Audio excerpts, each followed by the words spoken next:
been wasting time these last 3 weeks or actually doing something useful. First, I would like to thank all of you who have, what would I say, given your time, committed the time to be a part of this, kept your word that you wanted to be a part of this training, and stayed and learned. Hopefully, the things that we have been learning here will be things that you will carry on, continuing to learn more of and put to use in your businesses. For the benefit of our friends from the media, just a short introduction. This training that we've done is called a Reciprocal Exchange component of the Mandela Washington Fellowship. Unfortunately, my colleague Razak Omia, who is also a Mandela Washington Fellow, was not able to be here today because he had engagements elsewhere. But me and him went for the fellowship in 2019, and once we came back, we're like, how can we look at bringing some of the things that we learned while we were out there closer to other people in Arua, where we come from, so they can also learn some of those concepts. So over the past 3 weeks, we had around 30 people, started with 30 people. The number has reduced over time, up to this final number that we have here, who are going to be presenting what they've learned today. What we went through is a concept called lean startups, which basically means when you're coming up with a new business idea, you should not throw a lot of resources into something that you have not taken the time to understand whether it is actually viable or not. So the lean startup methodology helps you to do that, to gauge your business idea and to find out how you're going to implement it. Will it actually make money? And this is what we have been going through these past 3 weeks. And these businesses have been looking deeply into how they have been doing stuff and how they could improve it. And today they are going to showcase or basically make a presentation about each and every one of their businesses. So we know that 3 weeks is a very short time to internalize all of this stuff. I don't expect any of you to get it perfect. And so I expect that after every presentation, we give a very big round of applause to everyone who has presented. To everyone who has presented, because it is not an easy thing. So, thank you all. Maybe if Jay has anything else to say, we'll get right into it. Sure. I want to thank you all for your hospitality over the last 3 weeks. I figure it's a successful trip overseas if I have at least 2 out of 4 limbs that haven't been affected by something over the course of the month. But I do want to thank you all. You're some of the kindest, most helpful people that I've ever met in my life. So just give yourselves a round of applause for that. Yeah, I've had a great time teaching this. You know, a lot of what I learned here, I'm going to take back to the United States and retool some of the things that we're doing. Maybe for people who haven't heard a lot of this vocabulary before or haven't really thought about their business in this way. So I feel like this has been a learning experience for me just as much as it's probably been a learning experience for you. You know, it went amazingly quickly, these 3 weeks that we went through this. I could see with our group here that you guys were just absorbing everything that I was teaching you and just taking the tools that I brought with me and just ran with everything. So you all were a pleasure to instruct, and I'm hoping in a few months we can do kind of a check-in and see the improvement that you've made. Taking this business model canvas, this lean startup approach to your business, and see what great things you can do in the next 6 months, next year, and so on. So Again, thank you all, and I think now it's time to start the demo day.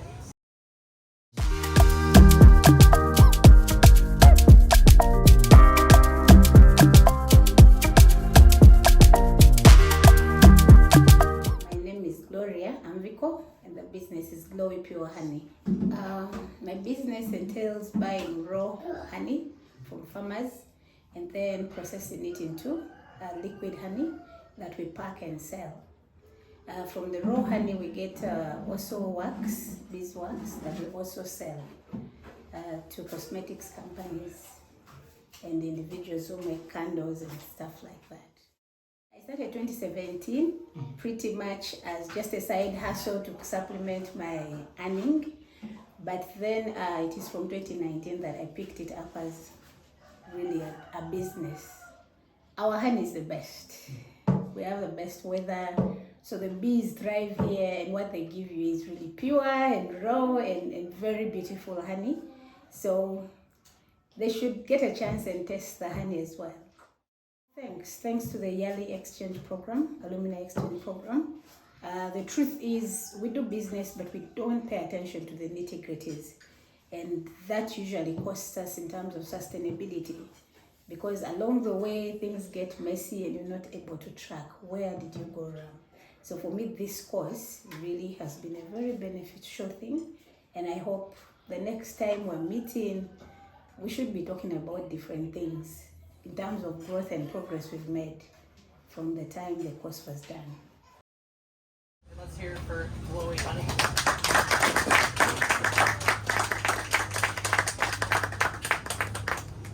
Thank you. Glowi Pure Honey will give you a great taste of health.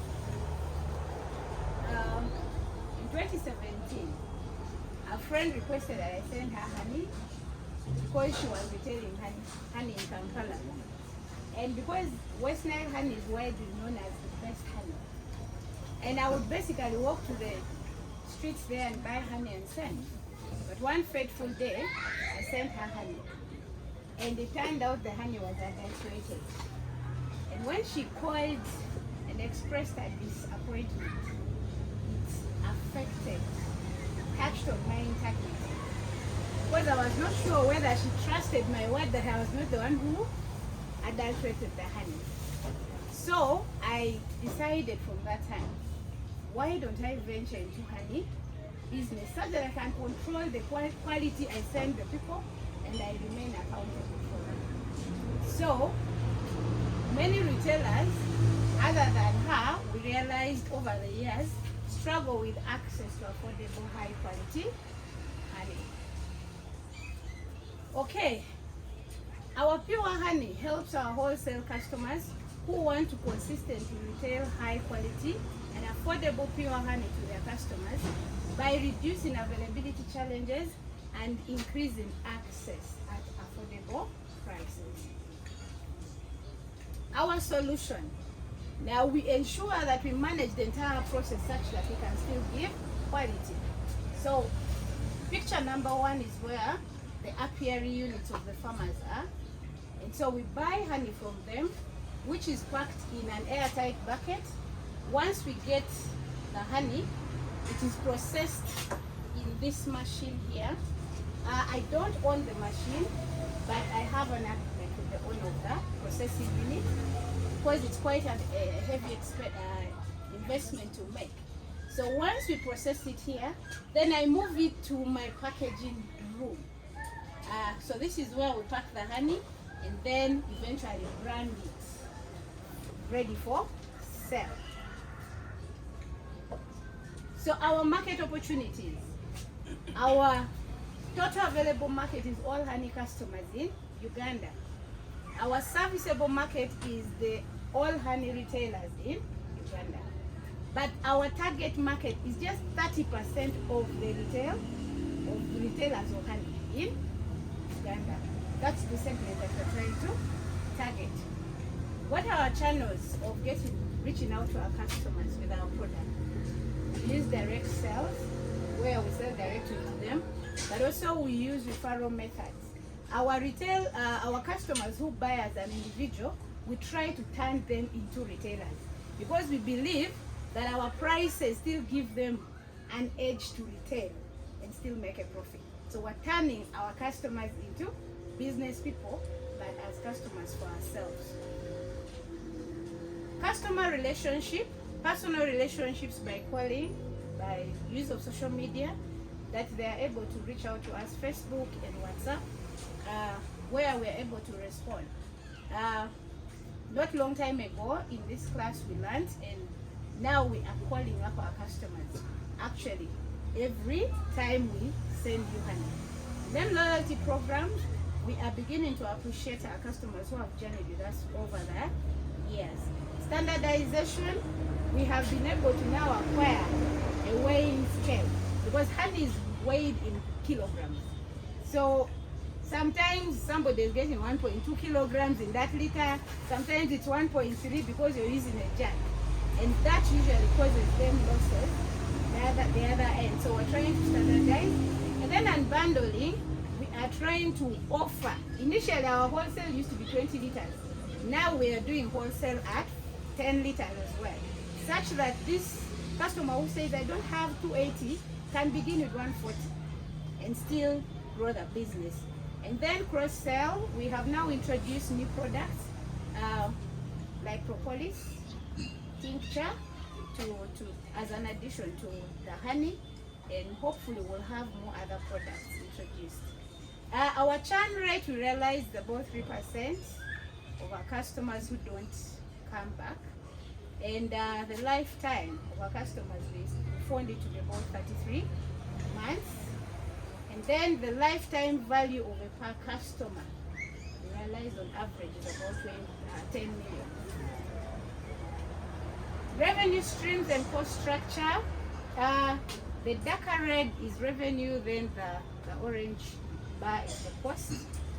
In the current year, we have raised about 44 million in revenue, but we've spent close to 35 million. In year one, we are, as a projection, we are projecting to make about 60 million in revenues, but about 44 going in costs. And then year two, we are projecting to make about 82 million and costs about 66. Year three, we feel these other years we would have sorted so many other impediments. We should be hitting about 120 million revenues and about 84 million in costs. Competitive analysis, we basically have Malaika Honey, Honey Pride, AppyWorks, who go through the same process we undertake to get that quality honey. Now the parameters we're looking at is prices, quality, and convenience. But Malaika Honey, in terms of pricing, is very high because partly because they're able to export and they are used to the higher pricing. Quality, they are thick, and convenience, the kind of customers we are targeting, they do not make deliveries to them. And Honey Pride, also the same thing. Their target markets are international markets, so the local Ugandan retailers don't stand a chance in terms of pricing with them. So that's where we feel okay, we can rightly compete with them. Our timelines, 2022, we've practically been working around staffing. I used to be alone, but now we're about 3 staff with a new addition of a delivery person because delivery is our biggest expenditure. So we got a bike and someone delivers. So we have the operations assistant, and then we have the marketing and branding person, and then myself, who is the managing director. So we are hoping that by the end of 2022 we would have sorted our staffing challenges. 2023 we want to do market development because now we have 6 consistent customers who give us 80% of our revenue. So 2023 we're saying, okay, if we multiply the 6 by 30, we would basically blow off. 2024, we want to now go backwards and work on supply capacity expand outreach to many more honey bee farmers, beekeepers, such that we can have as many. What we need, what is our ask? Make a decision today to consume our honey and get yourself a great taste of health. We'd love to have a financial support to build a sustainable supply capacity, particularly working with farmers backwards on quality issues. Mentorship support in product development with international market standards. Our team, Lucky Harmony, finished O-level. She's the operations assistant with 2 years experience. Francis Agricole has Bachelor of Business Administration. Is the branding and marketing girl, 3 years experience. Gloria Vico, Masters Economics, Managing Director, 4 years experience. Our Facebook page, our contacts are there. You can reach out to us anytime. Thank you. Great job. We have time, maybe 1 minute for questions. If you have any questions for Yep. Glowi Pure Honey? Like, now is your time to give some feedback. Thank you, Glowi. My question is simple, and you're already doing branding. Are you UNBS certified? We are not certified by UNBS.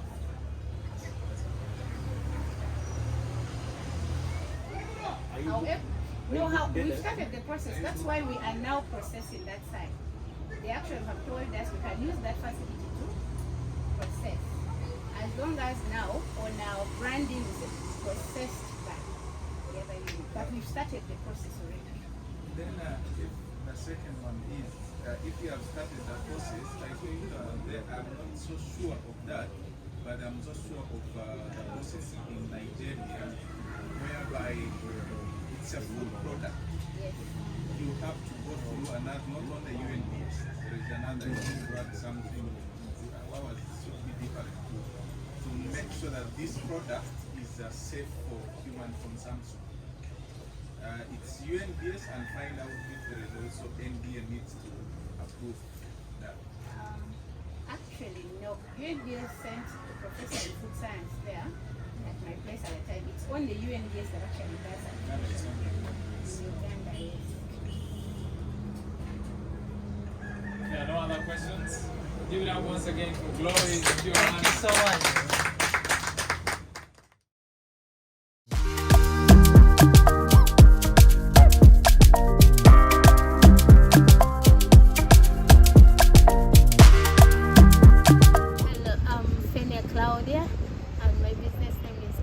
Agro solutions. We at BAT, we do agro inputs. Our main focus is the urban or kitchen gardening. It's so important to grow these veggies. I'll prefer every homestead have their backyard garden so that you grow fresh and organic vegetables from your farm. When it reduces on your expense and you get good stuff fresh from your garden. So I love everyone to embrace that culture of growing their own vegetables. They need to come to Uganda and see what we're doing. We also need to have an exchange visit, especially remember there are differences in the climate. So we need to come and see how we do our things. Maybe we can also adopt the technology. When it comes to technology wise, we're still lagging behind. We can adopt and make work easier for us in the agri sector, especially growing vegetables. And we also love to do exports, so we need to get their experience so that we grow more and export to them, and we get business, we get money. But this program, the course has made me really focus on my target group, identifying my customers, knowing what they want, their interests, and how to handle them, how to interact with them, especially through the interviews. They've really made me understand how I'm supposed to run my business. Let's welcome Given Agro Solutions.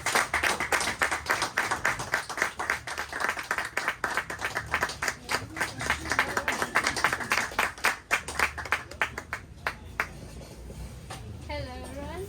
Hello. This is Claudia of Given Agro Solutions. As you can see, our beautiful logo is there. So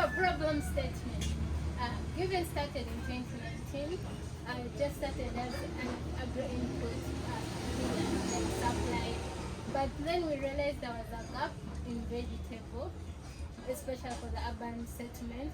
There was a challenge of limited accessibility to these fresh organic vegetables because most of them come from the villages and they're not so organic. People use a lot of chemicals. Then during the dry season, there's a high price of these vegetables, so which limited some of the urban dwellers from accessing and buying these vegetables. Then this led to poor homestead nutrition among the urban settlement because people most times do junk food instead of fresh vegetables. So why was the limitation? One, the urban dwellers said that they don't have land to grow these vegetables. So what do? They don't have space, they're renting, they can't grow. It's only people in the field that we say, no, we can make you grow your own vegetables. Then there was also a challenge of the knowledge. Well, we would love to grow, but we don't know how to grow it. So we had to step in to fix that. So what we did is to set up this vertical garden to contact the issue of limited space. So this is one design, that is the vertical garden. Down is the food tower. You can see that madam with a baby happily enjoying the food tower because the maize is almost ready. So we'll do recycle containers, tires, all to create space, fill them with soil, mixed with organic manure to grow these vegetables. So we also did input delivery to farm gates for those who can't access, because they're like, okay, we want to grow them, but we don't know where to get the seedlings. So we'll take to them even the planting materials, maybe planting bags, but most times we'll encourage use of the local available materials in the compound, maybe like containers, old buckets. So we also had to engage teaching them. When we set your garden, we call you, we teach you how to, you get involved, we teach you how to set it, then also guide you in the whole process of growth. That is why now the issue of knowledge, product knowledge and advisory will go with you throughout the process. Then we also do follow-ups to get feedback. So those are some of the designs of the urban garden. This one was set at Child Development Center, Awindiri. Then this one currently at St. Philip's Church. That one was for CDC. This one Scripture Union. So those are the inputs: planting bags, watering cans. When you set this for you, we give you a full package that will take you until the end of the vegetable growing process, like fungicide, pesticide, farm tools, all that. So those are some of the buckets that we use. Then market opportunity. Since we started in 2019, we're looking at West Nile alone. That's our potential. So we're looking at West Nile. For West Nile, like if you can conquer 100% of the urban settlement, it would be a good idea. But then our sizable that we can reach out is 50. Then the ones currently that when we get to them, they embrace it, and those we have been working with that they really buy the idea is 30%. So the channels, how do we do ourselves? One, we do direct sales. You can see one of the staff there writing a receipt, records of all this. So people walk into the shop, buy, we give them receipts, we pack, they go. Or if you're far, you give us a call, we get them, we take to you. So we do direct sales. Most times we are sales agronomists. Why do we do it? One is advisory service. We need to have product knowledge. So we need to teach these people.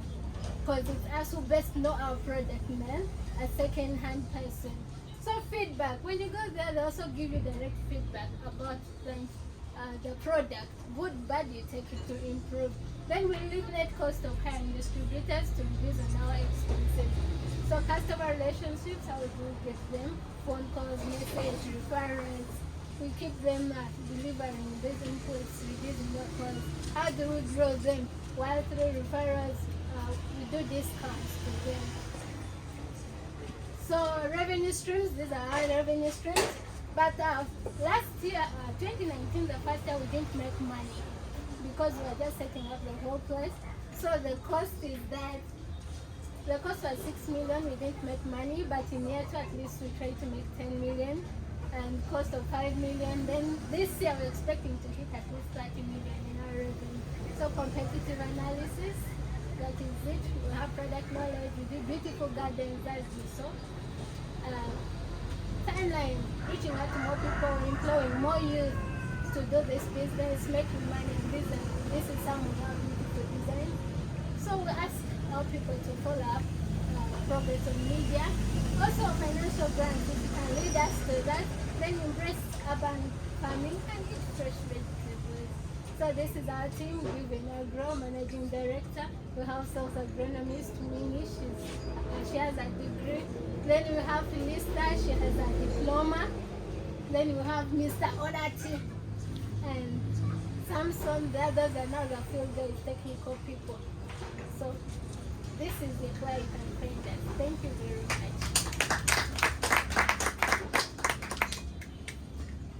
We have about a minute. Questions? Within time. Questions? Any questions?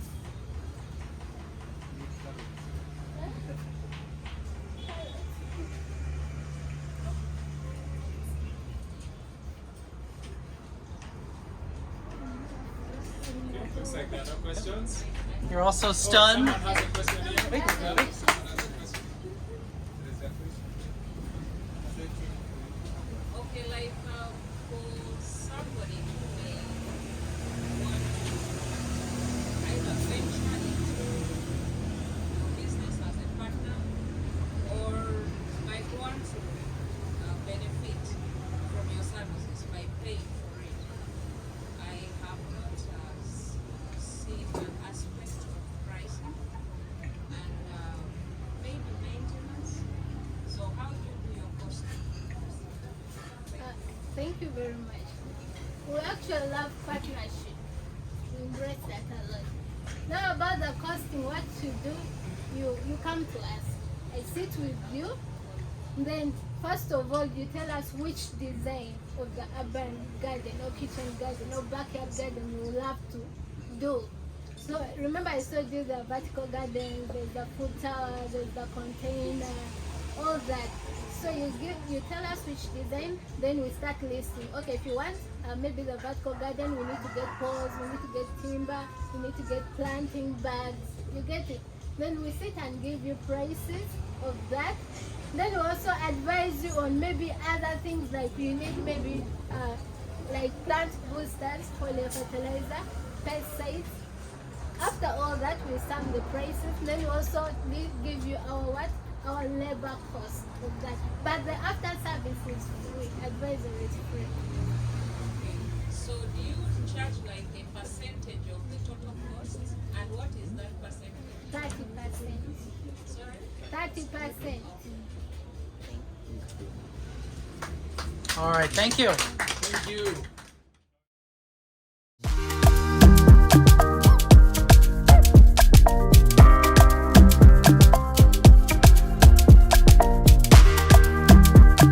My name is Lenya Judith Latifa. I am the founder of LLJ Farmers Market. LLJ Farmers Market is an enterprise that is in place to help smallholder farmers to access market for their produce.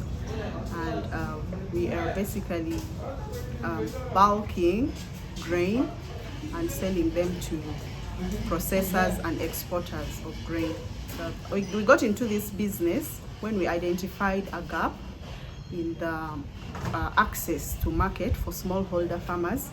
We happen to have smallholder. I happen to work with a company that was helping farmers access seeds, and at the end of their planting time, they struggled with market for their produce. So how we came to do this business was we saw the very many smallholder farmers who happen to struggle with their little grain because off-takers cannot come and buy from them individually. So we figured if we found a way to create like a collective market for them to buy the grains and put it together in one place. It would be easier for off-takers to come and take the grain from one place. That is how we came about with the idea of having this business. This training has been a really nice experience for me. I have figured out a lot of loopholes in my business model, and I've learned a lot more ways on how I'm going to improve the business and how I'm going to make it work better and fulfill the needs of my customer in a much better way. All right. You know the drill. To give a round of applause to On your feet. Let's hear it, LLJ Farmers Market.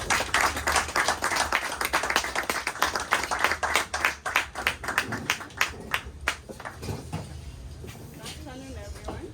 LLJ Farmers Market. I am Dytil, and that is our logo for the company.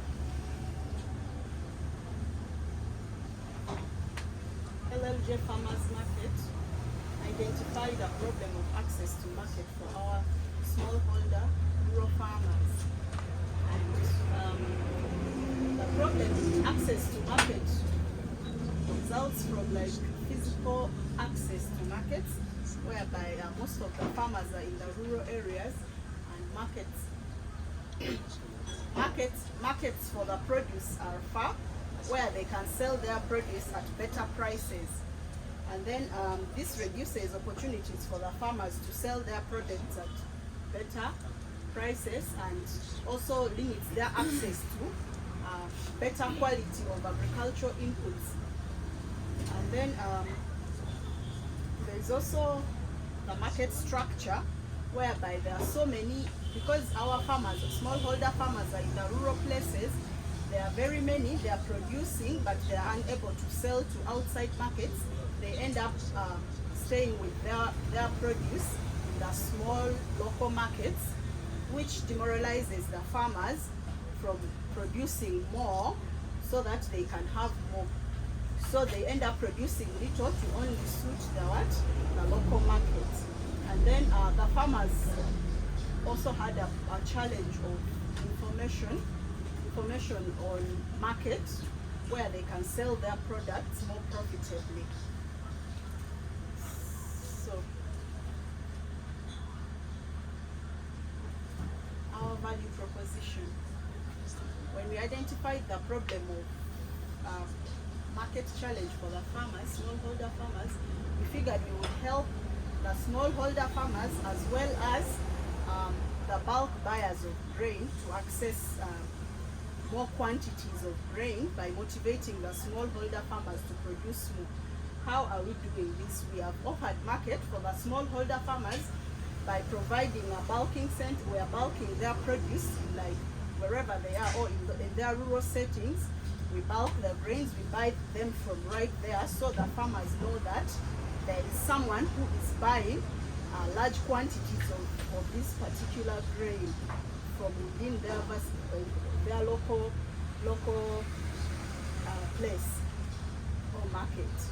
And then we buy these grains, we store them in a store where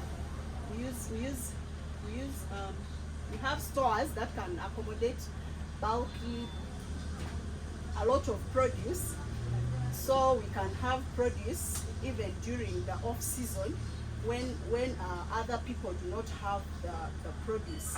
So we bulk and store so that we can sell at a later time when buyers are looking for produce desperately, which is off season. And then our produce are clean and properly dried, because we can trace back to the individual farmers who are bringing this produce to us or gathering for us the grain.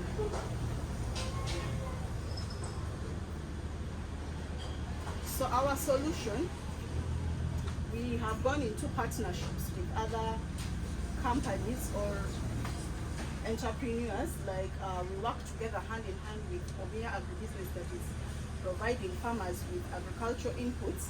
So our partnerships, their model of village agent model, whereby they provide better varieties of seeds to smallholder farmers through their agents, has helped us to link our smallholder farmers who are supplying these grains to get better seeds, and at the end of the day have better yields, which motivates the farmers to produce more, and then our bulk buyers can come to the region to buy, knowing that they can get the quantities that they require. And then we have also done contracts with some farmers. We contract them to specifically grow this. For this case, soybean, for us, we link them to where they can get the seed, and then they grow it. We help them to access extension services from planting and then through all through to harvest and storage. Yeah. And then we have the bulking centers. I already mentioned that. Our market opportunity for soybean, in Uganda, up to 207,624 metric tons of soybean is produced annually in Uganda, and about 1,002 metric tons of the soybean comes from West Nile sub-region. And for us as LLJ Farmers Market, we target only to have like at least 20% of the 1,002, which is 174 metric tons per year. And then our channels, we use direct sales because we have the physical goods. Why do we use direct sales? We want to ensure quality and better prices. Then customer relationships, word of mouth. We talk to people, to our clients, visit them, and then our next sell. How do we make sure our clients come back? Consistency in quality and availability of their produce. Cross-sell, we have gone into also selling other grains like millet, maize, and others. Referral strategy, because of our quality assurance, we always get referrals. The revenue streams, our incomes are from the sale of our assets and grants and borrowed income, and then those are our expenses. And for the year 2020, our incomes were up to 54 million, and then our costs were up to 50 million. So that gives us the margin. And then our timeline, we have registered up to 200 smallholder farmers, each of whom produces a minimum of half a ton, so they can give us produce, and then we intend to sell at least 100 tons at the end of 2022, which so far we have sold 17 tons. Where we intend to go, we want to put up a processing facility so that instead of selling to exporters and processors, we process our produce and sell the end products. That is our ask. We intend to scale up our farmers' production by supporting them with better seeds, and then set up a processing facility with a structure and equipment of up to worth 200 million. Our team, we have 3 full-time employees, and we have our field agents. These ones, we pay them on commission. For each full bag, 100 kilos that you bring, we pay you 10,000 shillings. That is Gift Monday. She's an accountant with a diploma in accounting. And then on the left is I, Lady Latifa. I am a community psychologist and an accountant by practice. Those are our contacts and where you can find us. We are on Facebook and Twitter.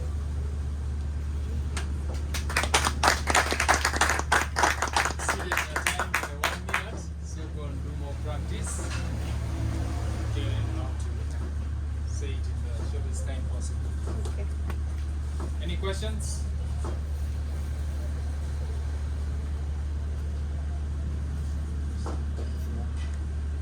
Looks like there are none.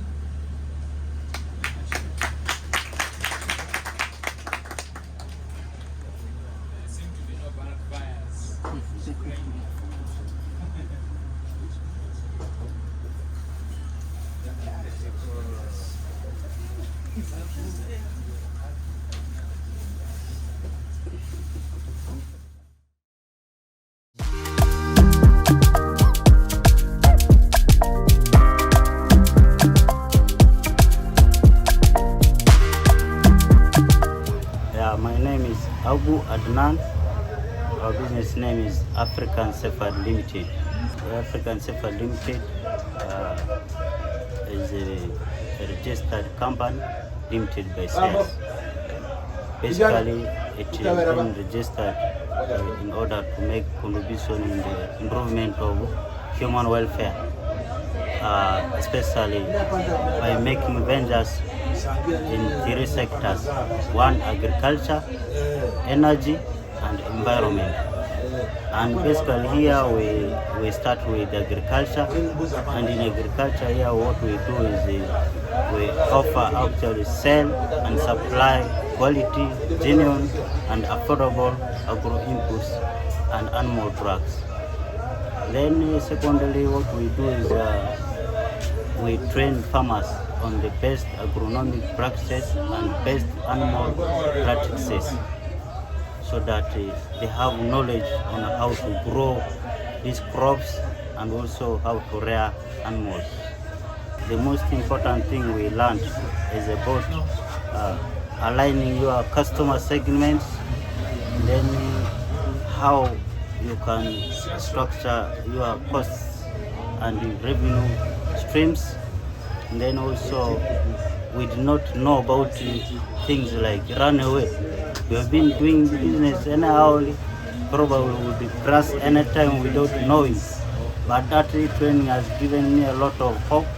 We are going to sit down at least to save some things more, and also the training has made me to gain confidence, because we have been doing business and professionally, but from that training we have learned many things.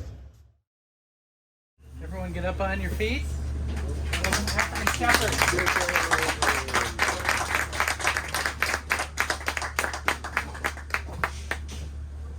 Thank you. Good afternoon, members. My name is Abu Adnan. I'm co-founder and managing director of African Shepherd Limited.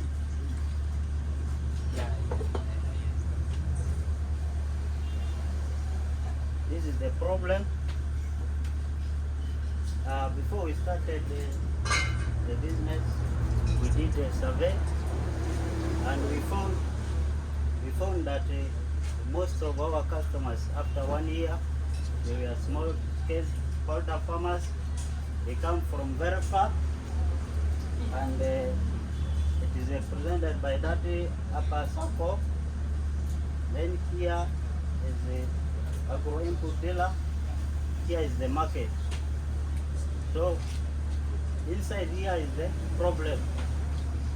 The problem we identified was limited access by the small holder farmers to quality, genuine and affordable agro inputs. When we talk of quality seeds or inputs, we mean something like this. This is quality, genuine from genuine key supplier. Then affordable, we have variety of sizes. So even with 2,000 you can purchase. Then timely delivery. So the challenge here is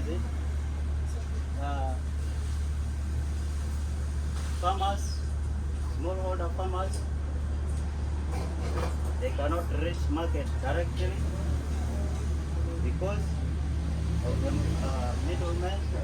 Once they reach direct to the market, they are cheated by the middlemen. And also, the middlemen cannot access quality produce from the small scale farmers because they don't produce from quality products. So what we do is we have the linkage. We link the produce buyers with the small scale farmers who bought seeds from us, the quality ones. Of course, they produce the quality seeds. Then we link them direct there. Then the small holder farmers, we do this. we link them direct to the buyers, eliminating the middlemen. So the immediate result of using limited, okay, a poor quality seeds is it? One, there is low yield. Then you'll find there's food insecurity. Of course now malnourishment comes in. So the outcome you'll find is poor standard of living.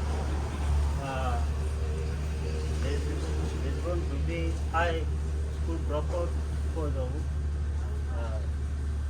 small profits.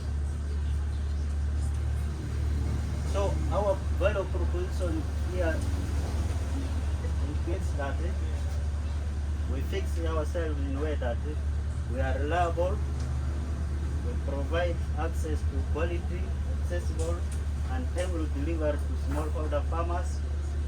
Then we do build their capacity through trainings, farmer trainings, can be field visits, advisory services. Also, we link them to better markets where they can get maximum profit. This is the solution.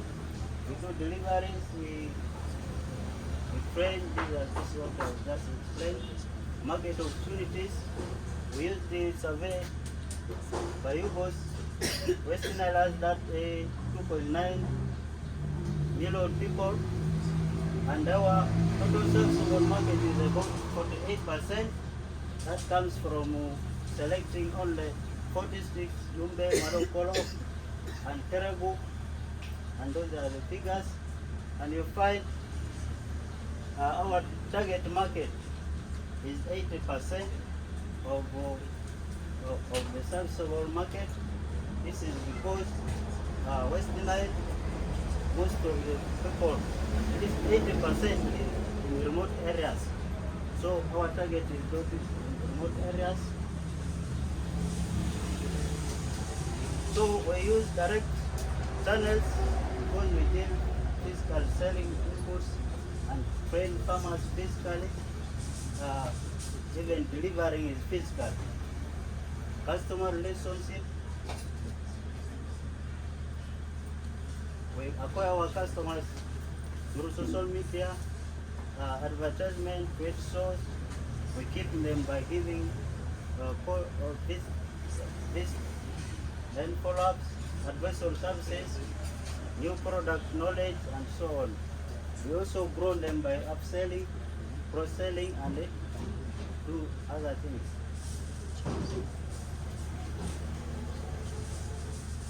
So this is what I've been explaining, some of this and so on.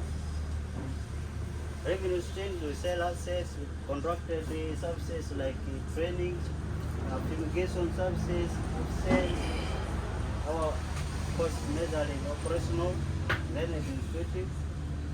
We do pricing using static, that is standard. We do markup 30% of the cost, and then we make profit.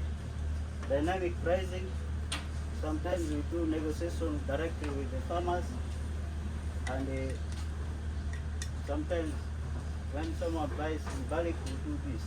This is what we have said, contracted trainings and those other ones. So our conductive analysis, we chose 4 things: quality and genuine inputs, extension services, market linkages, and affordable. You can see African Safari is at least the first there with good things.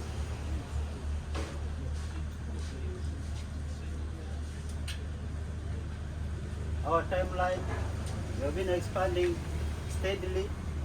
Of course, every year at least we open 1 branch. We started in 2018, but in 2022, with the profit we make, we open branches to reach more farmers. We want to reach village areas to open more agro-vet inputs. Of course, we need to increase on our mobile agro input delivery services model. Of course, one thing we need to do is to have a mega top center, maybe in a rural city, to to supply all these other branches. Our ask, we need the funding like $60,000 to boost our existing inputs for extension and awareness, technical knowledge, things like taxation, business plan, and those other things. Follow-ups, we ask people to follow us on our social media handles, especially Facebook and website, and we require or we request initiative support.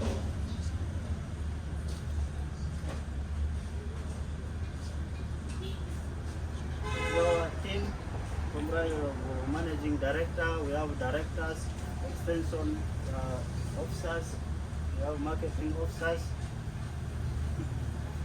These are the people and some of the branches.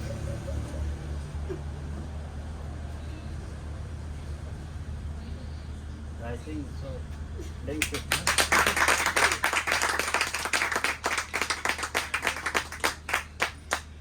Well done, Agu. You've exceeded the time by 2 minutes. So, that is so you know for the next time. Questions? Mr. Abdul,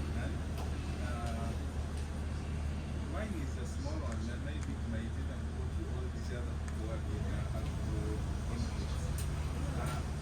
Given that the number of seasons have reduced, some of us were given up to agriculture. The reason being we are not so sure of when this man will bring us rain. So, assuming I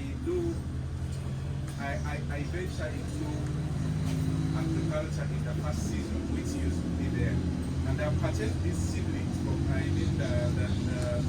seeds from you. Let's say for 10 hectares. Now the 10 hectares, if I do a loss on that 10 hectares, let's say the soya beans, what happens? Is there a way that you can do something for me to recover?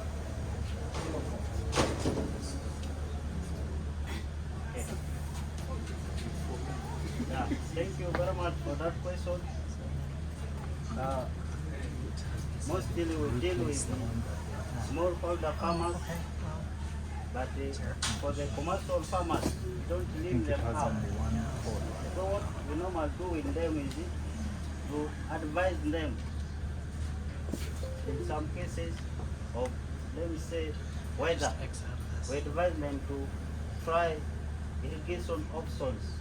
We don't have to support them directly, but we do link them to irrigation support centers, and we also advise them to ensure their garden or what they are planting, so that in case it fails, they can recover something. We don't do this directly, but we give them advice. Okay, you have answered that well, but mine is, don't start saying something. I overtrade sometimes. Now, the challenge is, I'm saying, I have already gone there. I came to a purchase the soya bean. Auntie, you sent me an email with the new thing. This one I'm putting in. I came, maybe I took a full sample. I've just downloaded it. The one on email. The new And one. I've come back, right? And what happened in such a scenario? You tell me, I go or I give about, there is someone who told me, after I made a loss like about 7 million. So the person told me that I think is not supposed to be on rent. So that was what the person told me. So what do? Do you do some kind of subsidies? Like maybe you say now if a kilo was 2,000, you give us at 1.7. Is it possible? What are you looking for? Yeah, like earlier said, one of our pricing method was static. Yeah, I need copies of all of these. Based on volumes. To purchase big volumes of things, we reduce for you the price. And your question here, it is very important at African sector that if someone, for example, you who bought bulk things, you needed to first seek that advice. Actually, we cannot leave you to go out without advising you properly. to go and ensure or to try those other problems, okay, options. Then in case it fails, we may not do much, but what we do is to advise you better that side. All right, thank you.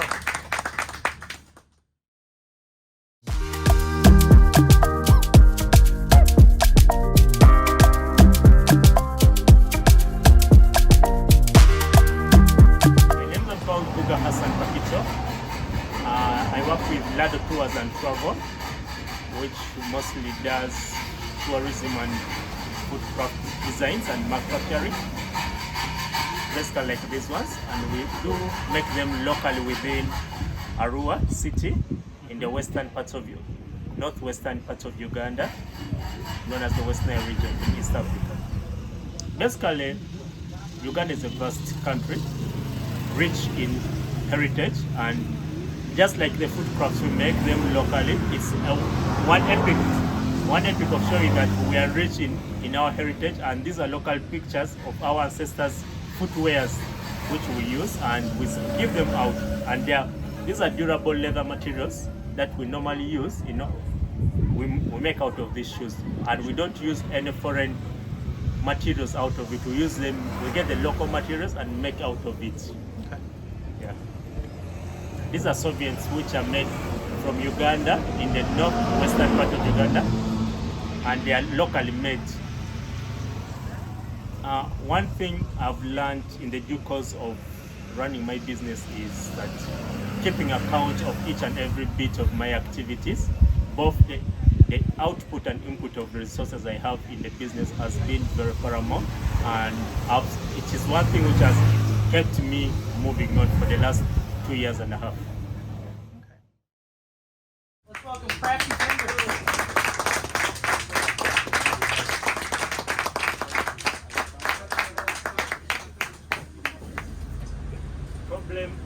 The problem is, okay, now this is the problem summation in the summary, but before I give you what's here, one of the reasons why I came up with the Crafty Fingers in a recipe was initially because of the problem we were facing as the communities within Arua. Previously, for those who knew, before skills empowerment came in, we used to have the tires which we cut and make with them shoes, which locally known as the kataras, out of their tires. So out of the enrichment,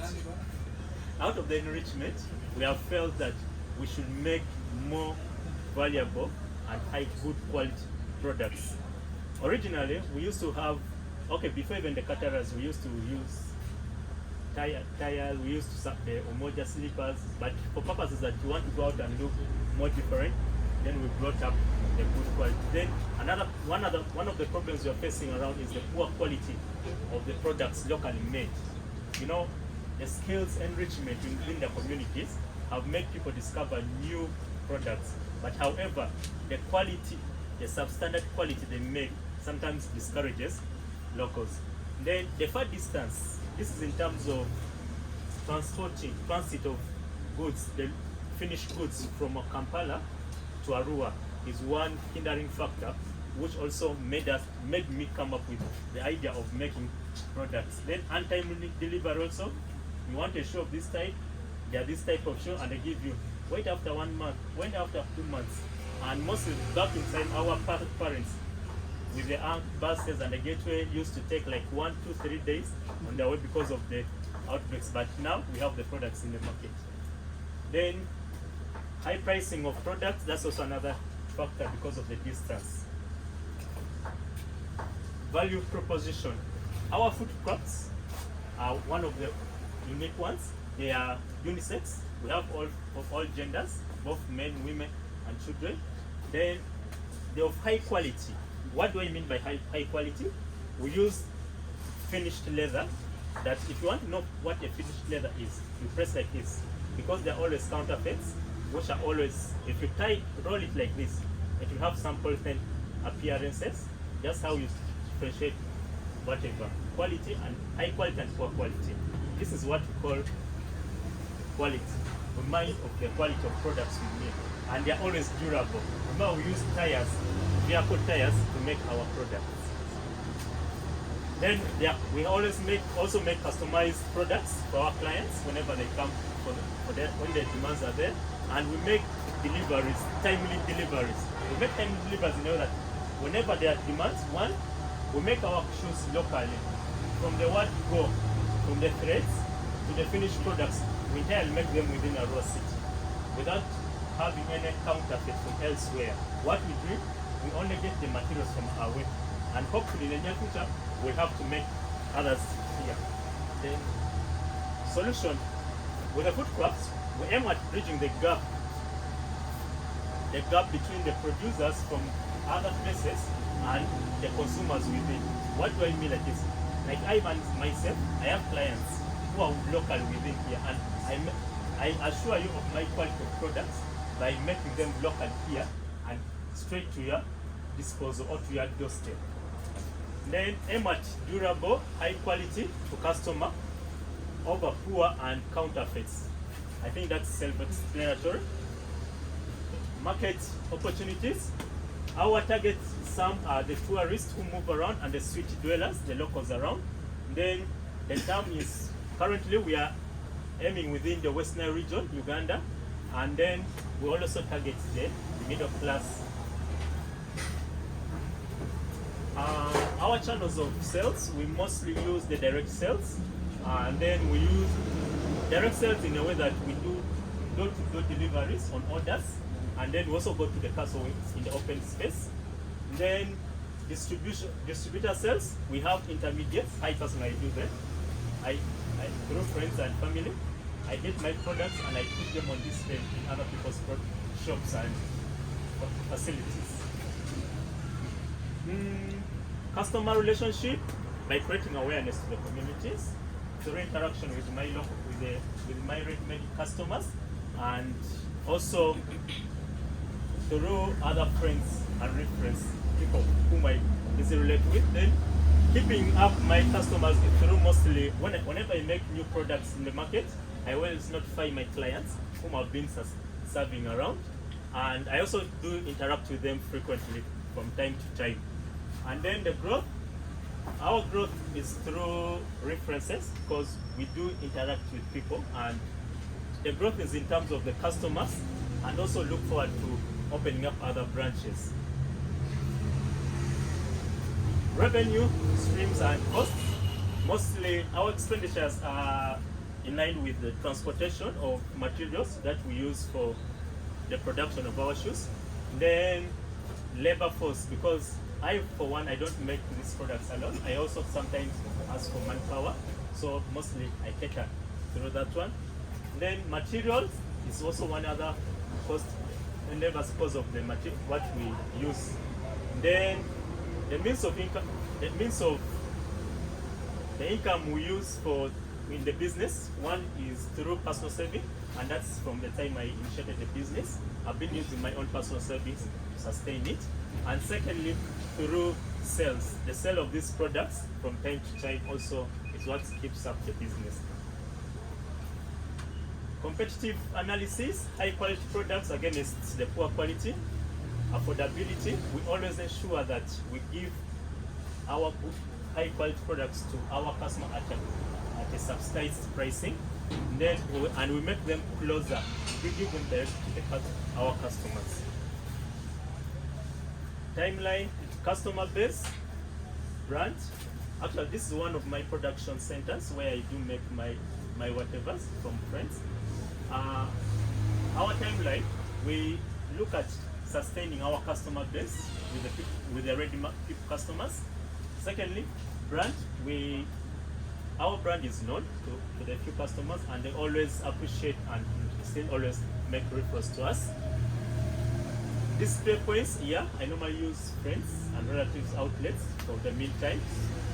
And then expansion, I do look forward to create my own location and in a bigger scope. And then work equipment, that's one thing I look forward to do, because surely with the current economics, you can't really rely on people, but you really need to have a stable whatever. And then I also look forward to having branches within West Nile. What you asked, we look forward to seeking partnership with willing potential people that we can work hand in hand in order to expand the business. And then through my dear audience, we also look forward to make reference with those few who have been able to get satisfied with our products. These are our labor force, the people whom normally I do mostly seek to work. I do work with them from time to time, and these are some of the products. Now these are the contacts. Whenever you want to reach me on at your own convenience, and I think that's much I can give you for now. Thank you very much.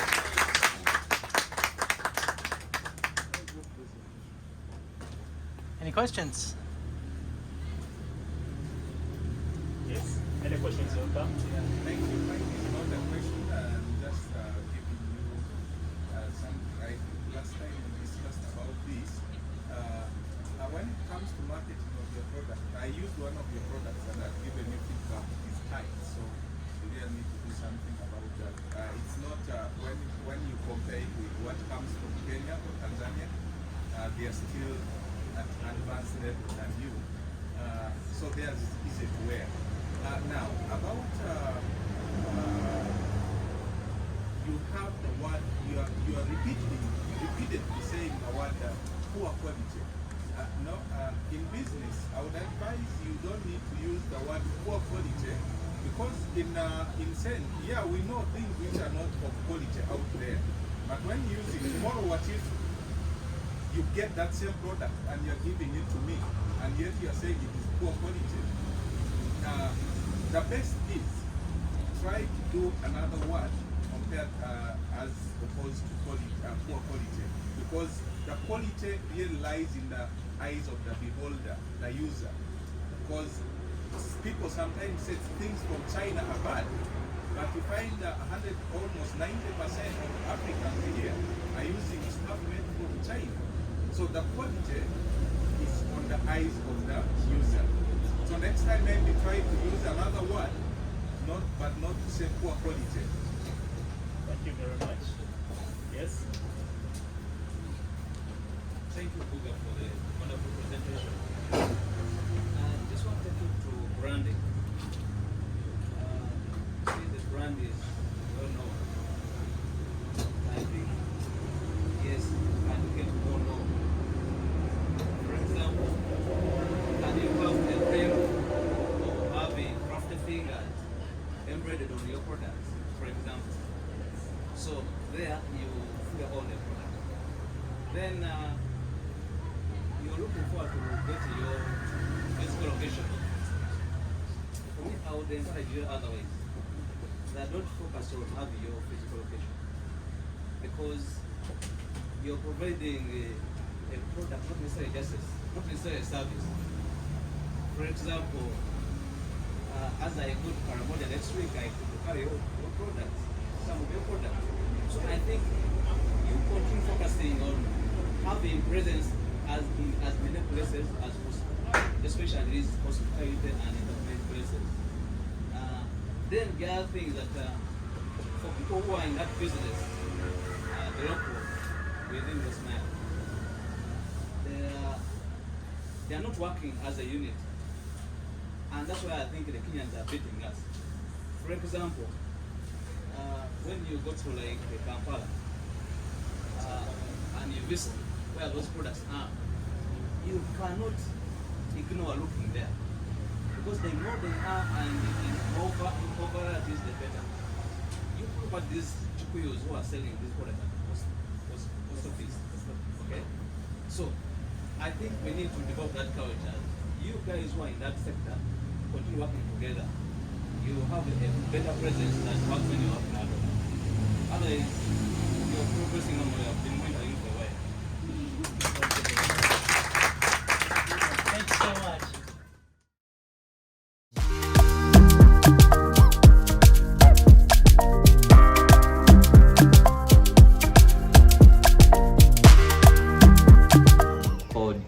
Ntayewa.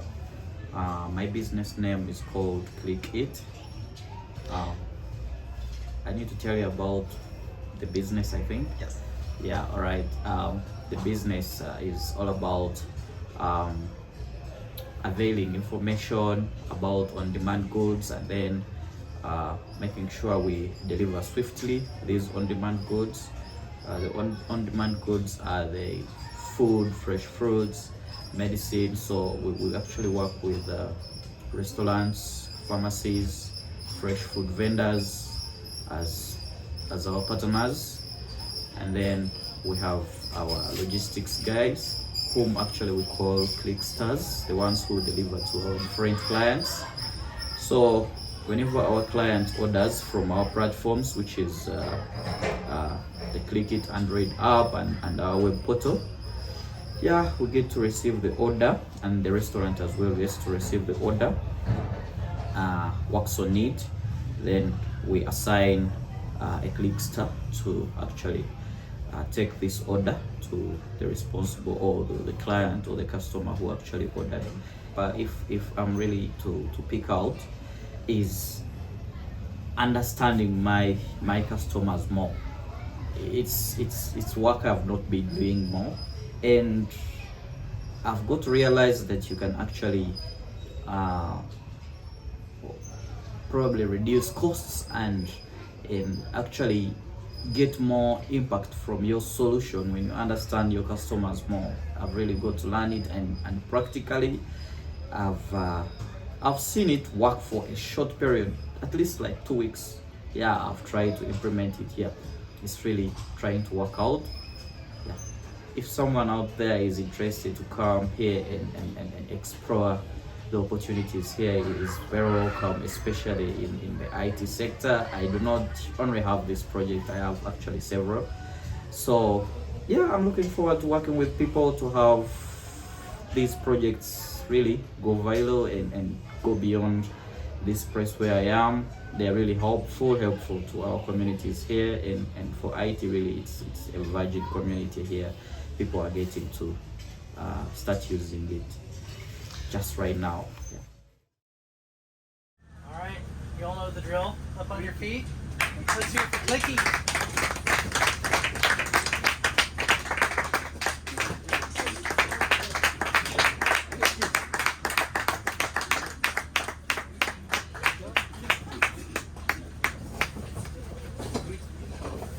Good afternoon, ladies and gentlemen.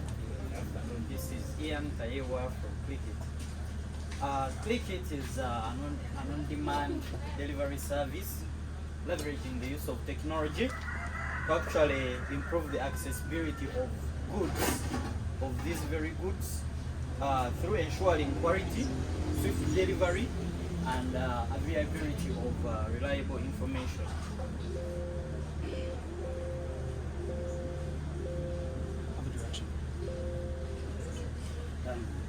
You need to come closer. The problem, I will take you back to where it originated. Well, in lockdown, it was more vivid. All of you had trouble in accessing, in one way or the other, you had trouble accessing food markets, accessing restaurants.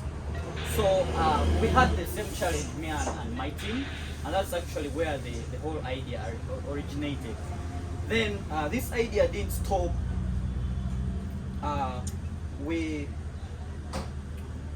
continue to see the problem as we go forward. For example, many people who visit, for example, this region, they do not have anywhere they can access information about on-demand goods like food, like healthcare products, and so on. And even those who are actually on ground, who are here in this region, actually, they are having difficult time. They are having tedious moments accessing these products. When we look at especially the working professionals, they look at it in the perspective of time and how much it costs them. It's really a lot of time you go and spend looking for quality products, like for example groceries, is a lot. So that's the problem. How we are approaching the problem, we are trying to use technology to help you access information conveniently on your mobile. If you have these other phones that don't use internet, you can go ahead and make a phone call and access all this information in a single go. And then we are promising you to do swift delivery, which means we are saving you a lot of time, and you can always order from wherever you may be actually.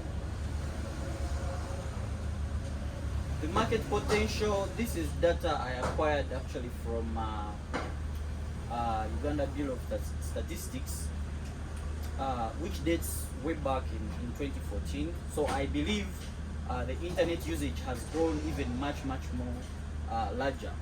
And by mere fact that we are seeing this, I should also let you know that a person will eat probably twice or thrice a day. So this makes it a more viable idea and something worth putting in efforts. We're also looking at that growth projection, so it gives us more muscle. The channels we are using to access and make sure that our customers access the service, we are using the web, having a seamless and mobile responsive web portal. Then we are having applications on both iOS and Android platforms, where iOS is coming up, and then one can make phone calls as well. Our customer relationships, these are the major get, keep and grow channels we are using. Social media, customer care line, and our service stations. But then we are looking even beyond this. By giving the quality service, we believe we can have referrals. So that is it. Our revenue and cost structure, well, we're looking at making money through several ways. One, commission on the sales. Advertising services, this is majorly targeted for our service providers who want to probably have more and more sales. Subscription fees, we will look at this one as we go forward, whereby someone can actually subscribe, click it, and then will actually receive goods without paying the delivery costs. Then also looking at also earning from the delivery fees we charge. Those are items that fall under our cost structure. Our competitors, we are looking at restaurants, healthcare stores, grocery stores that allow phone call deliveries. And then how we are looking at differentiating ourselves is we are actually providing a variety of reliable information which enables our customer to make a more informed choice when ordering his or her goods. Then we are also offering better customer care services. By this I mean you get to give us your feedback instantly, and we get to reply you. And then we seek constant feedback. It also goes back to the customer care. By seeking constant feedback, we improve the service even further. We're looking at also delivering as soon as possible, and then we're also adding value in terms of quality assurance and packaging. We have parameters upon which quality is measured. For example, if you review a certain food item, or if you rate it, that is a parameter upon which actually we can use and determine the quality based on what the customers want. Now, that's my team. We are majorly IT guys, so that means that we need to hire more in other aspects. What we have accomplished and what we are intending to do, we have a minimum viable product. We have raised some, or rather we have actually earned some money on ClickEat. Then we are looking forward to raising funds so that we can hire critical staff, improve the technology, increase more revenues, and expand. What we would need or our ask is business networking and raise funds which can help us take this on for another year. Yeah. Any questions?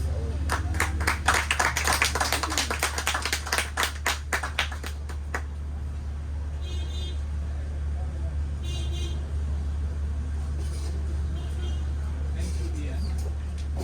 I have, for a number of times I've interacted, I keep on telling that there is a business in what you're doing, and it's a lot. Before, you really need to maximize whatever that you are doing now before the big lads come in, like the junior food and so forth, before they come in. What you only need to do is, I would actually ask you to even continue doing what we discussed earlier. You know, yes, we believe that technology is going to take over, but still that one-on-one visits, you need to continue with them. Some people really don't have time they only have time to have WhatsApp responses, but they may not have time to look for maybe apps or something like that. So you need to look seriously into that. Then you also need to, I was waiting for you to say it, but I did. Maybe you said it, I didn't hear it. You could have said it in another. Do you have pop-up ads like the apps? Does it keep on popping up? Yes, that's so, unfortunately, I have not received that. At least you have written most of them. So does that replace? Arua, and I have not. So you really need to work. Does that replace There is a Mercy good then? business in what you're doing. You just need to have to get.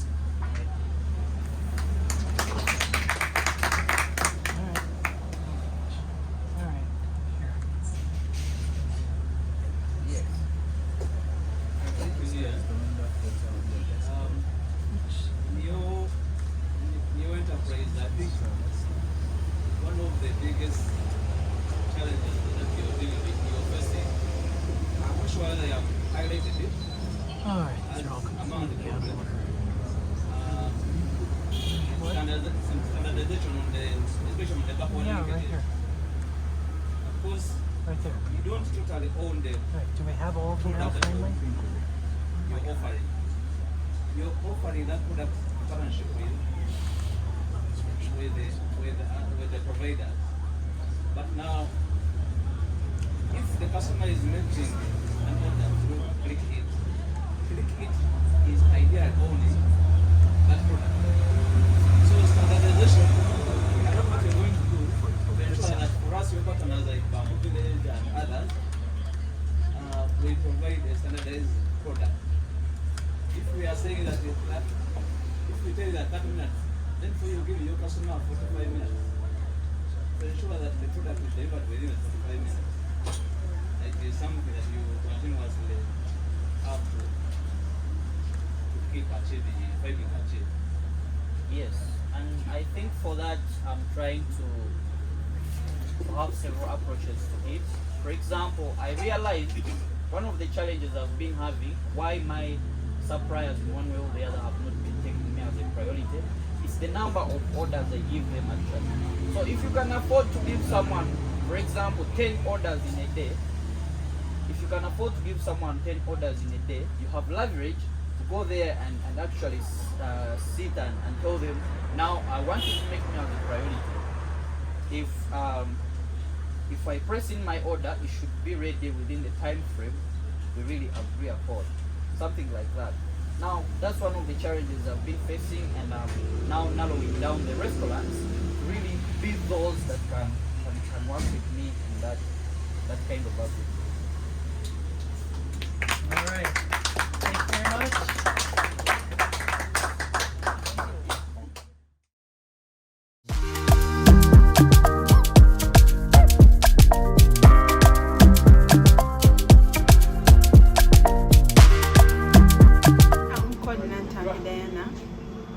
My business name is Mommy's Fresh.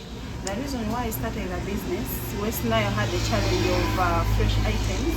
We used to get them in Kampala, and it was a big challenge. You put in transport, and it reaches here when it's not so fresh. So I started this business so that West Nile gets like sustainable supply, fresh items, because I put them in the fridges, and basically with affordability as well.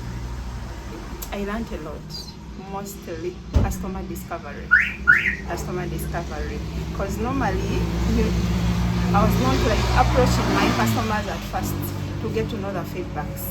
But when they taught me about the customer discovery from the meeting, I had to go and have one-on-one with my customers. They gave me feedbacks, others were appreciating, others had some challenges. So when I went to them, I got to know all that. And I'm trying now to say that I put everything in proper. What I have to say is, I just appreciate it. The training was so good. So good. I loved it. I loved the class. We learned a lot. Some things, of course, we are not sure. We thought they're just normal, yet no, they are not. So the training opened my ears, and I learned more. And I know it will put me to another level. It will. And I also appreciate the certificate. I got it. I appreciate so much. Everyone get up on your feet. Welcome Mommy's Fresh.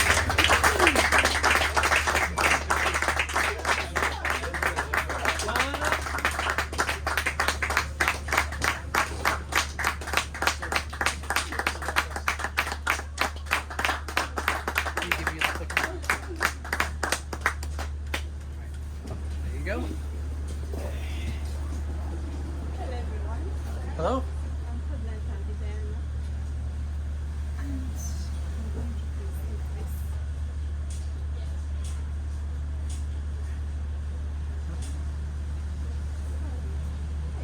All right. Yeah, just hit the right arrow.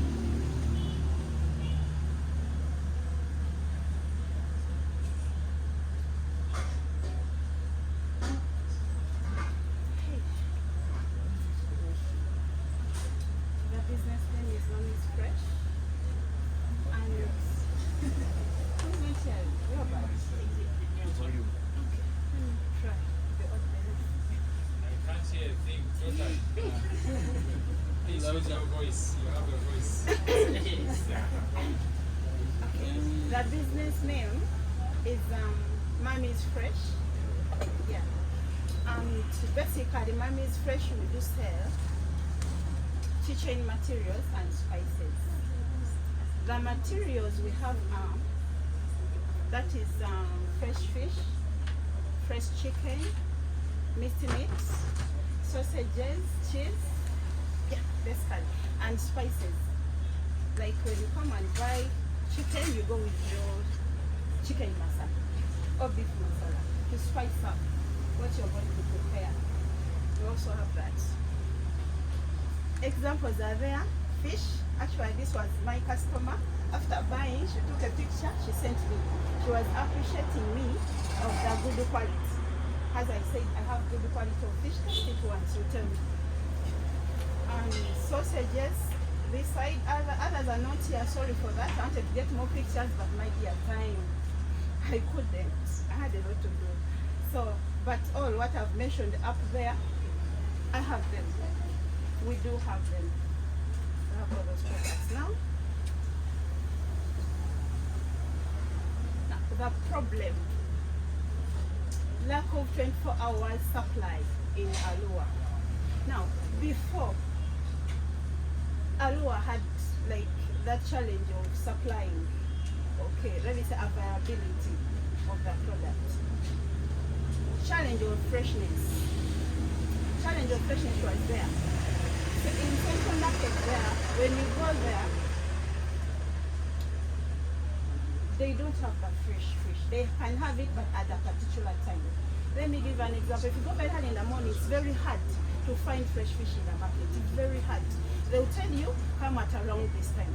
So for us, we decided to at least to look at that challenge or that problem.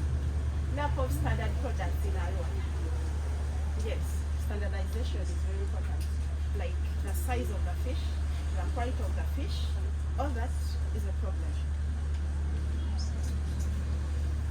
Value proposition. Now, after looking at the problem, the other side, we said now, what is the value we can like do to see that these problems go or we solve them out. West Nile has a challenge of power,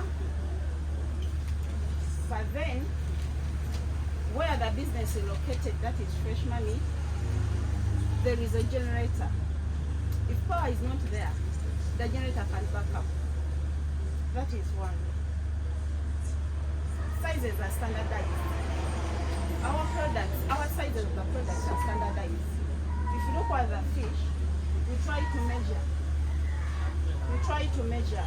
Mostly my suppliers, before sending, they try to look at the size of the fish before sending to me. We have standardized sizes, whereby if a hotel, sorry about that, they come to us, that is a sure way that they are going to go with the standard sizes. Because an example I can give there, hotels give standard price. They don't keep on changing. But today I'm giving small or the other time medium size. They have that particular size. Whereby if you go today and you order for your fish, you see that size, that's the same size you need tomorrow. And they cannot change prices all the time. That today I'm selling it at 20,000 because of the size. No, we try to maintain that size so that even the hotelians get that standardized size rather. Sorry about that. The location. Okay, where the business is located, I think someone can easily access. If you're going, let me give an example. You're from the center there, the city, and maybe you're going home after work. No, but you can pass by, you're like, I'll just park my car here, I come, I get a fresh fish, then I proceed to my home. Or any of the products can. I'm just giving an example. You can easily access it. Deliveries. We do deliveries. We do. What we normally do, if like, let me give an example, you're in need of fish and you contact us, we can do delivery. We have Bodo guys, we really trust them. We can just tell a Bodo, please find the deliveries to such a person after giving us, of course, the location.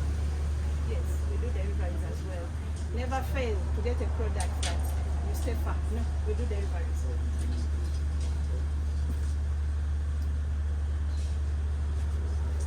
Solution. Yeah. We have standardized products, like I said, in terms of weight and packaging. Our packages are good. If you check on the chicken is packed well. You don't just come and you put in it a black pavel and you go with it, no, we pack it. So you come and we give you something for easy transportation. Our business our business phone lines. They are available all the time. In case a customer needs a supply, it's a call away, then we deliver whatever you ordered for. But the borders around all that, I think it's under the same thing.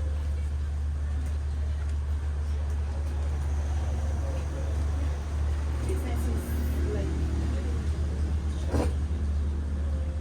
it's a one-stop center. Let me give an example.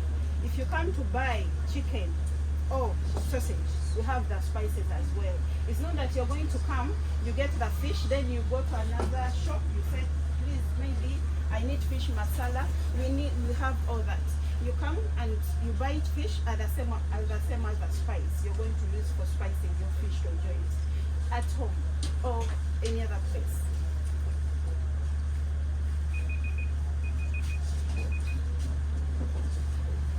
Market opportunity. Now, the market opportunity in Arua, let me give an example, is 100%.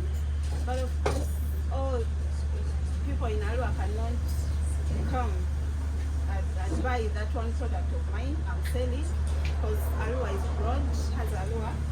When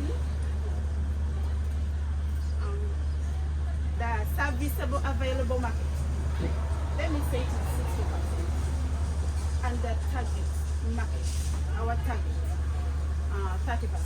We look at hotels, restaurants in Arua, and household labor. Household labor as well. Channels. The channels, that is physical address. People normally come and buy. Oh, we do deliveries. Like I've said before, you contact us and we send our Boda guys. We trust Boda guys. The Boda guys we send, we do trust them. So never fail. We really trust them. To order. Customer relationships. We do give discounts. We give discounts on bulk deliveries. If a customer comes and takes, let me give an example, like 10, we have hotels who call and they are like, you know what, you deliver to us like 20 bags. Yeah, we give them some rewards or discounts. We seek feedback, very important. Like last time I was presenting here, I said there is a manager I talked to after doing a customer discovery.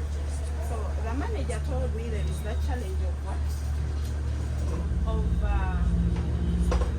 There is that challenge whereby size sometimes it changes, and it does, because I'm telling you, you can say you need like 1 kg, then that particularly have like 900 grams. It happens. That's a slight change, but for them they want that particular size. That's the point. So when he told me that, I was like, okay, that is the point then. I need to tell these suppliers, we need to tell these suppliers of ours, whereby you don't send anything minus measuring. They have to measure so that we give something, and now it is perfect. It was a feedback and it helped us by then. It really helped us by then. Visiting customers' businesses. Yes, we do visit customers' businesses.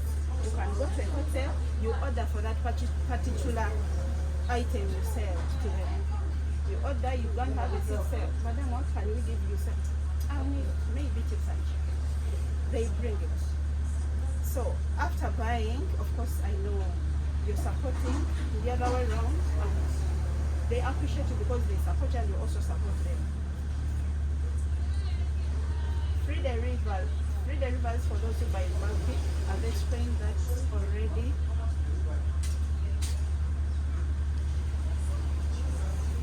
Revenue stream and cost structure.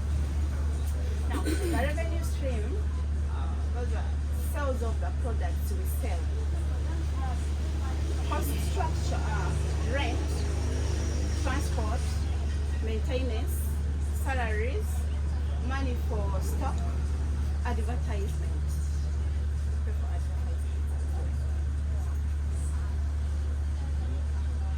Competition analysis.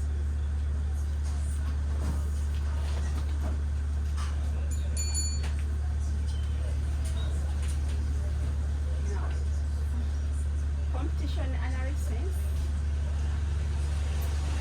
I looked at Central Market, the root sales van competitors, Apparel Market as well.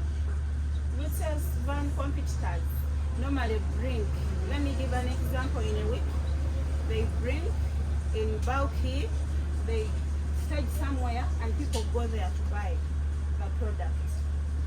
But now they have a challenge.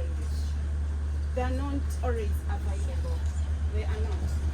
might need it. Let me give an example. You have bought it on Monday, steady somewhere. You have bought your fish and you want on Friday. On Friday, it's nowhere to be seen. So for us, we are always available. Anytime you want us, we are available. Then Central Market. Central Market, they do have fresh fish here. Those are our competitors as well. They have fresh fish. But then Central Market, they are going to give you time. You reach there in the morning, you want to make, let me give an example. There is a client in hotel also set over and he wants to have fish in the morning.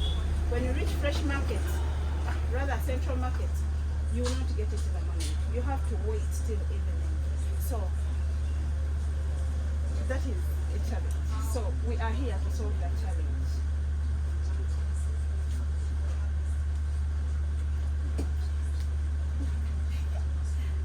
That's what I have to say about that. The other sheet is up here. Yep. You see? Yeah, we're at about 11 minutes now. Yeah. Yeah. All right. Thank you.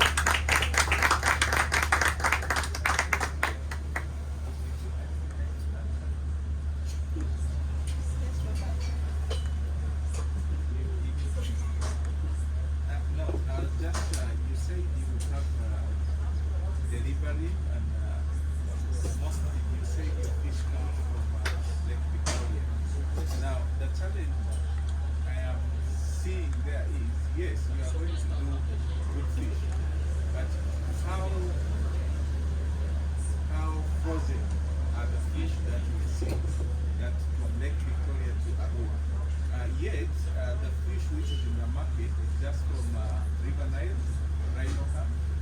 Then that's why you see fish has a specific hours. And the challenge with Agro people that they are having is that many of them say this frozen fish is tasteless. I don't know whether you've ever heard of that. And with also coupled with our power problem. So you say you are using standardized pricing. How would you, if you are going to run generator from morning up to evening, if fish which if standardized is at 18,000, how are you going to maximize your profits and pay rent? Also, I would feel ClickEat would be your good partner. So if you can ClickEat, ClickEat.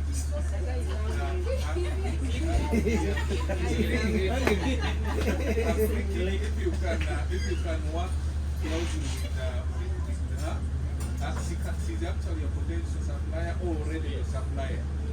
So you need to really work hand in hand. Okay.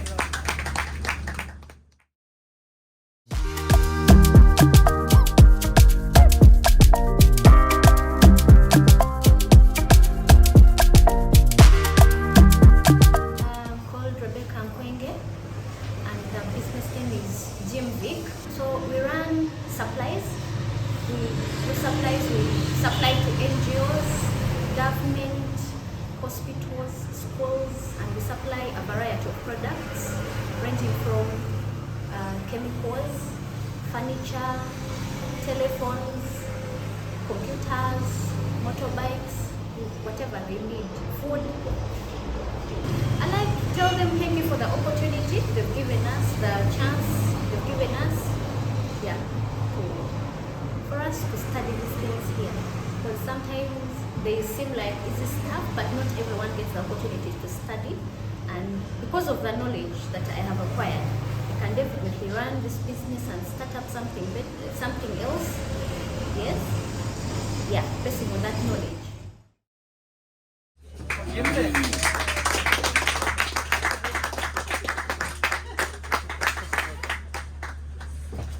All right, you have 7 minutes. Hello everyone, my name is Rebecca on behalf of Gimvik, Uganda SMC Limited, and Gimvik, we are a supply company, supply a variety of products. So all of you have been to, let's say, markets downtown, especially downtown Kampala. Let's give an example of that. When you go there, you come back, don't have a phone, has been stolen, or whatever you bought is actually not what they put for you. So we come in to solve that issue. We give accountability. delivery, like timely delivery, authenticity, fair pricing, and flexibility. So that is the solution, and the process is the procurement guys send us request for quotations, and then of course that is competitive. Then after that, if we go through, they send us an LPO. Then after that, we purchase and deliver. Those are some of the products. So the channels, we have a physical location, and then we have direct channels, and then our products are physical, and we do direct sales. The customer relationships, we apply for bids when they are advertised, and then we meet with procurement officers. Then our tip strategies, satisfaction surveys, and then confirming the products before we purchase. Sometimes we have to call the procurement officers to make sure that what they've written is what we are getting, because some things need a bit more explanation before you get them. Then we stay in touch with procurement guys. We keep a good relationship with them. Then the Agro, we have referrals. Some procurement guys refer us to their friends, and then increasing the product supply. We want to increase our variety. These are some of our competitors, TIBA and SB. As you can see, the response time is good, and then our price is high compared to some of our competitors. And our timeline, we are looking into our pricing at the moment, and then we hope to hire a marketing manager, and then also get our own transport means, because we've got a challenge with that in the past. That is me and my colleague. His name is Kennedy. He has a bachelor in information technology, and I have a bachelor in arts and economics. That is Gimvik. Those are our contacts.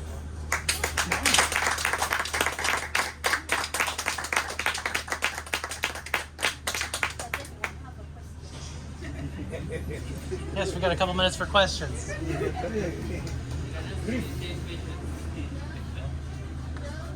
Okay.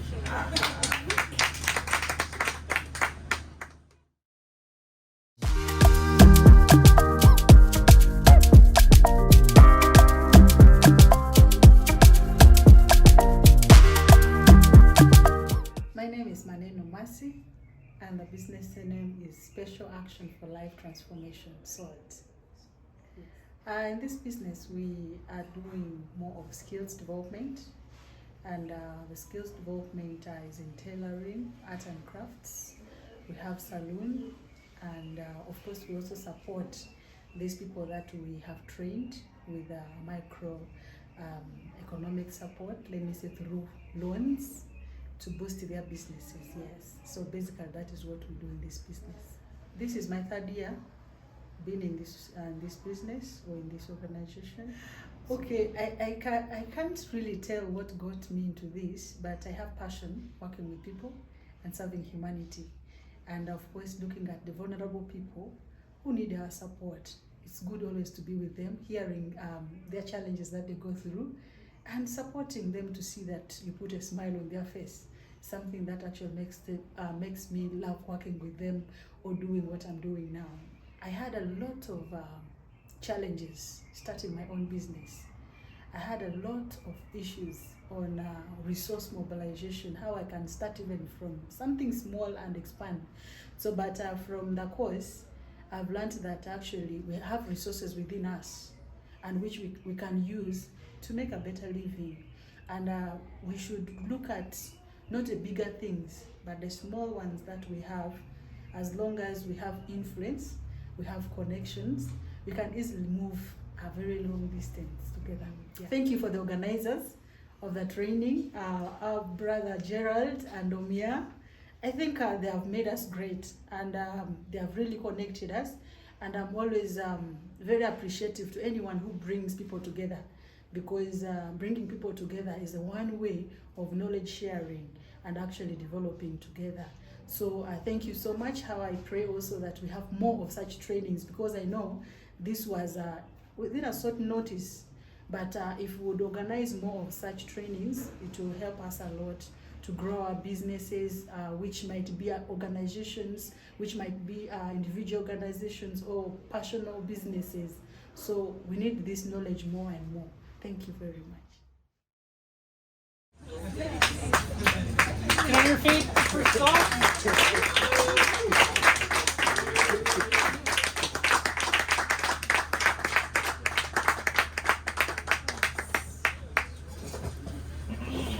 Hi everyone. How are you? All right. Yeah, this is Special Action for Life Transformation. I'm using it, not genetics. The problem, it's a very long writing, but I'm looking at the fact that single mothers going through challenges in life. Many of them are poor and unable to support their children. They're often denied property and made to suffer because of the way most African societies behave. Like, single mothers do not own a land, not even a title, plus many other things, whereby at the end of it all, these women do not have even a source of income, not anything that they can have to raise their children and even to support their children to go to school, and others at the end of it all end up not raising children in the way it is required. Like, for example, the lactating mothers. So you find at the end of it all, there's no proper diet for them. So single motherhood is something so touching and so painful when you look at in African society, where many have found themselves to head their families alone and suffer to raise children alone. So that is the problem that we're trying to solve and solve. Yeah, so this is what we're doing. Vocational training, let me say vocational skills training and access to microfinance, that are loans, services. We are geared to restore the hopes of these women and their families. So you find that because of what we do, they get together, we have fellowships with them. So that is one way of also restoring hope into someone and actually giving someone a reason to live, even if you're a single mother. And then of course, that is exactly what we do. And then this is actually the solution to the problem that we are looking at. Providing vocational skills to single mothers residing in a rural town in fast life-changing trails like tailoring, salon and hairdressing and crafts. These trails have a high demand value within the community due to lifestyles and fashion trends. So those are some of the photos you see there of the services that we're offering, the solutions we're giving. This is a mother who is raising her children after the death of the husband. She was left with 6 children from the first picture up you're seeing there. So we were able to support her with our microfinance, and she's able now to raise her family through the business. And you see us skilling the girls. They're in the salon, they're in the tailoring, and those are some of the products. And we also give alms to the communities. That's why you've seen this old woman, who is also a single mother, being supported by the team. So our market opportunities are, when you look at our term is single mothers aged between 16 to 45, we're looking at 50% of them. Yearly we train around 150 of them. And then of course the sum is single mothers that are running businesses of their own within a rural central and residing around the city. We're looking at 30% of them. And then of course the total market of the 60% of the single mothers that are also residing within the city. And of course annually we train around 1,000 women in the skills and also giving out loans to them. And then of course our channels are these.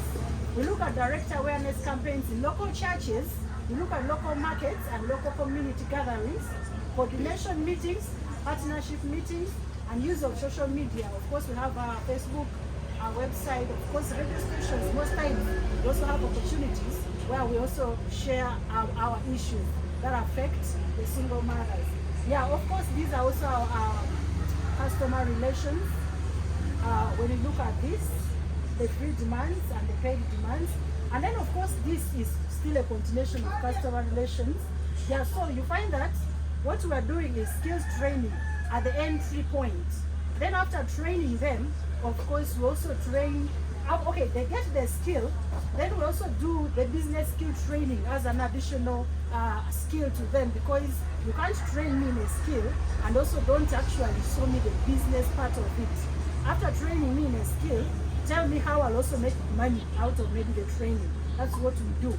And then of course we give them the microfinance services to boost that business so that they can already continue running their businesses to support themselves. And of course, how we retain them is the continuous awareness, especially on trauma.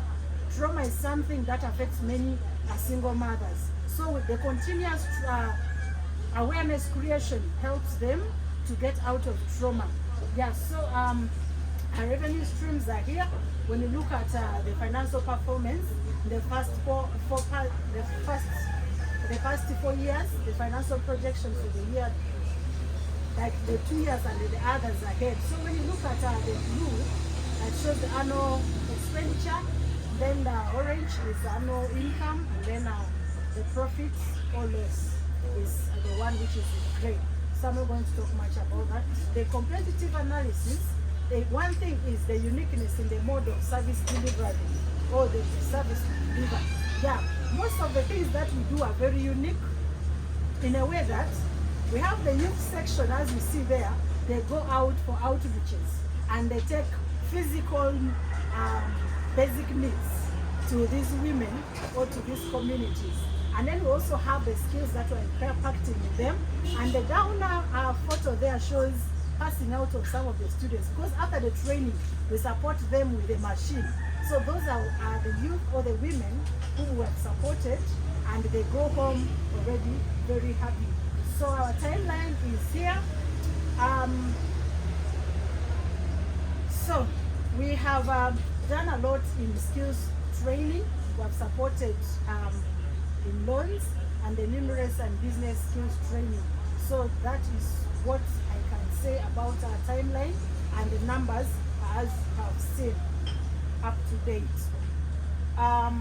You can support us by donating to support the single mothers and other segments as in our story. You can also pray with us. Prayer also can move a mountain. Sponsor a single mother skills training, follow our stories and give feedback. More mentorships and what training sessions like this would also help us to move this journey together. So this is the team that we have. I'm the executive director, and then I have a finance called Florence, then she's the field officer, then Simon is our board vice chair. So this is what I can say about Salt. Thank you.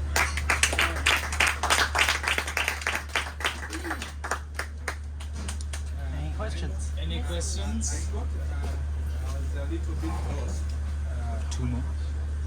My question was, how do you make money? But because it seemed, I don't know how others view it, but it seemed to me as if they are a mixture of NGO and a business. So how do those girls come in? Do they pay a fee, or Yes. they don't pay a fee for the training? They pay. Okay, because that's come out here. I was just wondering how you make money. Okay, then you did in France? Yes. Okay, thank you.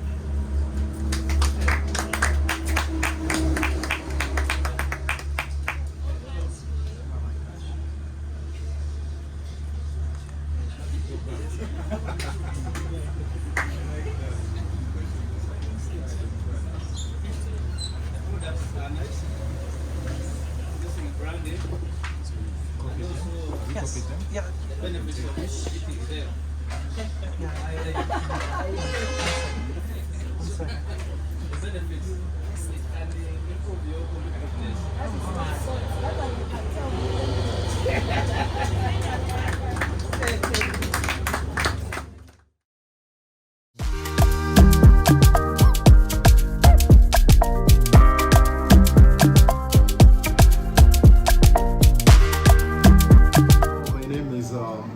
Stanley Alemi, and my business name, or the name of my business, is Alesta Medical Center. Alesta is actually, I picked it from my two names, Alemi and Stanley. I picked the first three letters of Alemi, the ALE, then the first three letters of Stanley, STA, so to make the Alesta. We offer health services, to the community that we're in here in Ediofe and those that are around town. I would say Arua City has a lot. Actually, from what we learned from the training, there are quite a number of things that have impacted in my life and in the business as a whole. One, we learned that there are customer jobs that we need to accomplish, or the expectations as to why they leave other business premises or other health facilities that offer the same or similar services that I do offer here. So I've learned to address their needs. Customer satisfaction during service delivery is another thing that I've learned in the business training. There are a lot of gaps in the health sector that we feel we should package and probably address. For instance, the line of maternal child health, but specifically women who are in the reproductive age. You find over 60 to 70% of the women that we receive here suffer from reproductive health challenges. And I think if the Americans could come in to give us an aid so that we can reach out to these ladies in the community, I think we shall be able to address most of the reproductive health challenges and even the children that we see.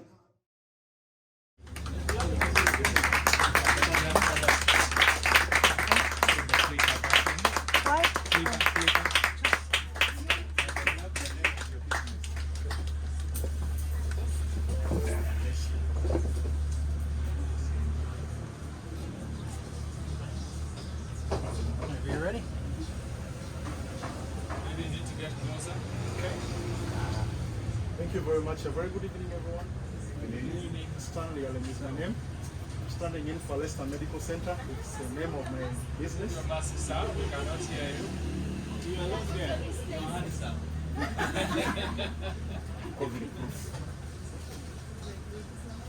Alesta Medical Center is the name of my business, and we normally say your health is your wealth. So when you're healthy, you can run around and earn.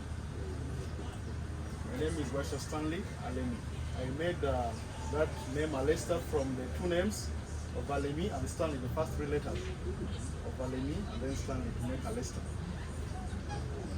Before we came into business in 2020, on 13th of January, I went to the market and saw what challenges that people are faced with. People are facing actually when it comes to offering health services. We realized the number of private health facilities, the charges they levy on those clients that they go services or the patients is relatively high. Secondly, you find that delays or time wastage in delivering the health services or the packages. Inadequate or lack of client or customer care has also been another challenge that healthcare facilities have been actually facing. And then inconsistencies at health facilities. You find a client goes into the consultation room, for instance, in a Royal Hospital or another private facility, and then is referred to a medical radiology center for an investigation. It makes it quite inconveniencing. So what have we come up as Alesta Medical Center? As Alesta Medical Center, we're offering quality, affordable healthcare packages, timely. And we're also mindful, we are very mindful about the safety of our patients and the customer care that customers need to get. Many times when you go to these private facilities or to these other government entities where health services are offered, find the mother is tossed here or any other client is tossed here and there, so they don't have a very good experience when they go to those facilities. So Alesta has come here to address all those challenges. What is our market opportunity? We're looking at West Nile as a whole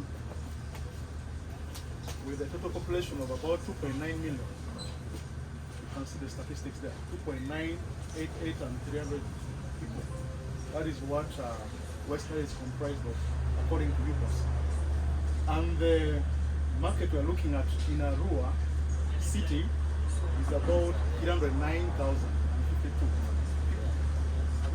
But out of all these, what we are looking at is about half of that total population Arua has. So that tells you that we are looking at only 50% for the start. So once everything gets better, we look at others later on. How do we get to our clients? Or how do we get to interact with our clients? When they come to our facilities, we of course interact directly in the consultation rooms, or when they come at the pharmacy to have a purchase of drugs, we're able to interact with them directly. And through outreaches, we have got extension services. Like today, we have 3 staff from Alesta who have gone to Furaha to offer a sexual and reproductive health service. It is an outreach that we are offering. So that is how we relate with our clients, and also through the social media platforms, we're able to interact with those who cannot directly come to us, but have got our contacts. For instance, our WhatsApp. They're able to ask us questions. I have this and this. How do I go about with it? We ask you to do this and few things. If we find it's not helping you, you come back to our facility and engage us directly, one-on-one. Customer relationships. How do we get our clients? One, I normally have radio talk shows on Arua One. I have radio talk shows in Access FM, including a Voice of Life. So when the clients or those listeners listen to us or listen to our programs, we're able to get them, come to our facilities. We have outreaches that we conduct. That was at Pajulu. I don't know exactly where the site is, but we're able to reach our clients through that. Once we get them, they're able to come to us. We also have what we call facility-based mobilizers and VHTs, or village health teams. They're able to reach to the clients, and then know that we're able to receive the clients at the facility. What are our revenue streams and then probably the cost structures? One, we have a pharmacy within the clinic. I know at times in most of these facilities in town, the healthcare points, you find you may not be able to go over-the-counter purchase of drugs, but at Alesta Medical Center, at any time when you come, even if you have 50 shillings, you're able to buy your Panadol. That is how we raise money. Then in the laboratory, we're able to have very many tests that help us in generating revenue. We do minor surgeries and others, and then removal of foreign bodies. This helps us to generate revenue. When it comes to our cost structure, where we normally have expenses, one, rent is one of it. Secondly, the salaries of our employees, their welfare, the stationaries, and then the cost of moving from Alesta Medical Center in Ediofe up to Vura Custom to offer sexual reproductive health service is a cost in transport. What are our competitive analysis? When you look at Alesta, it is open about a very good for a very long period of time, from 7 up to midnight. You find our place open for any service you want, be it pharmaceutical, consultation, lab, admissions. You always find us vis-a-vis these other different facilities that you see within the city suburbs. What has it been from the day start, from when Alesta started? We started Alesta on 13th of January 2020, when we were about a few minutes to the lockdown. From that time up to now, we've so much impacted as far as sexual and reproductive health is concerned. When you look at that, it's a very big thing, but the components are there. Immunization is one, family planning or modern contraceptives is another, antenatal care, postnatal care is another, but mainly you find ladies within this reproductive health. We offer them modern contraceptives that helps to control their fertility. In so doing, you find we reduce the cases of unsafe abortion. When you don't offer those contraceptives, you find ladies have sexual intercourse, and then when they're not ready for the child, they terminate using unsafe methods. So we as Alesta, we offer sexual and reproductive health, and from that time up to now, we've so much eliminated cases of unsafe abortions, and the uptake of contraceptives in Alesta Medical Center has been in the rise. Maternal child health has also been improved. A child who is 5 years below comes, we're able to identify the need. If it's medical or surgical, we're able to address. A mother who comes has got gynecological cases and maybe medical, surgical, able to come, we're able to address all that. So that is how far we've moved from the time we started Alesta Medical Center. And good doctor-patient care relationship has been there. And then lastly, we are looking forward to expanding the facility in the near future. That is what we have as a future prospect. Our ask, what are we asking as Alesta Medical Center? We don't need much. We need only $25,000. How are we going to use this fund? If it comes, basically it's financial. We need $10,000 for a modern ultrasound scan machine that will help us to investigate these mothers who come to us with their different cases in surgical, medical, that probably patients will have to get cure from. Secondly, the breakdown of that still continues. We need about $8,000 for radio talk shows that we shall use to sensitize the population in Yofe, Arua City, and West Nile as a whole. Why we do that is because the world is heading into what we call preventative medicine. Currently, what we're practicing is curative medicine. You come with your headache, you come with your urinary tract infections, we treat. That is curative.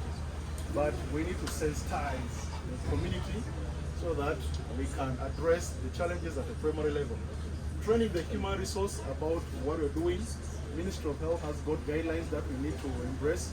World Health Organization has got guidelines that we need to actually look through, including CDC, Center for Disease Control.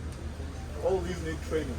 So for that, that is where the $5,000 will be invested. And then the $2,000 that you see will help us in improving our laboratory equipment so that we investigate any client who comes to a facility very well and then gets the right diagnosis. And in our team, we have got one general practitioner, we have a pharmacy technician, we have 2 laboratory personnel, we have got 2 nurses, we have a cleaner, and other volunteers. Thank you so much.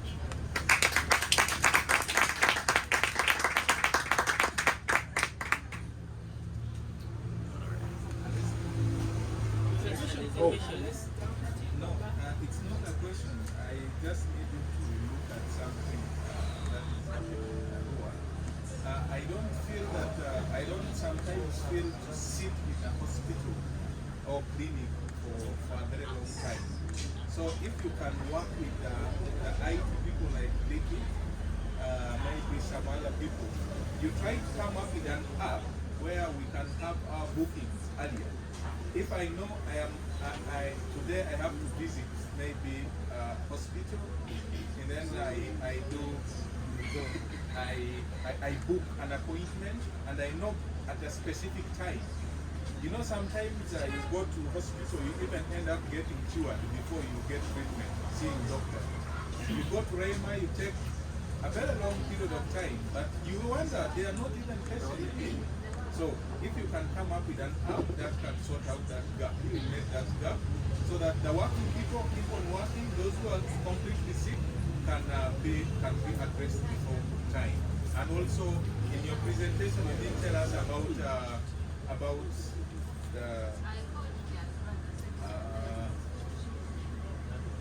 follow-ups, the client follow-ups. To, like, if someone is sick, do you do follow-ups? Like, maybe I came there I had maybe an infection. Do you bother to check up with me, like what some hospitals do? Have you gone for reviews? Those are simple questions. Yeah. Thank you very much. Let me go direct to that. We normally do send SMSs. We give courtesy phone calls to our clients to check on how they are. And at times, practically, I myself, I get onto the motorcycle and ride to where those patients are to find out how they are. I think it's what we do, but except it was not clearly brought here. Regarding appointments to save time, yeah, sure.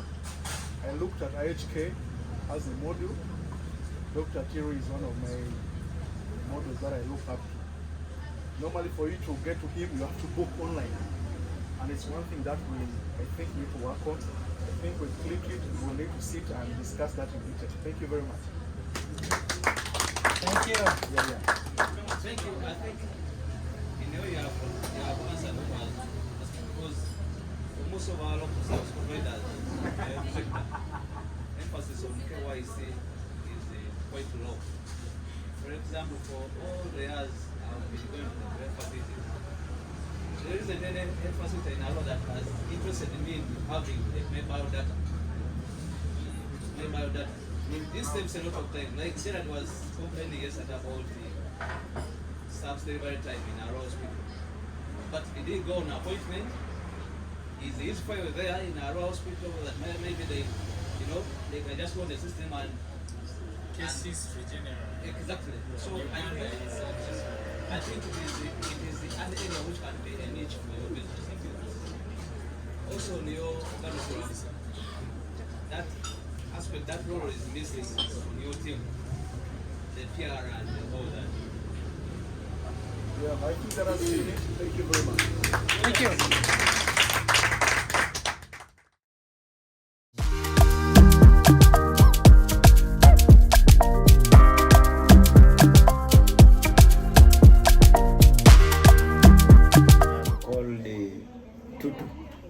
Zone, and this is Madi-Lugbara Community Museum. I was driven by the passion to promote and preserve the Lugbara cultural heritage. That's what drove me against all odds. A lot of things are getting rubbished off by very many other influences. Influences both ideologies and people's changing way of life, which I really feel are eroding our cultural heritage. And if we don't do that, in a few years to come, we shall lose it. We shall become a people whom I would say I have no culture. Because if you have something that's not yours, you are copying what is not yours, and you don't practice your own, you have no culture. And when the English say you are uncultured, you know what it means.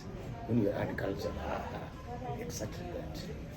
I know this may not be profit making, but also they love to know.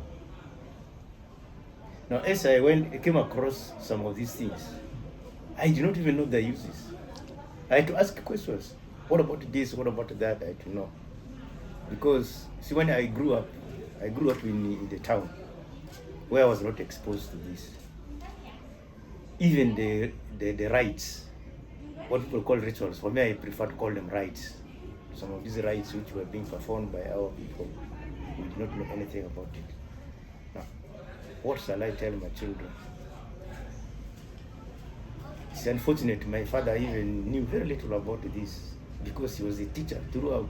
Most of his time he was spent with students and did not have enough time to practice this. He was exposed to modern things which you could buy from the shops, but value, he was missing value in some of these things. The Americans have heard of West Nile virus. This is where it came from. Why don't they come to find out the people from where this thing originated? Those who survived without any medicine, without any vaccine, those who survived the West Nile virus. This is the place, this is the culture. And some of these practices, what we were using, the foods we were eating, were the sources of survival. Come and see, come and experience, come and feel, come and touch the culture. We're here at your service. Everyone get up on your feet. This is a presentation item. Take some break.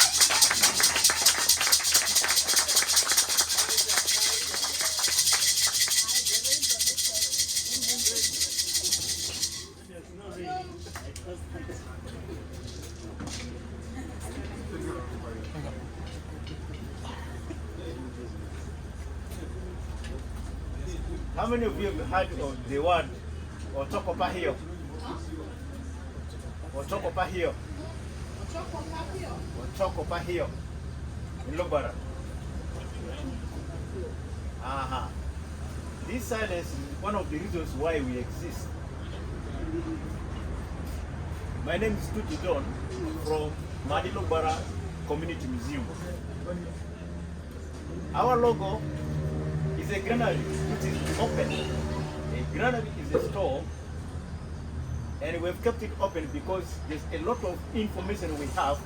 We would like you to access that information and get knowledge about Madi-Lugbara Community Museum and our cultural heritage.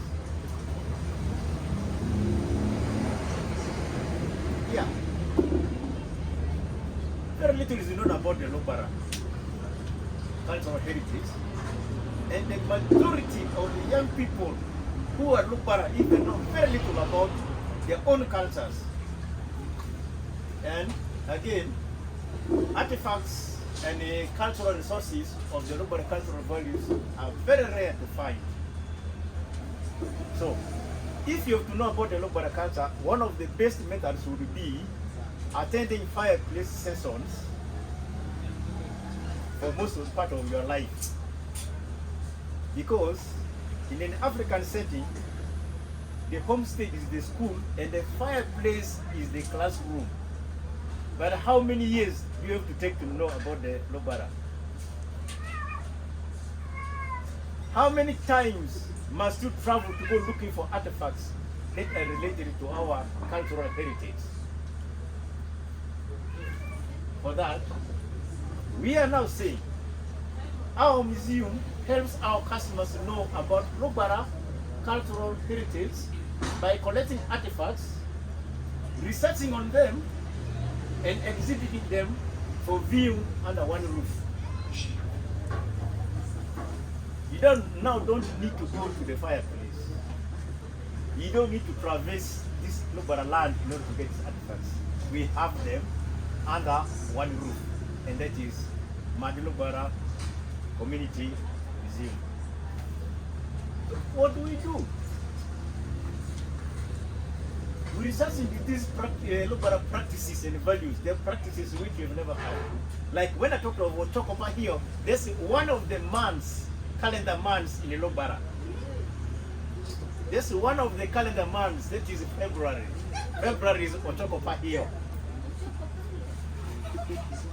Now, we collect these artifacts of heritage value and exhibit them for viewing in sections of, we have weapons, we have religious artifacts, we have those connected with industry, we have the social tools, domestic wear, traditional foods, and pottery. Where we come to religion, that's where the ready making process is. Now, this is how some of our artifacts are. How they look like. Religious.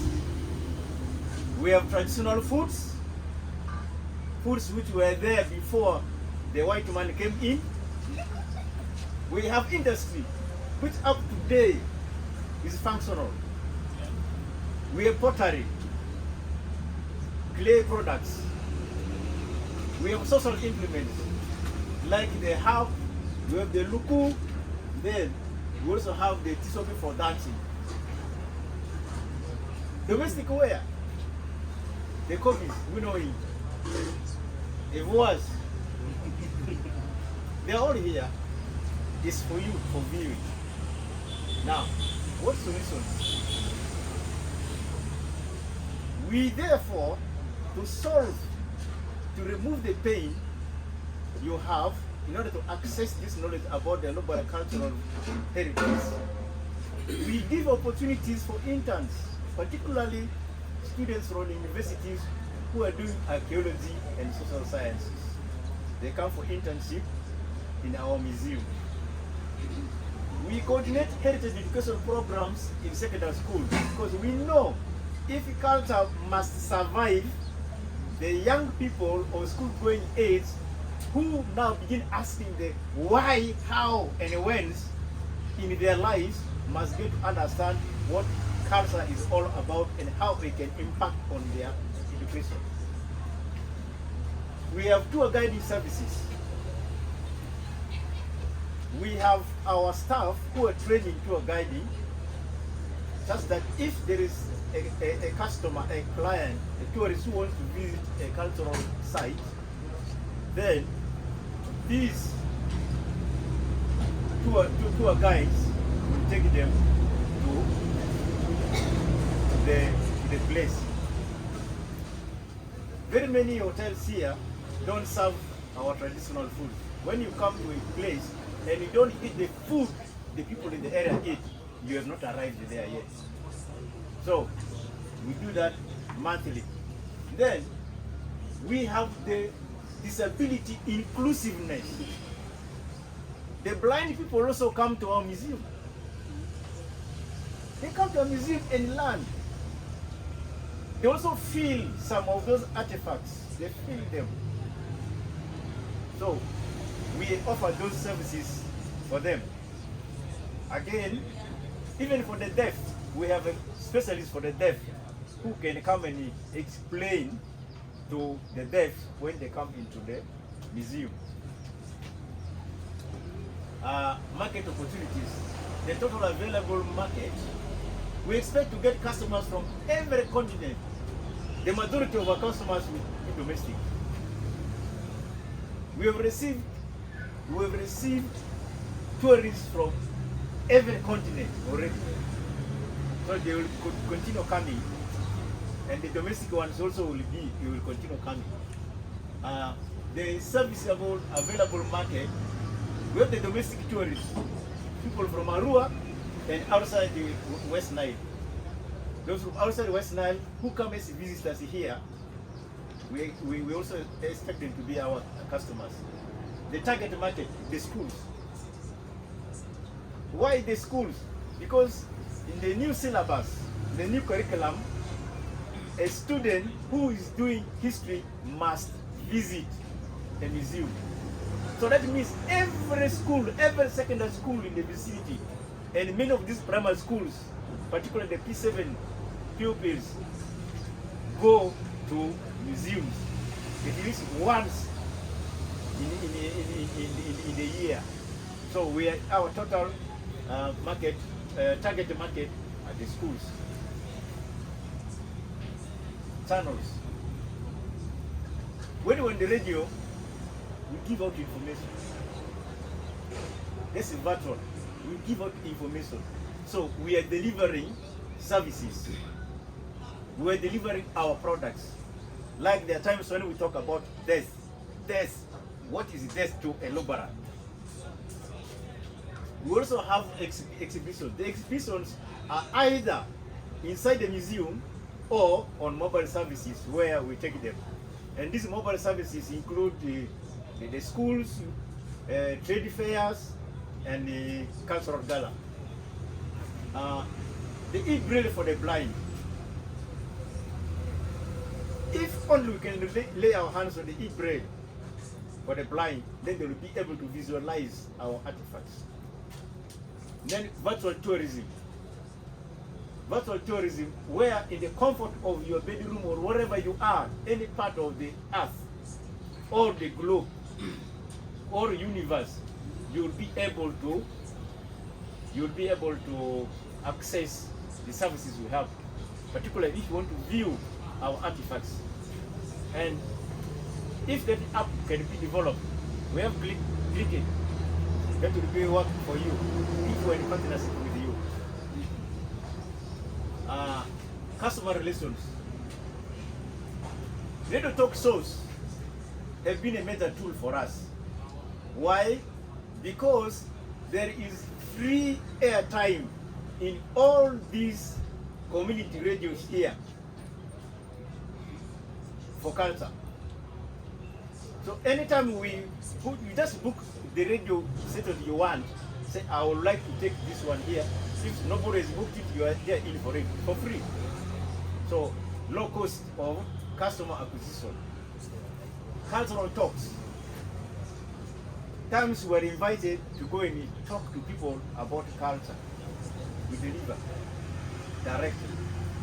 Then we also have organizing and participation in cultural galas, as I said before, trade fairs, we take part in them, reaching out to organizations. There are organizations like units here.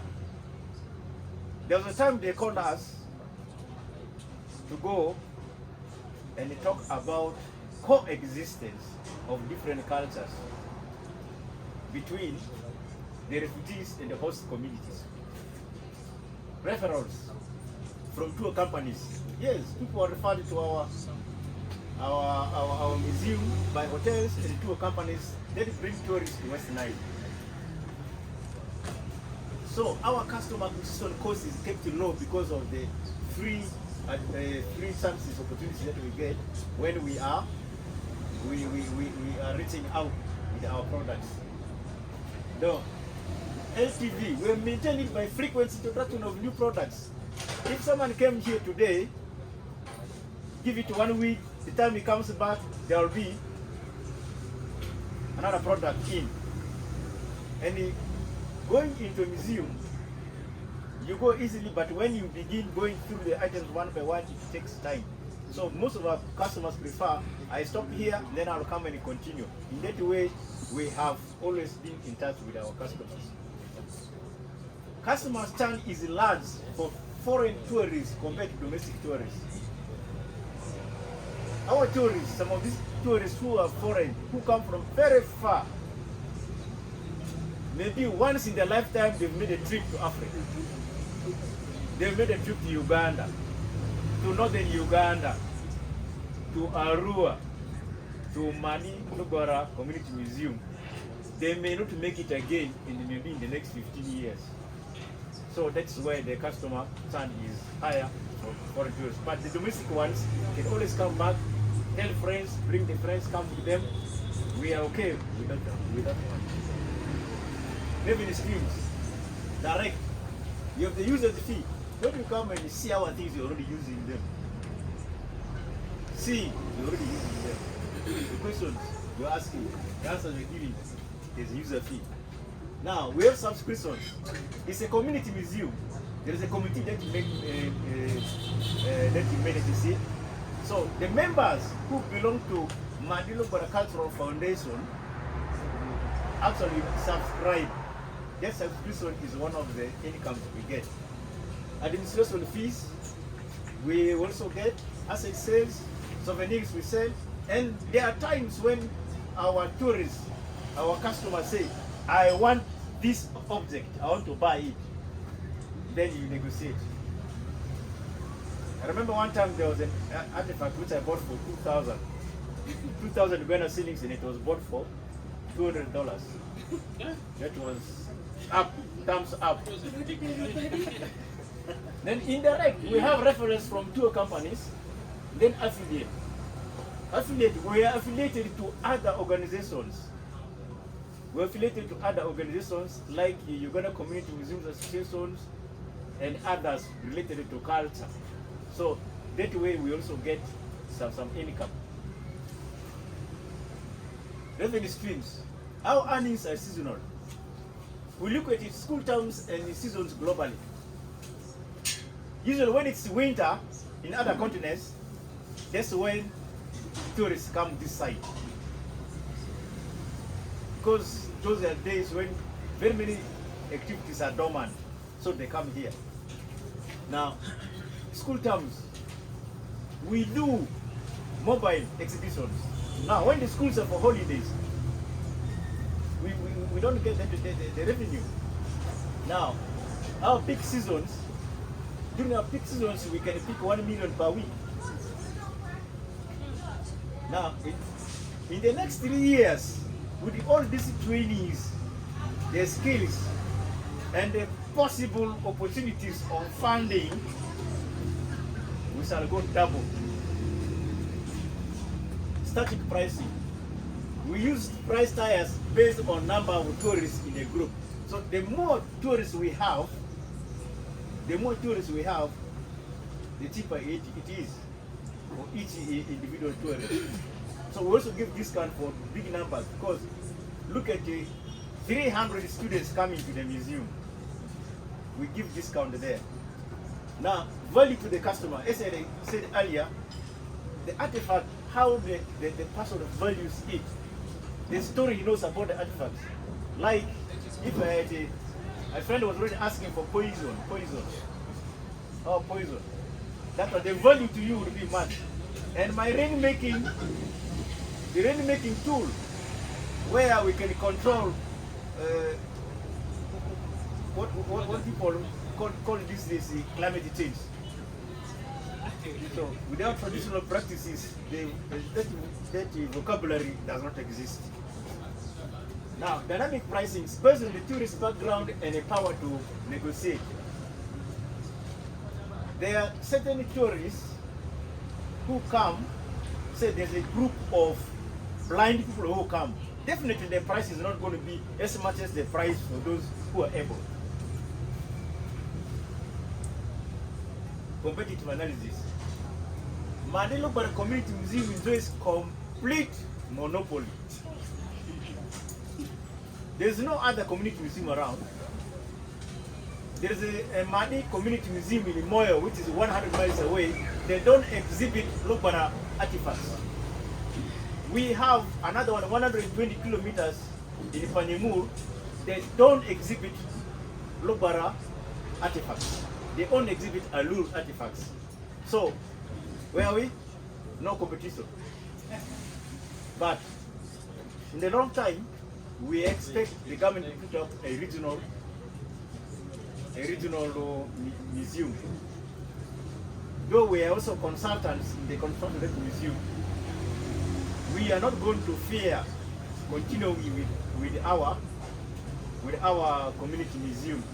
Our resolve is we don't fear any hot porridge.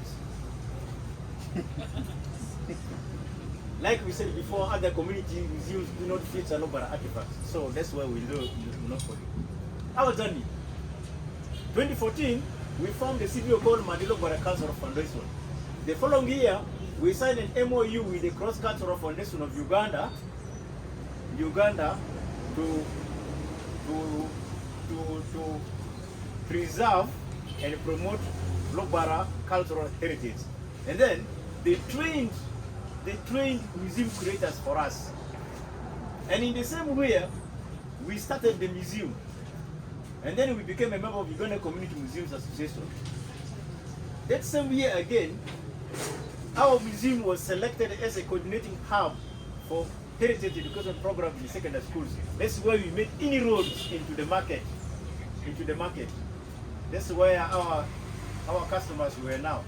Today, the majority of our target market is the schools where we are actually coordinating hub for heritage education program. We gotta, future plans. We gotta stop. You're at like 18 minutes. Is how much? Yes. There was a period of no light, so there was no communication. I don't know how long it was, subtract, and then we continue. We paused. Future plans. We're going to move to larger premises with a large compound. We're going to acquire land and construct a traditional Lugbara homestead. And then we want to procure more artifacts. We're going to train more disability inclusive curators. We're going to introduce e-braille for the blind. We procure means of transport, procure better equipment for mobile and museum exhibitions, and then migrate into virtual tourism. Because if we can only get whatever it is, this amount of money, the US dollars, we would have some better means of transport, equipment for the mobile museum program, and then the e-braille for the blind. See the stuff? The manager and curator, diploma in education, a retired secondary school teacher. The women representative, Ms. Christine Afema,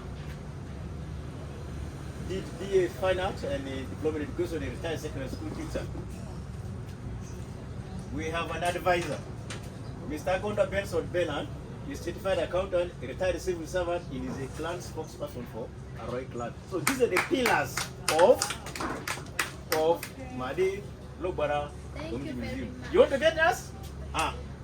Remember, what an elder sees while seated, a young man cannot see even if he climbs a tree. Thank you very much.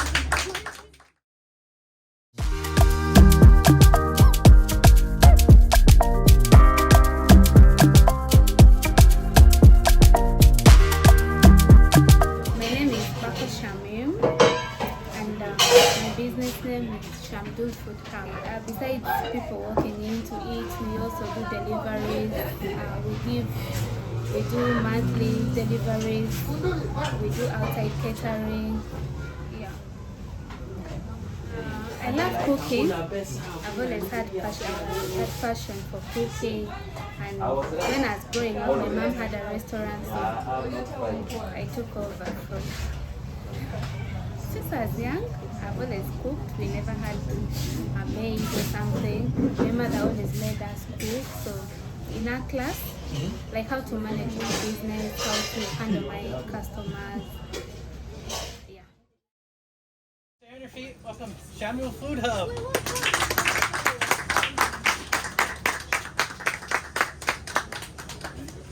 Hello everyone. My name is Bako Shamit, also known as Shamdul.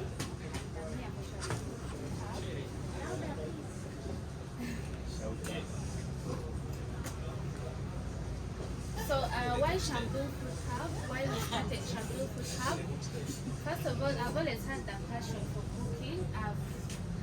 Many people who have tasted my food before, they told me, Shamdul, you really cook well. And I told myself, why not make it a money-making venture?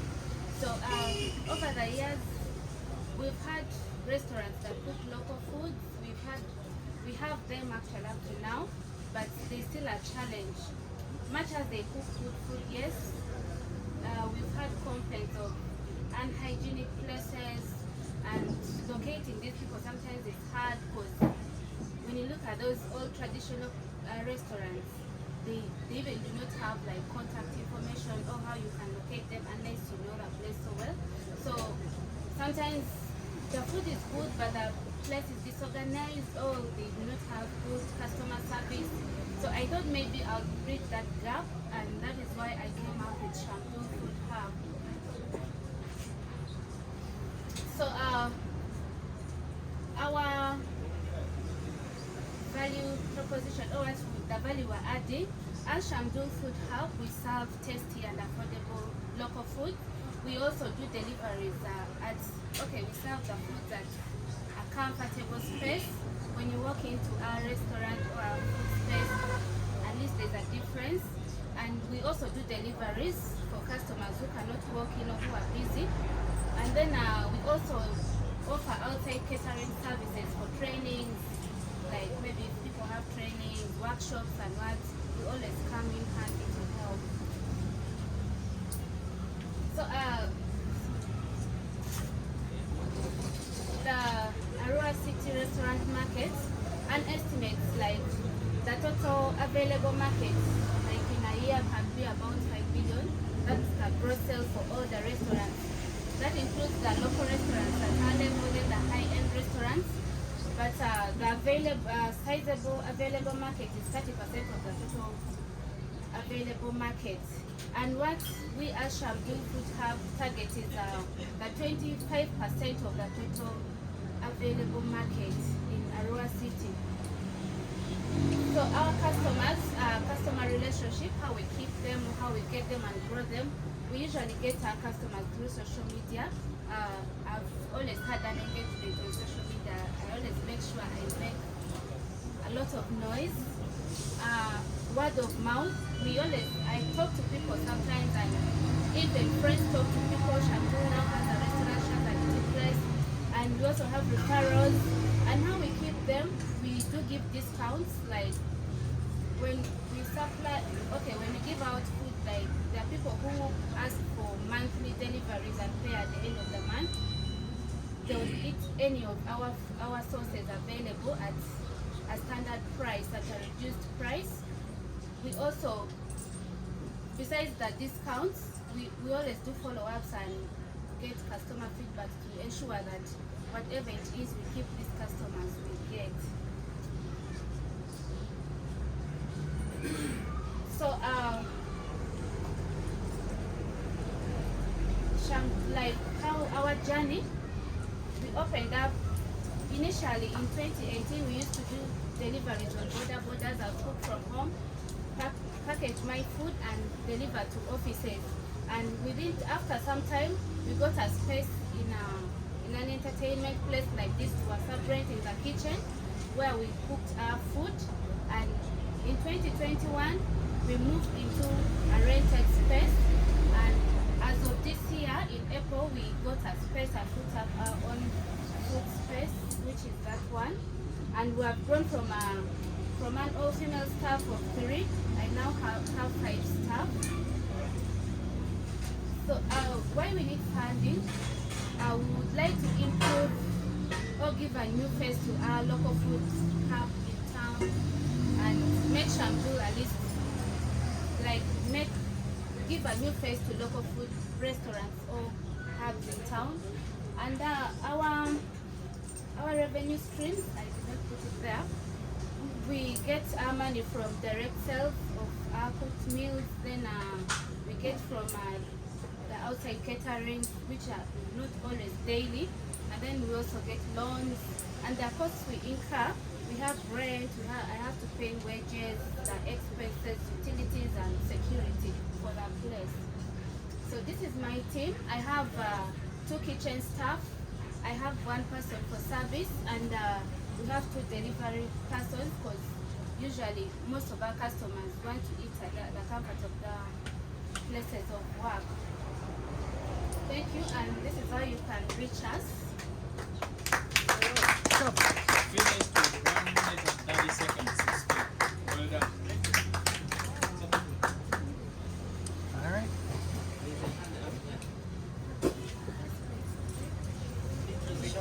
Thank you, and I would like to say your food is liked by many, by the way. Thank you. And then we used to work together, if you remember, at first. And then somehow you were inconsistent. We deactivated you, but can we discuss again what together? No problem.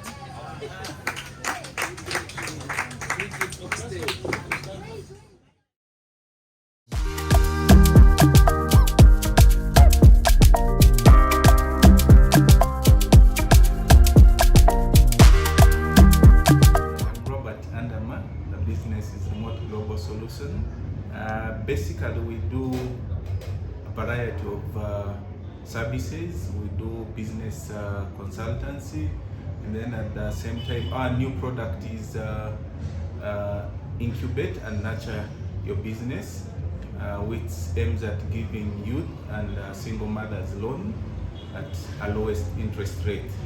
We start business with them, and then we start the business, nurture it together with them, and to give them a sense of living and to make their cost of living better. It started all in 2015, as I said earlier. The company I was working for was looking for a vibrant person to work in marketing.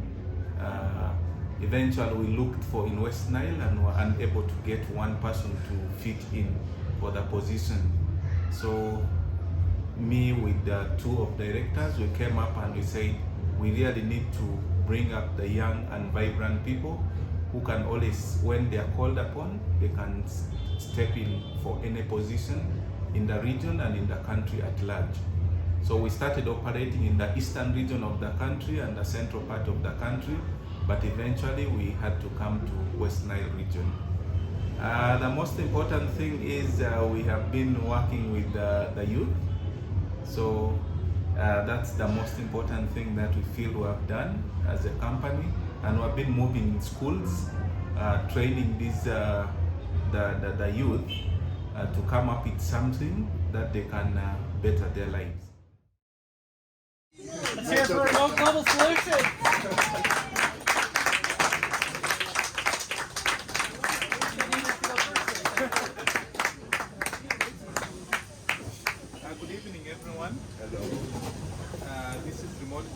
solution. About us, Remote Global Solution. We started in 2014, incorporated in 2017. We have a combined experience of 38 years. Combined experience means that all of us who are working there, we are having our own experiences. Now we just combine everyone's experience, so we take it to 38. Carried out activities in Central and Eastern region of Uganda. We bridge rampant business startup gaps. We bridge rampant knowledge application gap, aim at reducing unemployment and looming poverty among the youth and women. Solution to loan traps. Many people are trapped in loans, so for us we provide that solution because we incubate and nurture businesses with people. Solution to miserable retirement. There are so many of our civil servants, they have retired, but they have nothing to show what they have worked for. So we provide that solution at remote. This photo has not come out well. I don't know what happened. The men there, the pain we're eliminating. The men are trying to push a Bugatti. A Bugatti is a very fast car, but that is what actually happens in our African continent. We are pushing what we already know. That is the pain. We want to remove those. And then what the gains we want to provide, we really want to make sure that everyone is as fast as the Bugatti on a safe landing road. We don't want us to start struggling when time is too late. When it is your time to meet your ancestors, you go when you're safe. Not like you have to tell stories or your children start saying that what happened.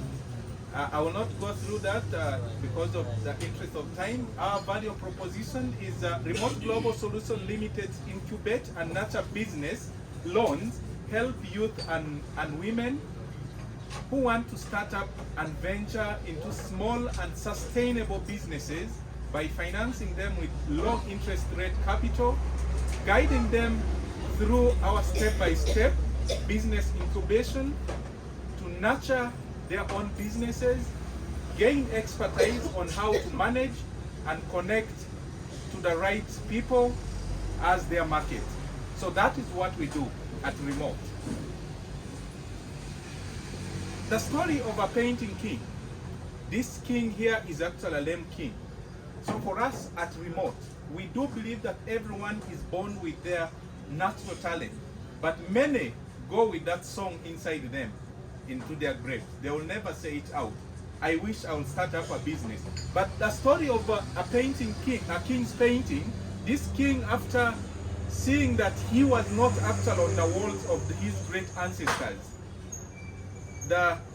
he felt so bad that now he was having disabilities. What can he do?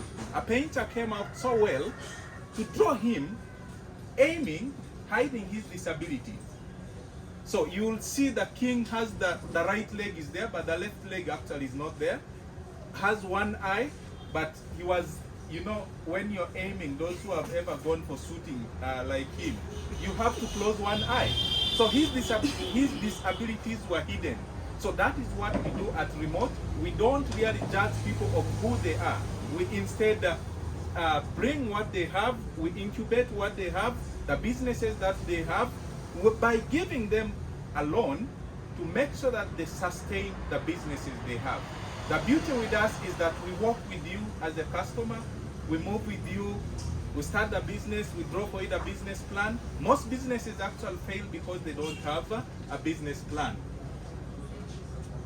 I don't know what happened. I think something went wrong there.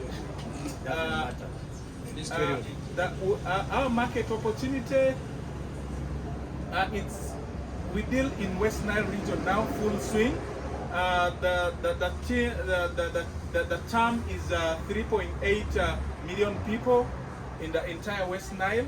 I think I was even asking someone, why is it that my figure is a bit different? The figure I think we are basing, UGOS has not given us for a very long time. Our sum is 2.1 million people. And then our target market is 975. That one there, people. That number there, that's what we're looking at. And we're looking at districts in West Nile, from Pakwach to to Moyo. We have left Jumani out. Our channel, we use direct channel, and that is through our employees. Our employees are professionals, and they prepare people to have the best impact. We don't give people loans so that it can give them headache, to feel like to have sleepless nights. We do referrals. With time, we may go hybrid and use of website. Customer relations. Our Gate, social media, speeches, blogging, advertising. And then we have our Keep, blog still, business advisory services, journey with the customers, as I said earlier, our Grow, good customer experience, follow-ups, and referrals. We have our CAC is actually free. The customers will get them at a free cost. Our LTV is 98% of the current customers we have. The churn is only 2%. Revenue streams.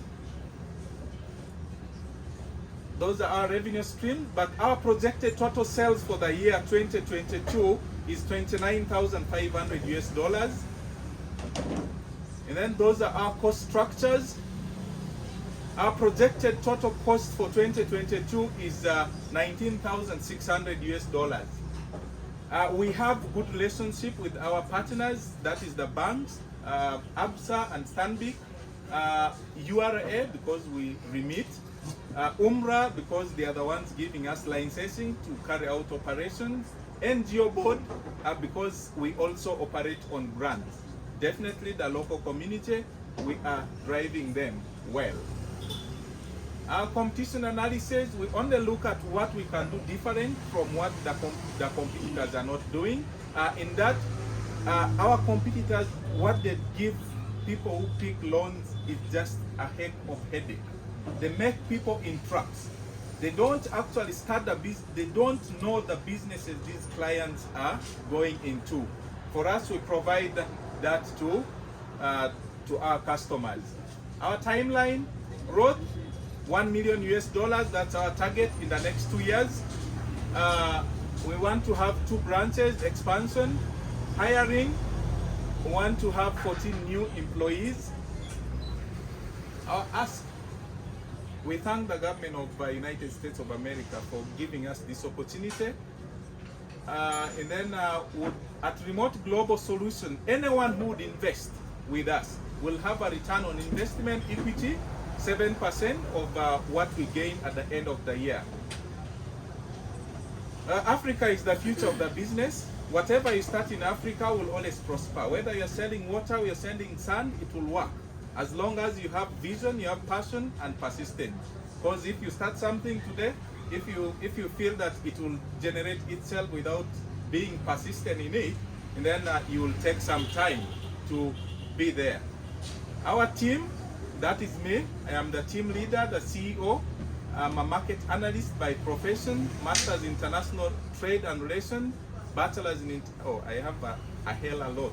So all that, I do that because sometimes I do management of my staff. Other team members, those are my beautiful ladies in office, others were not there. Attribution Fielder is the manager, bachelor's in microfinance management. Faida Dokas is our accountant, diploma in business administration. Aikoru Brenda Peace is the accounts assistant, bachelor's in business administration. Matthias is our communication specialist, MBA and bachelor's in education. Lydia Nabukera is our sales and marketing. We have our lawyer and also our managing director. So this is what we do when we are incubating the businesses. We normally have check-ins. We build a rapport with the people we are incubating their businesses. We clarify their expectation one-on-one. I've been told that time has reached, but just let me finish this 1 minute. We clarify their expectation because everyone who comes for a business loan will really need to have something that will keep him going and to have that business. We follow up on actions agreed with the people, we provide business updates to ensure an alignment with what they already have. We review progress. We provide or discuss feedback. We agree to actions with clear timelines, suggested improvements, because we always keep on suggesting to them. That is just a summary of what we do. That is me. My contacts are there. Thank you so much. Are you sure? You just say it now. Any question? Yeah, thank you.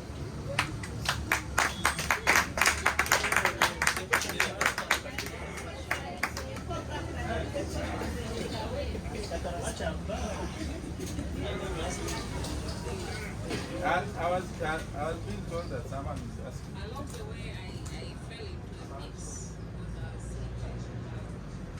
with financial service, profession, but I have appreciated that you prepare the businesses, you equip them as you need.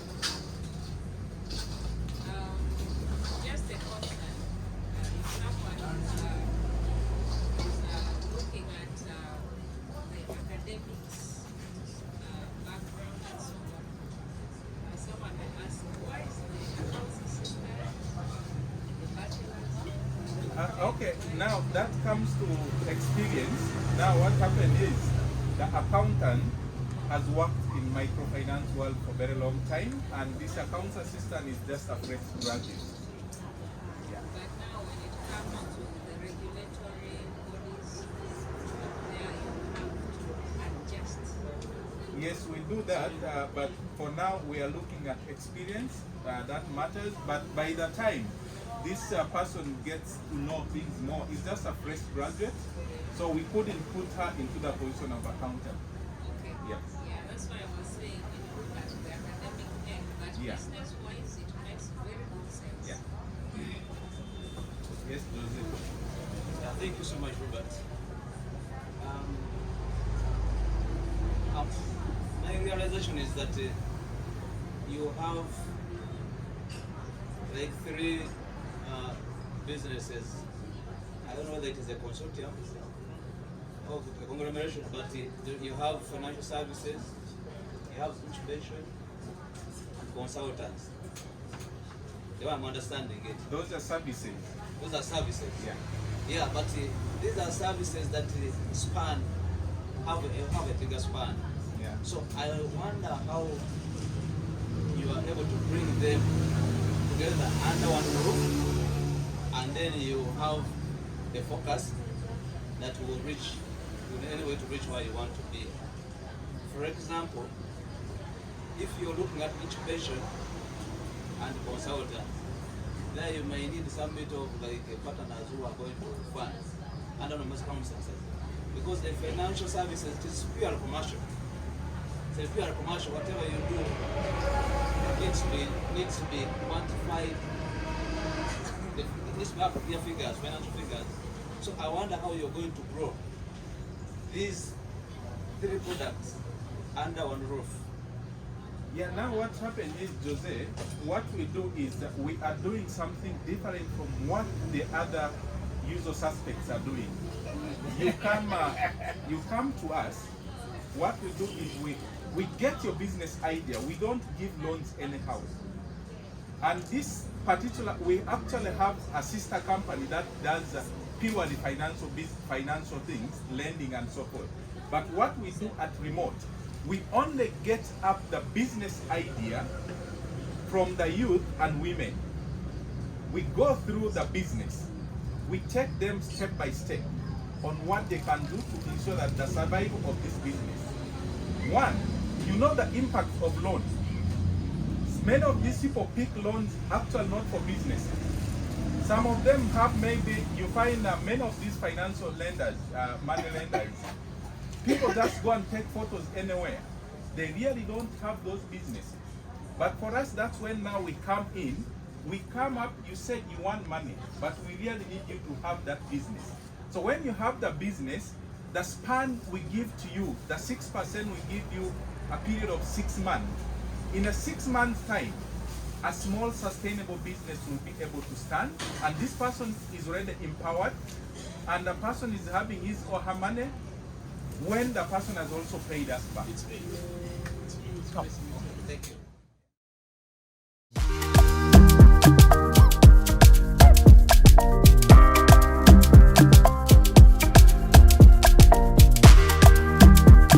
I'm called Matata Franco, and my business is 303 stores. We do clothing, and we make jumpers, t-shirts, sweater shirts, and we customize for people also. But majorly what we do is we are a home brand, of which I used to call it a West Nile brand. I started this in 2019. The first concept was customizing what someone wants to put on. So as I moved on, I actually did some ideas which came from me, because I needed to have something in the store. But when people kept on coming through, they were advising me, I want like this, I want like this. So what I made myself did not move. So I now one day thought of, what do I do best? As in, what do I do, like maybe which can make me happier, because I was looking at creating something. Then one day, this idea of someone doing something for West Nile came up, and that gave birth to this brand, Do One West Nile, which means everyone should do one thing for West Nile to grow. It doesn't mean that you should have money to do it. You can even plant trees or something. But it was just an idea which encourages everyone to be very, proactive. Like, you do something for West Nile. So it gave birth to this. So when this came through, and I saw people were taking it after explaining, like, to people, this is what it means, and this is for us to be, proud of ourselves, and maybe they started then. When they recognized and started embracing that brand, then I said, let me just do something general. Maybe let me create more art. So what I did was I started creating more. The next one was West Nile, because I didn't want to limit myself to the district where I come from, which is Maracha to be specific, but all my life I've stayed in Arua. I was born in Arua, and I didn't want to limit myself to one particular district. So what I did was I said, let me do West Nile. So this came up. Then as I was doing that, I spoke to my mother about what really identifies the Lugbaras or the West Nile people in particular. And she told me it's a leopard. Then also I see a lot of institutions using a leopard in their logos, and I was like, okay, if this is it, let me do something with a leopard, and of which I did the real West Nile spirit, meaning the leopard is the real West Nile spirit. They used to say it stays calm until you kind of provoke it or something like that. So I said, this is now the real West Nile spirit, meaning it's something which can unite now, West Nile, if they embrace it. So actually it gave birth to that. Then a couple of others, including the latest that I added, which is the one of the former president of Uganda, Idi Amin, who happens to come from this region. So he ruled when I was not yet born, I'm quite sure, yeah. And I came to hear about it, but he died when I was there. Then I was like, how do I tell this to my children? That was the first time so it made me come up with something. I did a sketch of it, I shared with my creative designer, and we came up with that brand. To the Americans, we're here, we are trying to do so much in a way that we'll be like them. They're quite, you know, ahead of us, and you know, we would like to be like them. And if there are people there who can support, you know, the little things that we are doing, it will be a plus, it will be a good add-on, and hopefully also maybe coming through there one day to see how they do it. But all in all, we all want people, and I'm quite sure visiting us like this, giving us more message and information and knowledge could be another great addition to what we are already at. Yes, I think that is a basic message that I would like to say. All right, everyone get on your feet for 303 Apparel Concepts.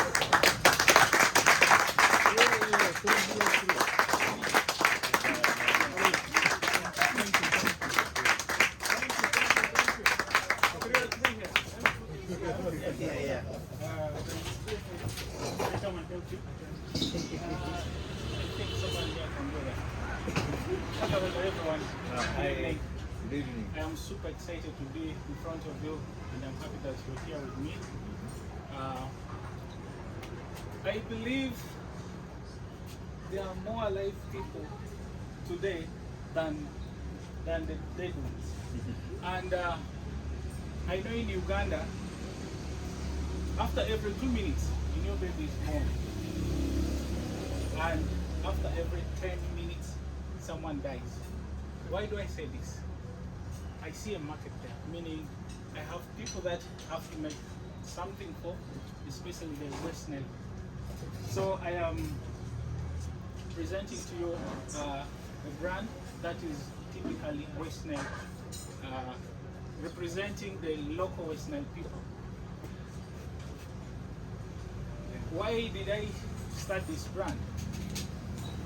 Firstly, I had a conversation with a gentleman who we knew ourselves with for a very long time, and who now happens to be one of my, you know, team members, who said something different about West Nile. He said he thought West Nile was a desert place where there are no rains, and you know, people here, like, they stay on trees or something. That thing kind of disturbed me. Then I was like, how do I start telling stories about West Nile? Then I said, let me do something that I love, something that I involve myself doing, because I'd started businesses before that I'm not directly involved, and they were not, you know, working. So I said, let me do upgrade. I love breaking things. I quite did something related to this. Lemz is helping me. Quickly, let me explain. Do one means every West Nilers will do one thing for West Nile to grow. I see a lot of people doing something in the line that I created this one. Thank you in your capacity. Then we have West Nile campus. This is just so we are on the. Exactly, it's even easy. Someone can understand this. The next is Aroa City. I don't know if it's my city. After being given the city status, I said let us do something so that we are coming from this city. And how best do I do this? I looked at something that could easily identify us, and I saw the project that this gentleman, Aita Jaffa, is doing, and I said this will be the big thing in Aroa City for the main time. So I drove all my concepts on this. I have so much more. I cannot carry everything. I have one talking about Idi Amin, which is one of the presidents we have gotten from this region.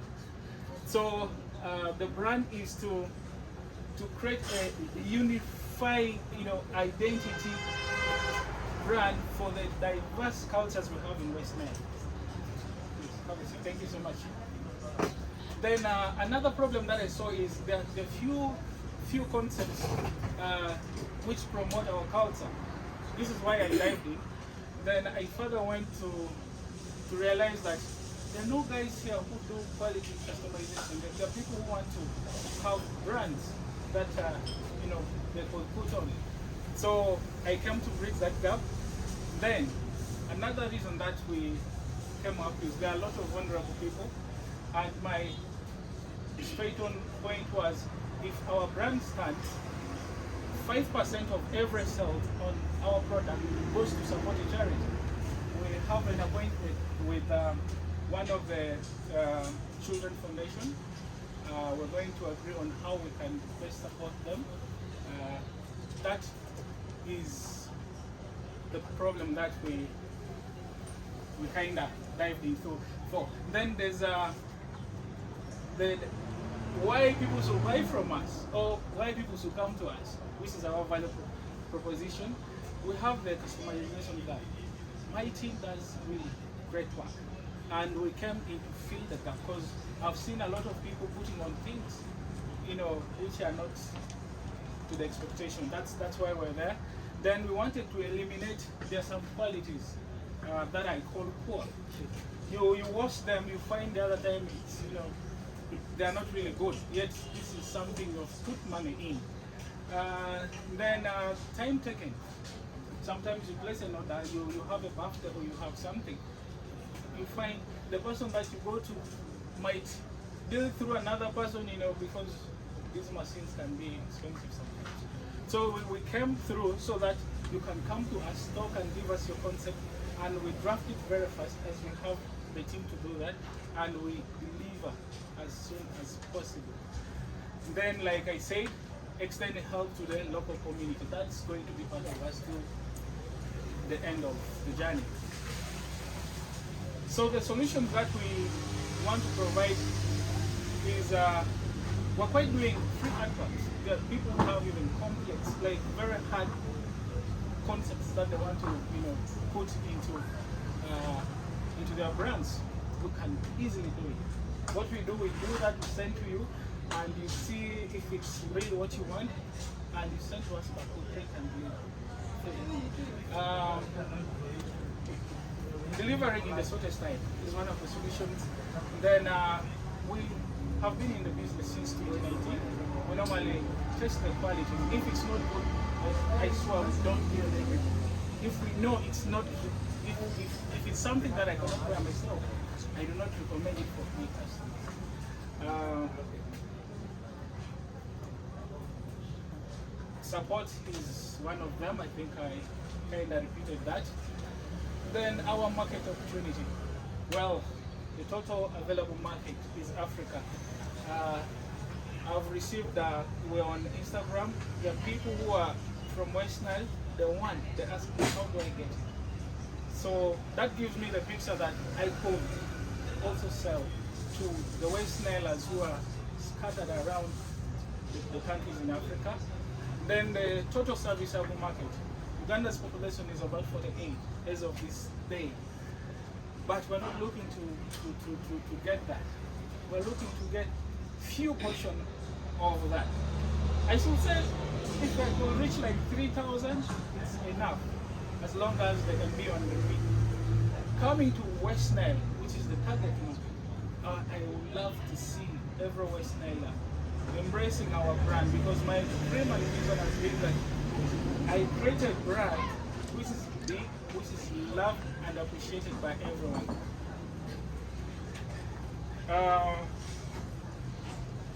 Time is not enough for me. I think the channels we are dealing with the direct physical products, direct sales, because we need to understand what the complaints are about our brand or recommendations. And we're also online. Our relations with customers mostly we're online. We're doing brand endorsements by artists. Freeboy is one of the artists we have here, and the social presence we are taking advantage of that. Then, ever since we started, our sales in the 4 years, we have realized up to like 29 million. This is not like in a month. This is down here and ready before. And over the 3 years, from these lessons that we have learned, I think we're going to really be times 3, because there were things that we took for granted and really have changed our life. Let me rush up. Sorry. Remaining. Yes, our timeline. We have been here for quite some time. We have established our presence, and we have learned where the problems are, and we wish to expand, open more branches, acquire better machinery, and add on our team to handle, a very big bunch of orders, and maybe the big client. Then what we're asking our audience to do, our customers to do, is follow us. Our website is not out. We're using Google website. If you go to Google, there's a website. You get the entire details about us, and we ask you to check through our brand. We're going to be putting out the signages so that you don't suffer locating where we are. Then this is the team. Up is me. I do the sales and marketing most times myself. Then I have Gilbert, who is the creative development. This guy does super good work. Then I have O'Neill. This man knows the quality. He normally tells me, "You're not doing this, we are doing that." So that covers mostly the gaps that I will let my clients go into. This is our contact information. Thank you so much for listening to me. I'm sorry that.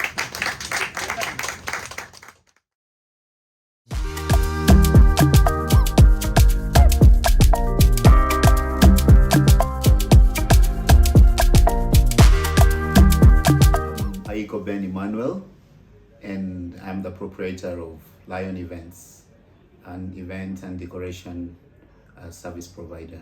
Naturally, I found I liked organizing things. Whenever there's something that comes up, I would get myself contributing at the organization, clearing the places, and working. I liked working behind scenes, and I thought it was just a simple role to play. But with time, I discovered everywhere I went, they would entrust me with bigger opportunities of organizing, taking charge, conferences, and every other thing.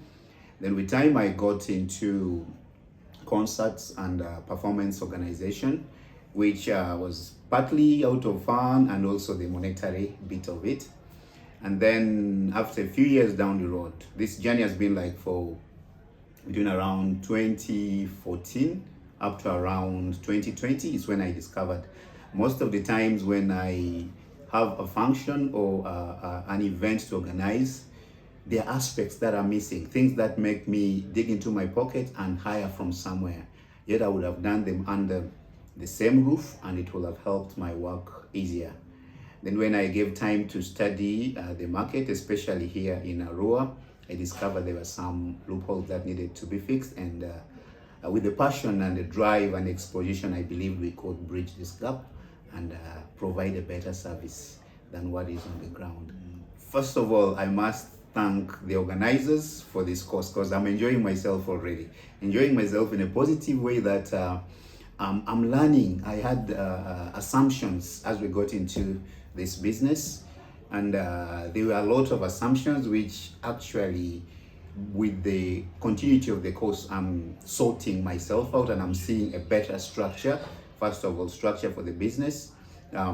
Things like the assumptions we had about customers, thinking everyone was our customer. Yet now, through the business and the courses, I'm trying to sort exactly where my niche is. Things like the tunnels of customer acquisition, how to maintain, and which ones and what else to do. I'm actually, as we go along, I'm practicing already some of them. And I was doing some that I didn't know I was doing. I'm now sorting, this one falls in this category, this one falls in this category. But the overall is, I believe it will make me a better business person and also point me to areas which I can study more and improve upon, because we keep getting instructions and leads They tell us you can go to this website and get this, you can acquire this material and learn more of this. So however short it may be, at the end of it, I know I'll be able to go to a few other places they have directed me to. Then my teammates, we have already started getting connections and markets and leads. So it's an all-round benefit from this course that we're undergoing. Hello. Hello. Good evening. Michael Benny Manuel here. Lion Events, your one-stop event service provider in Arua City.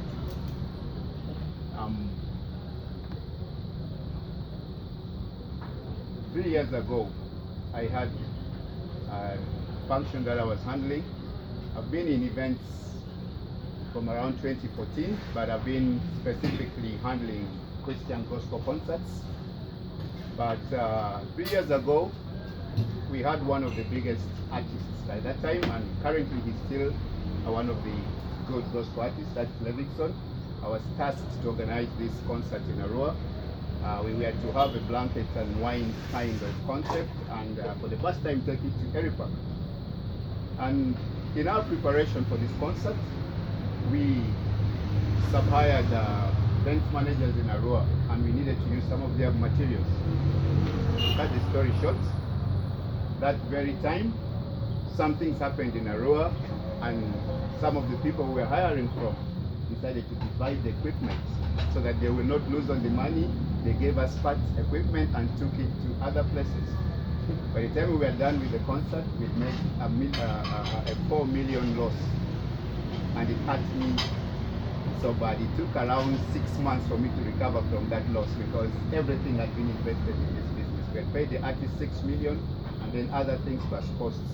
So I asked myself, I am gifted in arts and I love events. Why can't I look into this to see to that we have better services in Arua?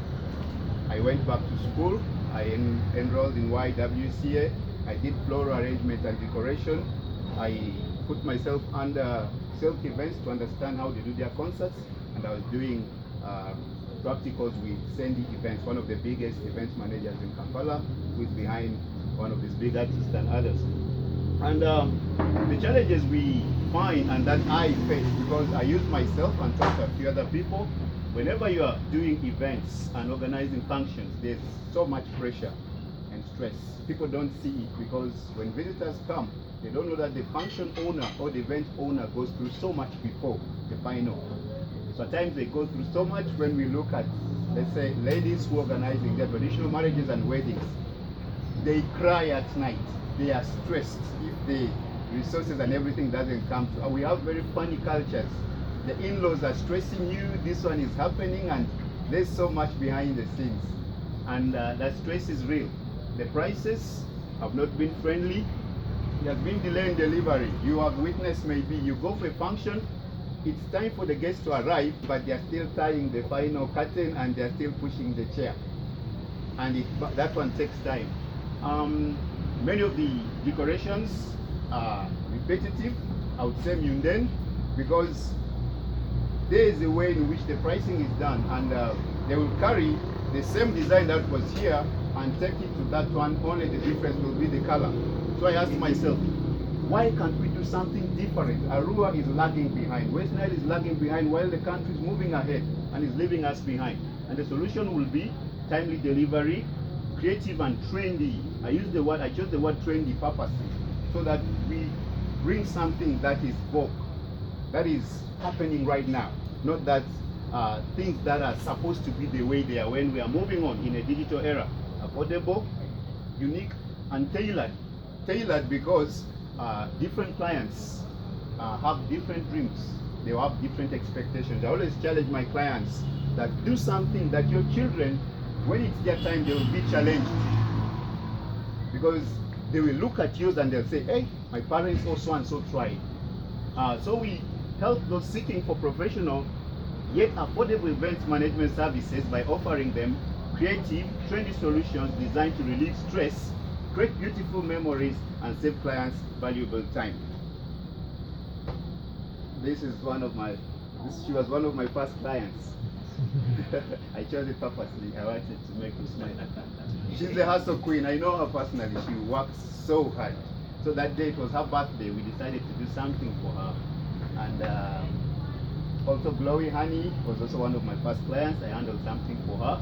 We offer events planning, management, venue decoration, equipment hire services curated to each client's taste. You can see these are the same type of designs but differently, because the other one chose gold, white, while she chose black, white and red. We decided to do it as the client wants. My total available markets, I have clients from Eastern Congo, DRC, South Sudan and West Nile.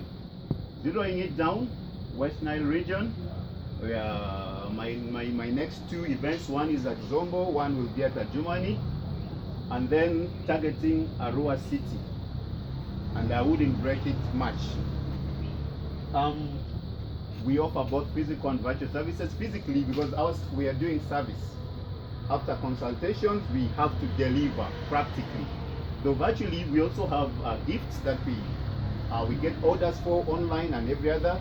We arrange at times. We don't meet these clients physically. They make their orders, especially like Valentine's Day, Christmas. Tell you we need this type of flower, drop it like this. We just interact virtually. They put the money in, we send. We have our venue display shop at Social Center. We are next to him.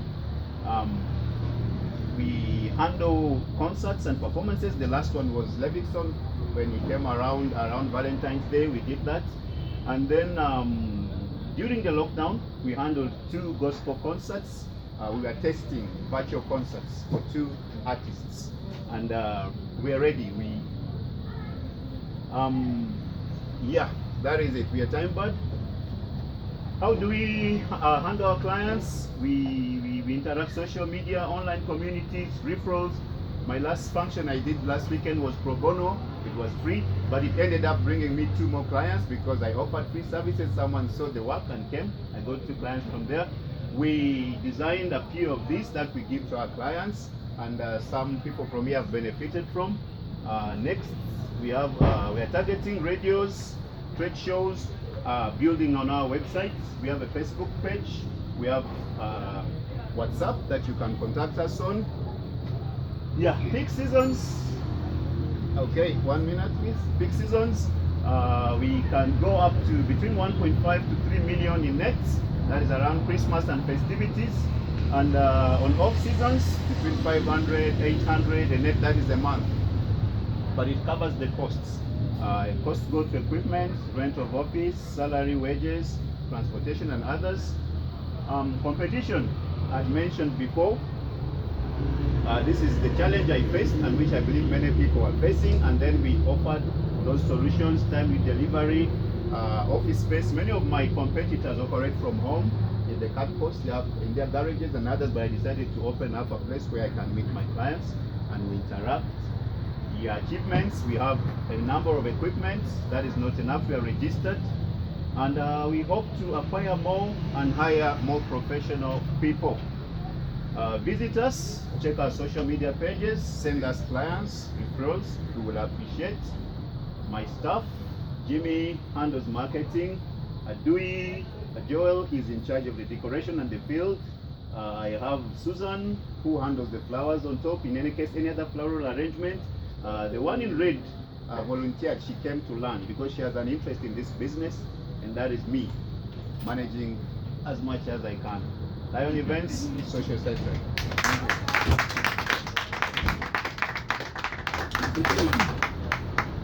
Any questions? How much is the cheapest event? I can't tell. Curated. We'll look at your budget and see what we can make for you after consultation, because we don't have a fixed price for that. Ranging from as low as 50,000, as much as 70 million extra. Oh. I like that.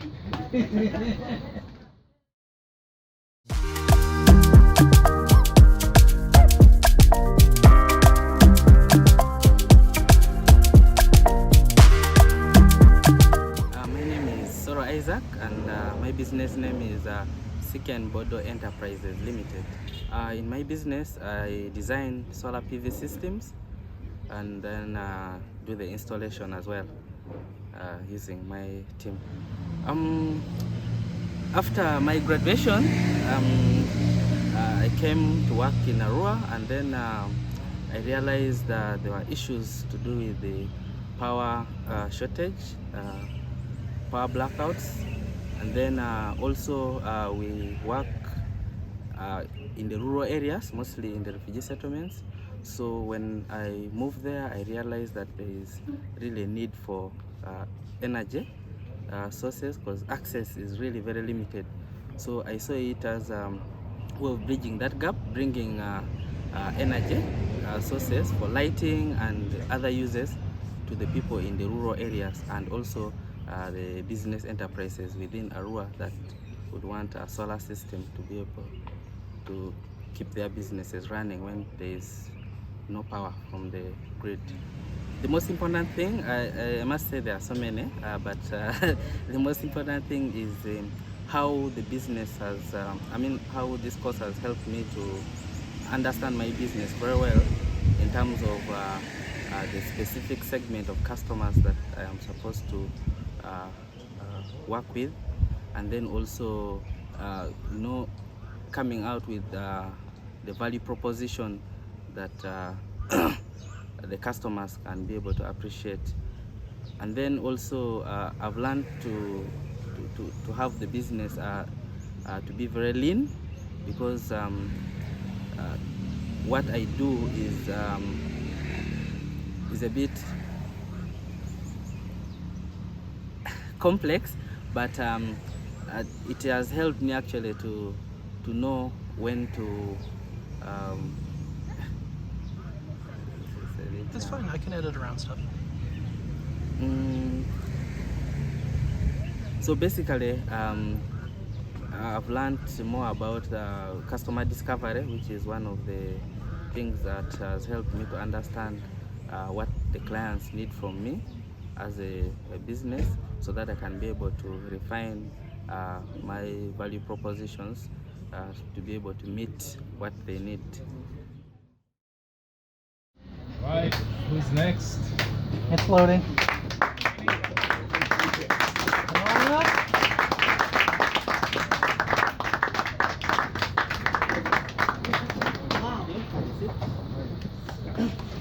Yeah, my name is Soro Isaac, and standing in for Sicane Bodo Enterprise.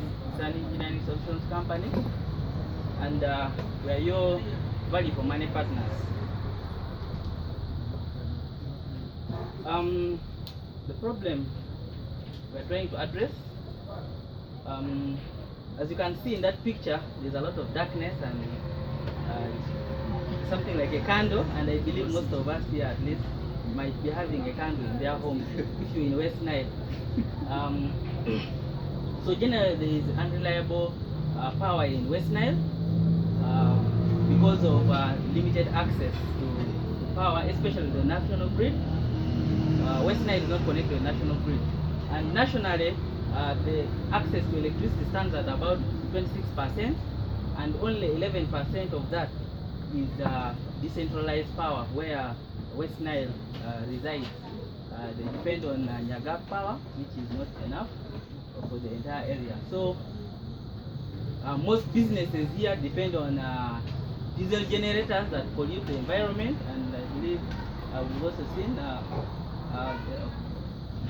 company that's hosting us here today, I think, also uses a generator for that. And then the charges are also quite high for electricity, and then there are also some technical barriers in terms of installation for those who choose to go and do solar power or renewable energy sources. So what value proposition do we have for clients, especially in West Nile? We offer properly designed and installed photovoltaic systems. Those are solar PV systems, as you can see in that diagram there. It may not be clear. We have solar panels, and we have a battery, charge controller, inverters, and what. So we designed that whole system for you, to be able to provide for you power based on your need. We assess your need, your energy need, and then we'll be able to deliver the right size of the power.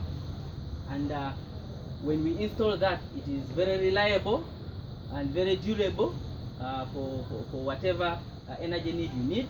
And then of course you will be able to reduce electricity bills. And then if the power you generate is large enough, you can be able to feed it also the grid that is within Arua, and then you also get some money out of it. And then of course we protect the environment. We are clean energy. It's not like the generator that will pollute the environment. And then we also offer technical support after we have done the installation and the your system. We deliver that value proposition through the number of services we offer, one being installation. We also do maintenance and repair of your systems, and then we offer training on how these systems are used. Many times we find these installations are done and then someone does not know how to even operate them, and then the battery gets problems and the entire system can get problems. So we also do product upgrade. If you have a smaller system and you want to upgrade, maybe you've gotten more money, you can also do that, and we add more solar panels and add more batteries. This is an example of some work we did in the refugee settlements for a loud hailer system. And this is totally distributed power that is off-grid. The market opportunity in West Nile, according to Wenreko, the customer base is approximately about 23,000, and with a demand of about 6.5 megawatts of power. That is, and then that is in peak hours, and then when it is off peak hours, it's about 3.2 megawatts. But the source of energy, the source of generation for Wenreko is quite small. It's about 3.5 megawatts for West Nile, and it's not able to meet the entire demand. So our serviceable market is about 3 megawatts that cannot be met. Out of that, we are targeting about 2.5% of that through solar energy. The channels we use to reach to our clients, we do direct sales, and then we have brand promotion, especially when we're doing our installations. When people come around, we talk to them and we showcase what we have. Sometimes talks like this, we also present what we do. And then online, we have an online presence on Facebook and other social media platforms, because social commerce is now the thing, so we also have a presence there. And then most times referrals, when we do our work, then others also refer other clients to us. And then we also have home exhibitions where we visit some homes and then we try to show them what we can do for them. How do we relate with our clients, our customers? Of course, we have direct interactions when we come to them. Number of clients like the NGOs, we can visit them and then we also talk to them, because they are some of our potential customers, because they provide these services. Since solar is a bit costly, the initial investment, so we go through some of these partners and we discuss with them. Through social media, we're able to reach them. And then we also, when we have the installations done, we still go back and we discuss with you for upgrades, and that is how we keep relating with you. We never leave you alone, because we have our technical teams having contacts with the different people that we work with, so that in case they have issues, they can call us and we keep going to them and we keep advising them accordingly how they can maybe upsell, next sell, and cross sell. And then through referrals. Revenue streams and cost structure. The money in, so far when we started, that is what we've projected for.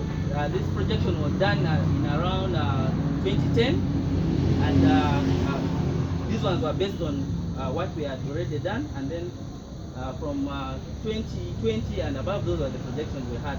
So far we are trying to get there to meet that target, though it's not quite easy.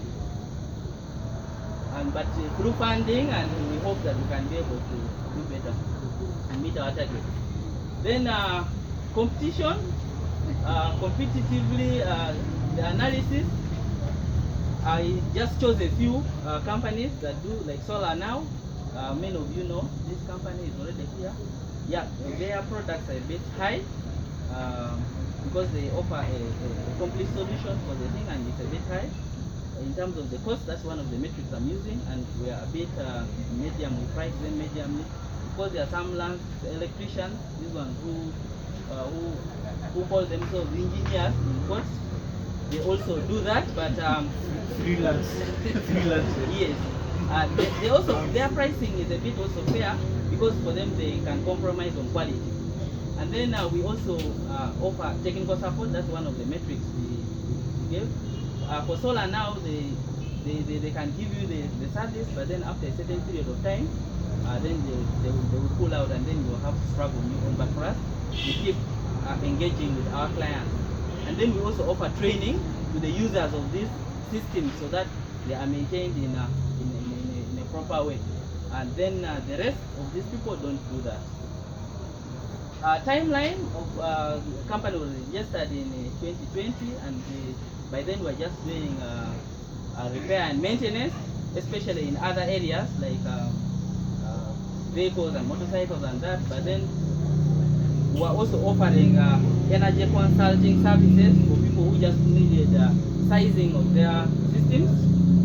And then as the time went on, our clients kept increasing, like you can see in our timeline, and our projection is to improve.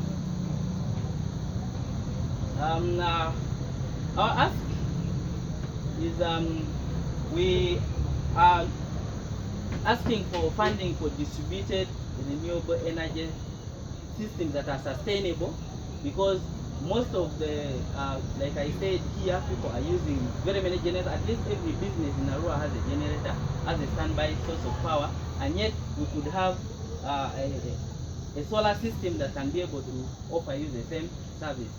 And distributed can be either owned by a third party, or you can own it yourself. So our desire as a company is to be able to design a solar system that can be able to supply power to people, and they pay per unit of usage. And of course, for us to be able to do that, we need that kind of funding, about $40,000 US to be able to do the construction of these systems, and then marketing. And then of course we shall be offering them, maybe on those who want their system to be constructed and paid on lease, we can also do that. And then we can also have some agreements where someone can pay per unit. And then of course the repair and maintenance will be on our side, and then wages for our technicians. This is our team. I'm the managing director. Having a name here, I'm a mechanical engineer, about 4 years of experience. We have 2 technicians. This is some of the work we're doing in the refugee settlement, and this guy is called George Adiaka. He has a certificate in electrical installation system and maintenance, and he has experience. And I don't have the picture of the second technician. Yeah, that's it.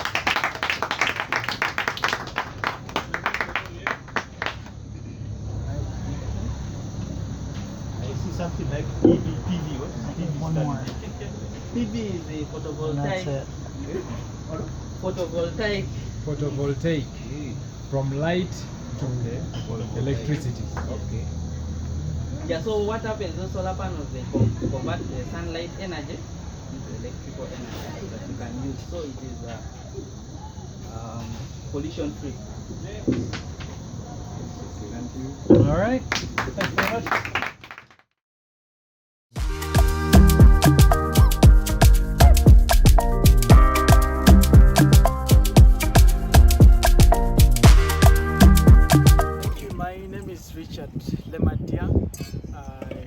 I'm the director for Lemz Farm. Lemz Farm basically does agricultural production, starting from right nursery bed management. We raise vegetable seedlings, as you can see in the greenhouse. We raise vegetable seedlings for tomatoes, cabbages, and then we sell these seedlings to farmers, institutions, to organizations that support farmers in vegetable production. And besides the selling of seedlings, we do offer trainings for farmers also, for students who want to do horticultural production.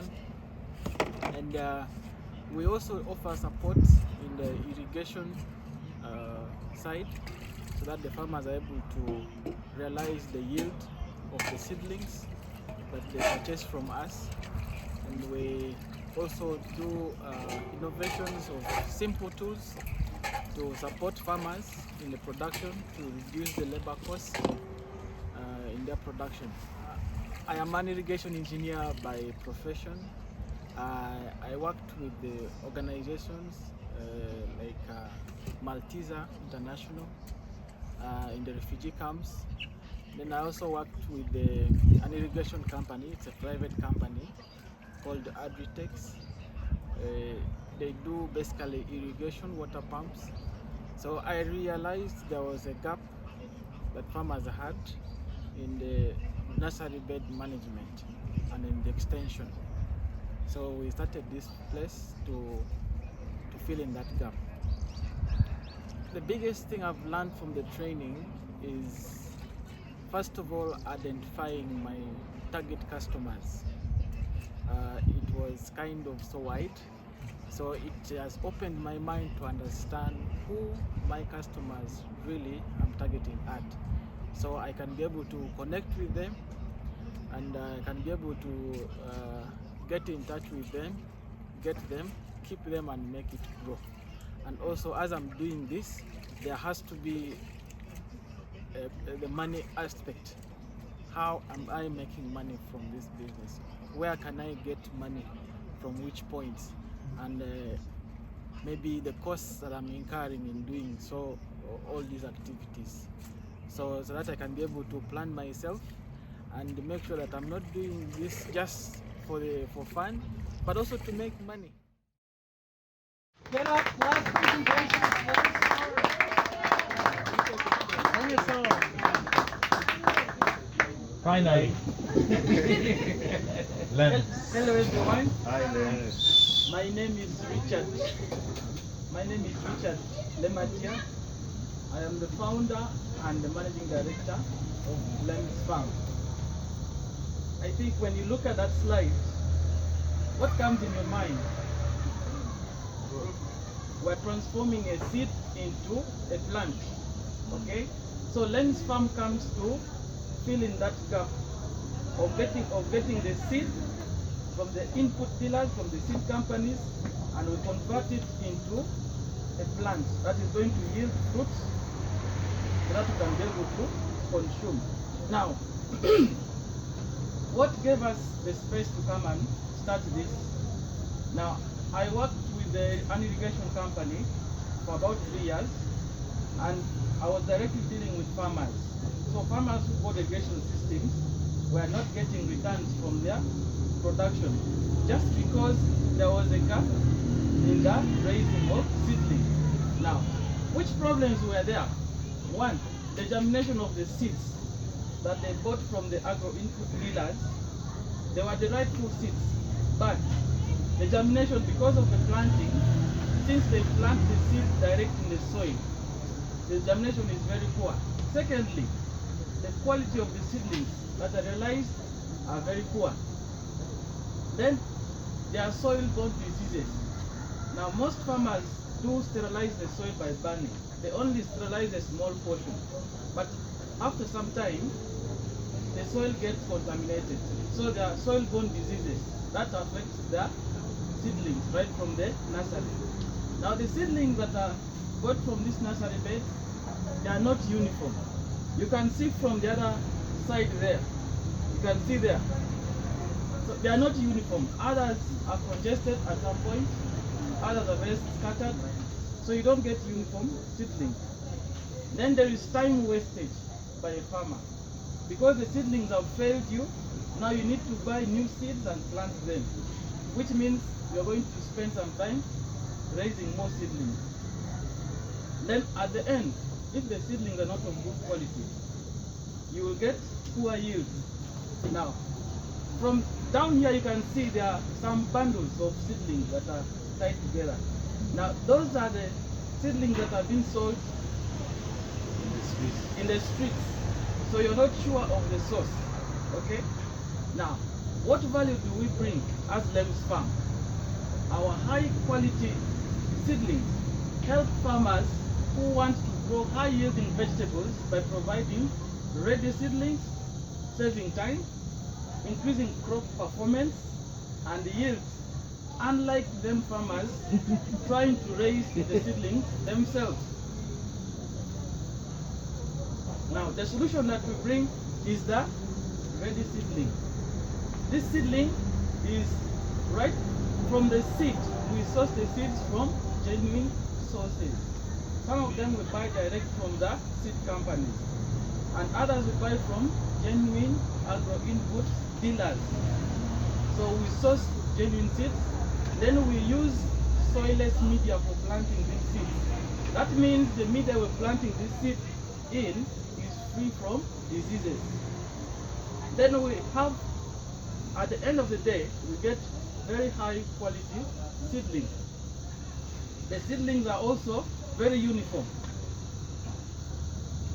Then from the germination of these seeds, we get uniform germination, because we plant these seeds to the right depth, in the right media. We provide all the necessary conditions that it requires to germinate.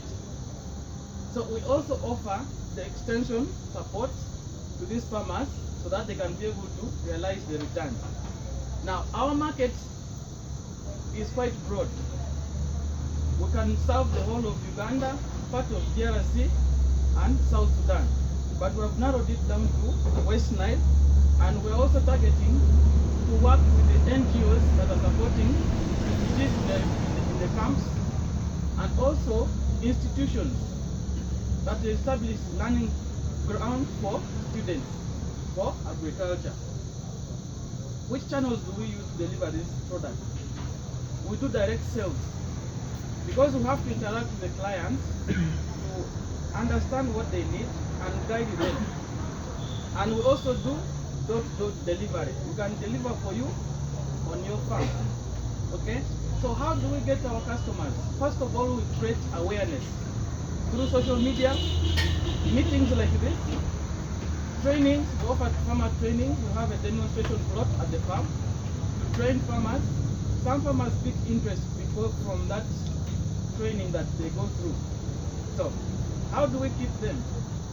We offer extension support in terms of agronomy and irrigation, so that they are able to get the returns from their crops. How do we grow our customers? First of all, we educate them. So a farmer can come and pick few seedlings for backyard gardening, but we can transform this farmer to become a commercial farmer through education. We also develop simple irrigation kits that would help this farmer irrigate their crops in the seasons of no rain. So, what are our revenue streams? We get our revenue from the sale of the seedlings. Then there is usage fee. Someone brings the seeds and we raise for them. So they are using our place, so we charge them. Then referrals. Since we work with the seed companies, we also get some little revenue from there. Then consultancy fee. So sometimes we are taken to other farms to guide them, to train the staff. So we also get some revenue from there. Then the costs, we incur costs on the labor, the inputs, especially the seeds, the soilless media that we need, then the water that we use for watering these seedlings, then transport costs, since we do extension support and also do some delivery. Our competitive analysis. Now, there are traditional nursery bed operators in the region who plant the seed direct in the soil. Their strength over us is that they are selling their seedlings cheap, okay? But what is the gap? Their seedlings are of very poor quality, but our seedlings stand out because of the quality. Now we have agro input dealers who sell the seeds and all the fertilizers and chemicals. So the farmers end up going to them, then return to us. So we started our production only making 15,000 seedlings, but now we can produce more than 100,000 seedlings. So our target is to produce more than 1 million seedlings per month. So our plan is to have expansion of the greenhouse. That is where we raise the seedlings and then acquire planting machines to save the time in planting the seeds. Because currently we are planting the seeds manually, which means we need more time and labor. So we also need to train more agronomists to offer extension support. So our ask is, first of all, the financial support to help us expand the greenhouses and also to install solar water pumping system, provide water for our farm, and then do extension support. Then we also ask for technical support, especially in the plant nutrition.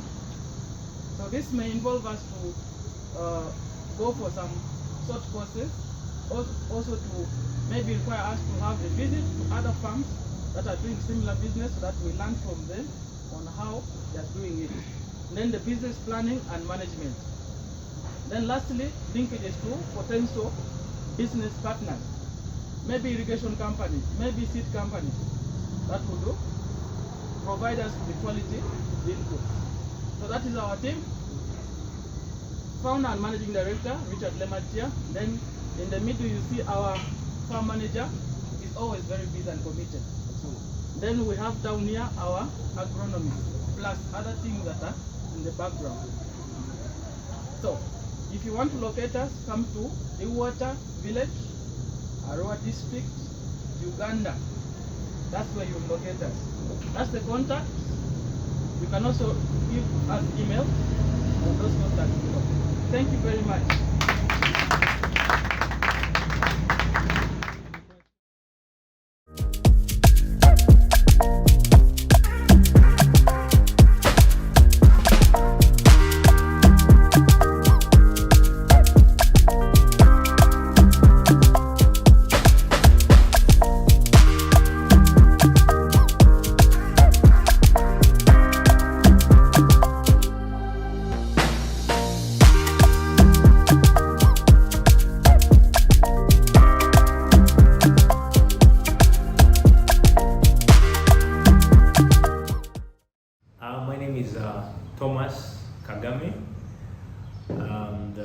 founder of Furaha Loans Limited that gives a product called Furaha Loans. It's what we are doing right now in this office, but also do other businesses like agriculture. But for now, we're going to talk about the microcredit business. So Furaha Loans is a microcredit company, and we give instant short-term loans. We started the company way back in school, but we formalized and legalized everything in 2019. I think the business just chose me to some extent because I was in Moon University, which has a very high number of students who are sponsored by the government. Since it's a public university, it's a new university. So it so happened that in the first days of the semester, a number of students could not foot some of the bills like upkeep, like registration fee, and a number of expenses just before government paid the living out allowance. And so to some extent I was a very social guy. I had a number of friends, so I could find myself sharing with a number of people. In the first days of campus, actually the first year, I could give my money like to people. I lent it out free without interest. And in the second semester, I realized that I was lending money and staying with nothing. So while in my second year, just hit me on like, now, what if everyone could pay a small interest on this money so that we pay it forward? Just has helped him. We pay it forward just in case another person comes, we find something to help him. Just like that, in the second year, I think the second semester, I told guys, now, you know what, I'll give you this money, but you'll pay it with interest. So when government gives you a living out allowance, you add something small. Yeah, it worked out because I had being on government sponsorship, I could save my living out allowance, had some savings, so it was easy. And I think the first semester we had, I think 100% efficiency. We collected, we didn't have any default. So for me, I thought it could end just there, but moments later, after government had paid the living out allowance, students paid me, and I thought maybe I'll do this business next semester because now the students have their money, so I don't need the cash. Surprisingly, I was in the lecture room, then the gate man called me, like, hello, how are you? I'm like, I'm good. I had to give out loans. Can you give me a loan of 200K? I'm like, yeah, sure. So I go on the internet, Google, how do you make a personal loans agreement? I had no company by then, drafted the documents, then I served the guy. At the end of the month, he paid back. Just like that, he referred me to his other colleagues who are also watchmen of the university. In the second month, the university drivers were calling me, then the secretaries, the support staff. So we survived so much on referrals, and by the time I left campus, I was known all over. Like, if you need quick cash, I can give you quick cash.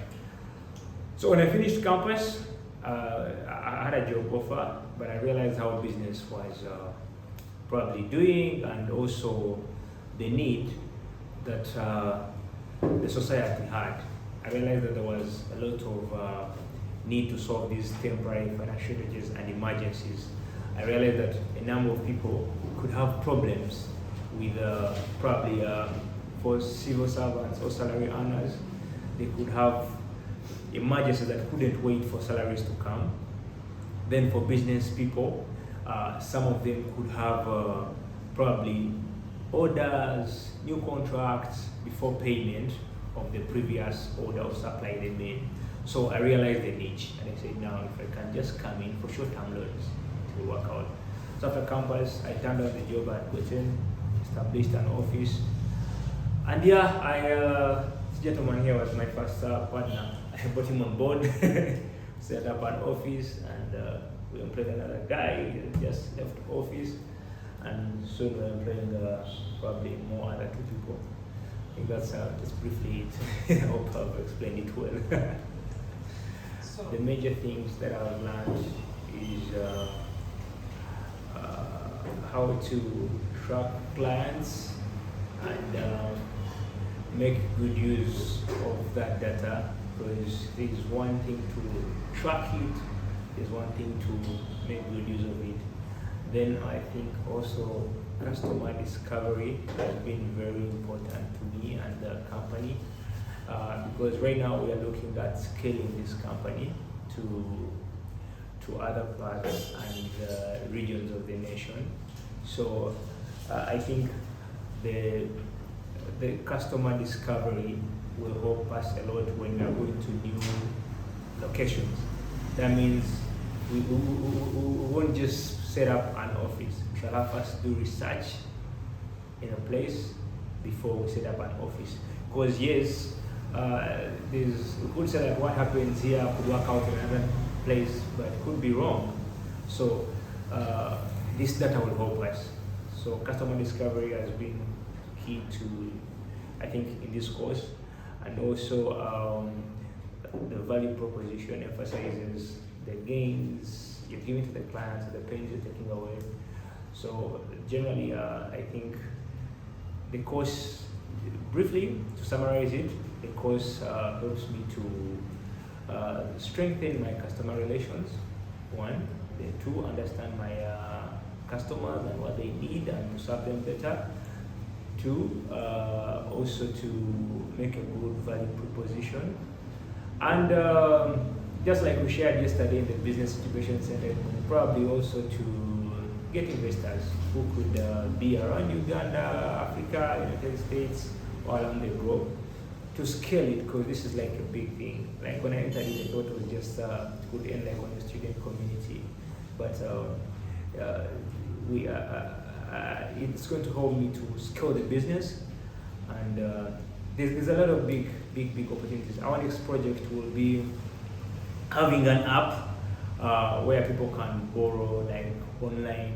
That means you must have machine learning on the system, artificial intelligence, but that's quite capital intensive, because hiring the right guys to do it, having the right software, but still all that comes to doing the right things, understanding the clients, and so I think the course has been very helpful. Also, it has introduced me to a number of people who are doing business around. I'm sure some of them will be my next clients, and also it has introduced me to you as a friend. So I hope it will open new opportunities.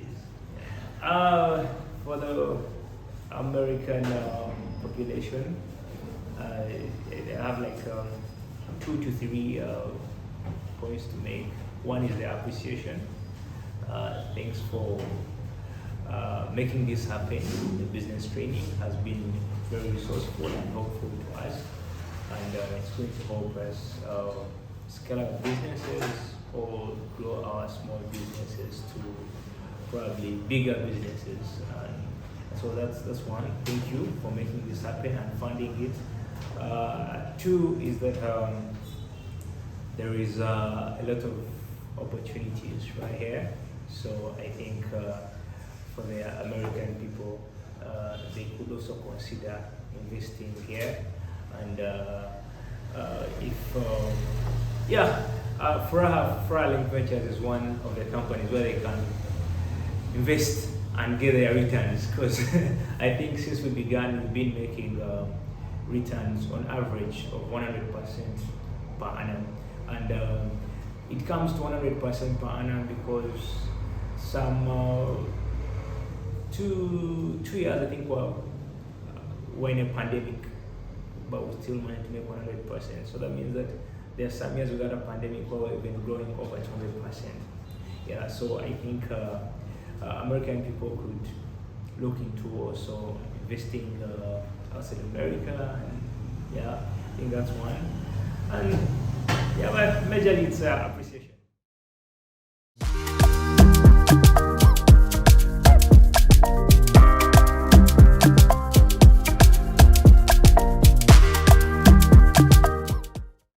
My name is Eve Okoromo.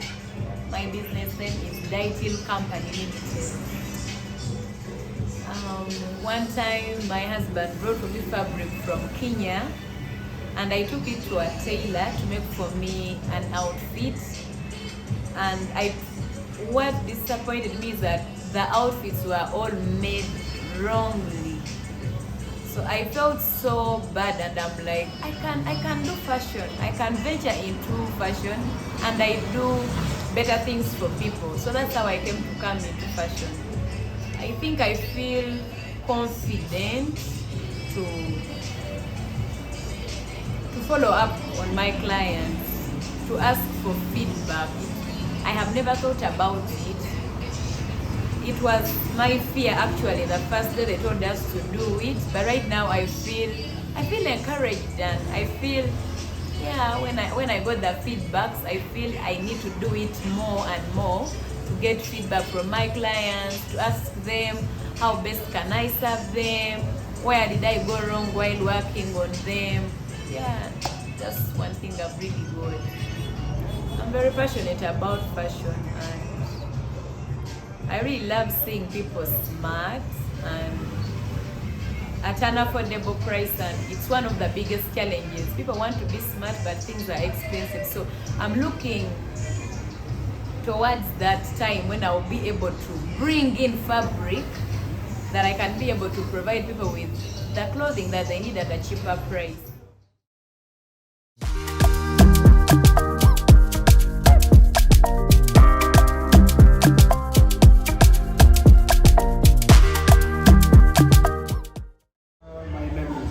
Jan Johan, founder and managing director for Agrigate company. We are an agribusiness development firm.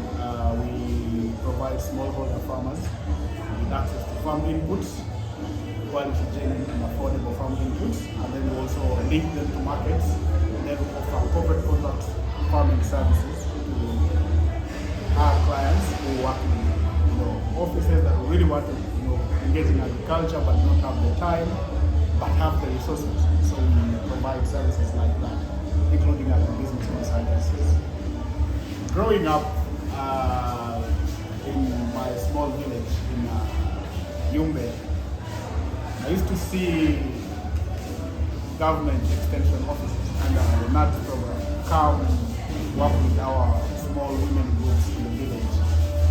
And the fact that they will train these farmers on how to best get good yields from their gardens really impressed me, and I liked sitting beside those women in the village to try to listen to those trainings and all that, and somehow I got impressed. And one day at that age I thought maybe, if I grow up then I could actually pursue a course and then probably also do the same thing that they were doing. Because definitely when these people come to train these women, the women will stand up, welcome them, dance, So I really love that. But then the fact that we need to work and improve our productivity at that level, something very simple but fulfilling. So from there I picked the interest in agriculture to engage in it and also study it, and basically I ended up studying agriculture in the university. And then started this to help our farmers. The most important thing that I've learned, and then I hope to learn from the course, is the fact that it helps us streamline our operations to narrow down our target clients. So we'll be able to identify our market niche and exactly focus on that, and then keep on growing it and making it bigger and bigger and bigger, and then hopefully improving our internal operation control procedures. That's basically what I look for, into the course. And then another plus from the course is the fact that I get to meet people from different, enterprises, network with them, and potentially they will turn out to be my clients. Basically, the kind of work that we do, we know in Uganda here, there's a very big gap when it comes to extension support between what government offers and the private sector. So basically people like us who are in private sector normally come to bridge that gap. Because yes, we can provide these quality inputs, but without the necessary training to these farmers, that will be no work done. And extension support comes at a cost, which is very, very expensive. And we're in business for profit, and it is costly for us as a business to keep efficiently running our extension support services. So if we could really get partners to try to partner with, in line with the extension support services under our digital layout system, then it would really be something very good for us moving forward. All right. That was a lot of information over the course of one day. So thank you all for giving your presentations, for doing so well. We have one last thing we want to do. We want to hand out some certificates of completion for getting all of this done over the last 3 weeks. So I would ask Madam guests Patricia and Mr. Wambuzi to join us here as we hand out these certificates. Come on up.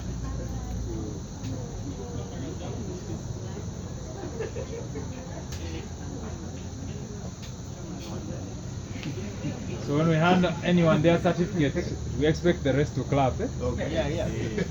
I don't know who will be on the camera for us to take some pictures. Does someone want to be our photographer this evening? Whichever you have. Let's give our guests a round of applause. Come on.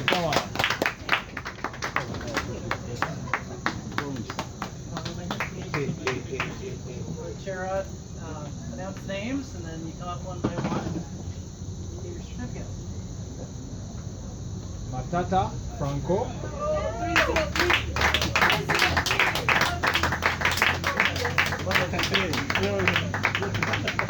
It's not here.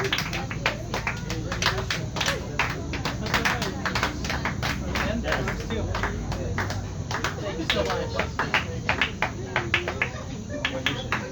Here, let's get a picture with you. Mine, let me touch it. Yes, yes.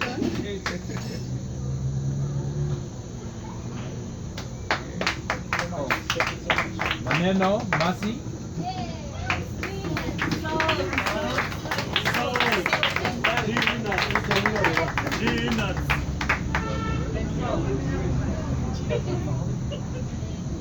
Thank you. Congratulations. Congratulations.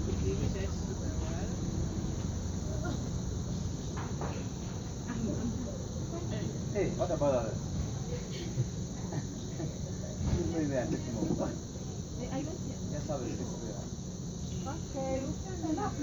Aiko Ben Emmanuel.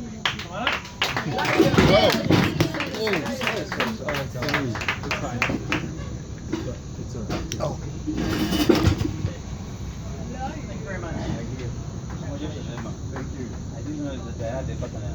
Sure, yes. I've been looking forward in the sector.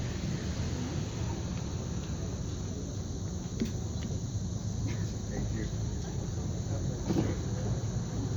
Kwenge Rebecca.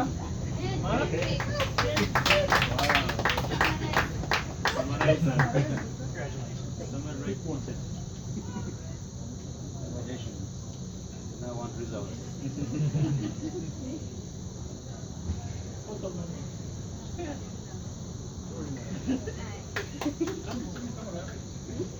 Zenia Judith Latifa.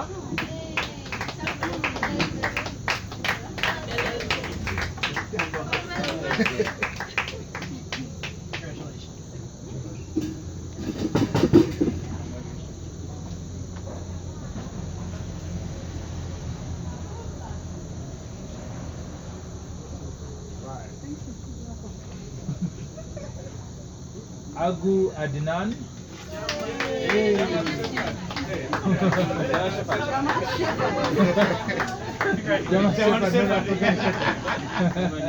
Another African shepherd.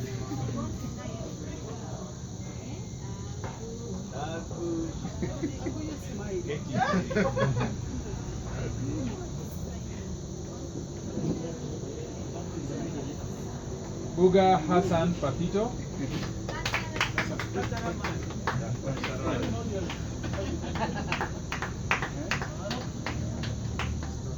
Congratulations. Thanks, man.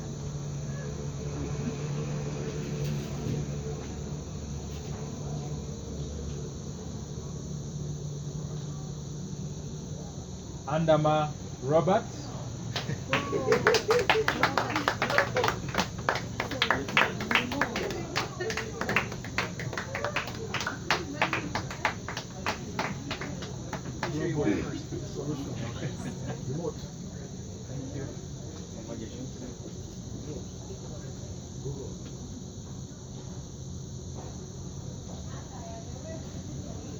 Tania Claudia.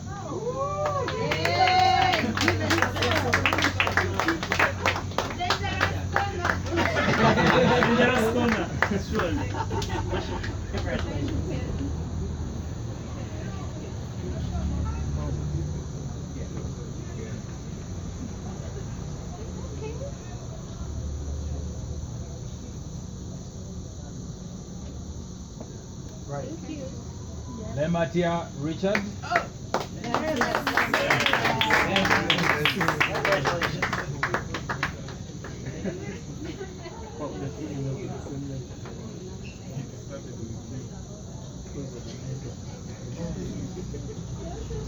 Tutu John. Wow, rainmaker. Complete monopoly. Congratulations.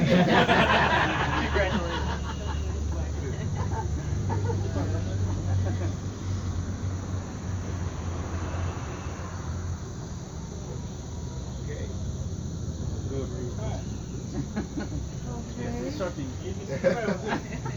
All right. Taebwa Ian.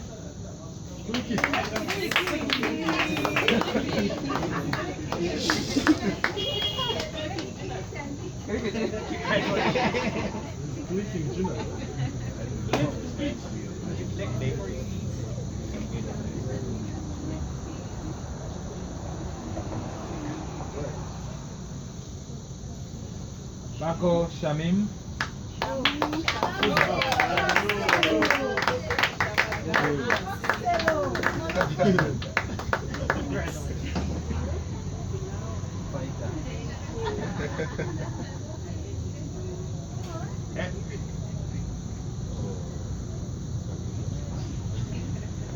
Waiswa Stanley Alemi.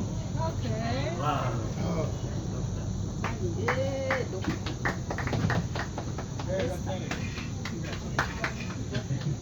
Yes.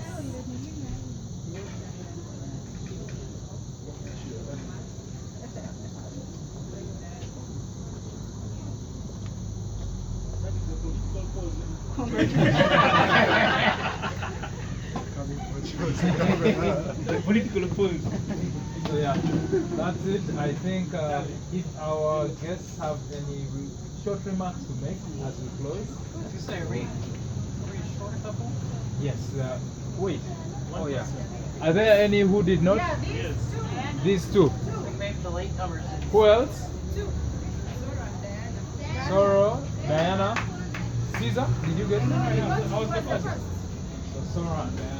Yeah. Those were the two who were Yeah. not around. For the purpose of the photos, we can use one of them. For photos. Borrow mine. Yeah, we got some blank ones. Yeah, use blank ones. Photograph photos. And then we'll get that. You can give your remarks as we get this ready. Thank you so much, ladies and gentlemen. Good evening once again. Joseph Chowewambu. I work here at Bamboo Village as a team leader. May call me director. And Oasis 24/7, where the hospitality, tourism, events, and logistics management enterprises. And we have been around for the last, by end of this year, we shall be celebrating 9 years in the business. And for me, this has been exciting. I've been coming in and out because I had something to learn, much as I wasn't on the program. But I made sure that I would invite myself every time I could get time. Why? When I looked at, I told Gerard that when I looked at the composition of the participants, I see a new regime of entrepreneurs and business people. Because most of you call yourselves you 40, under 40. So, and most importantly that you guys have gone to school. When you look at Arua and most of the towns after in Uganda, the business leaders, these are people who never went to school. They have learned a hard way, and they have been successful. However, they face a tragedy of transformation, making sure that the enterprise they are running, they go beyond the abilities and the energies of the founders. For me personally, it is one of the biggest challenges we are facing in the private sector. And as young people, it is a challenge to us that we should break this cycle, that the business begins with Mr. Tutu and ends with Mr. Tutu. The beauty about it is we have gone to school, so we are here to make a difference. My appeal to you is that let's use this platform as a think tank. Okay? We keep on encouraging each other, advising each other, and working together. You can't achieve it all alone. Okay? I'm very happy to see that I have an event operator. We have been suffering in the last 9 years, a few of us in the sector of events.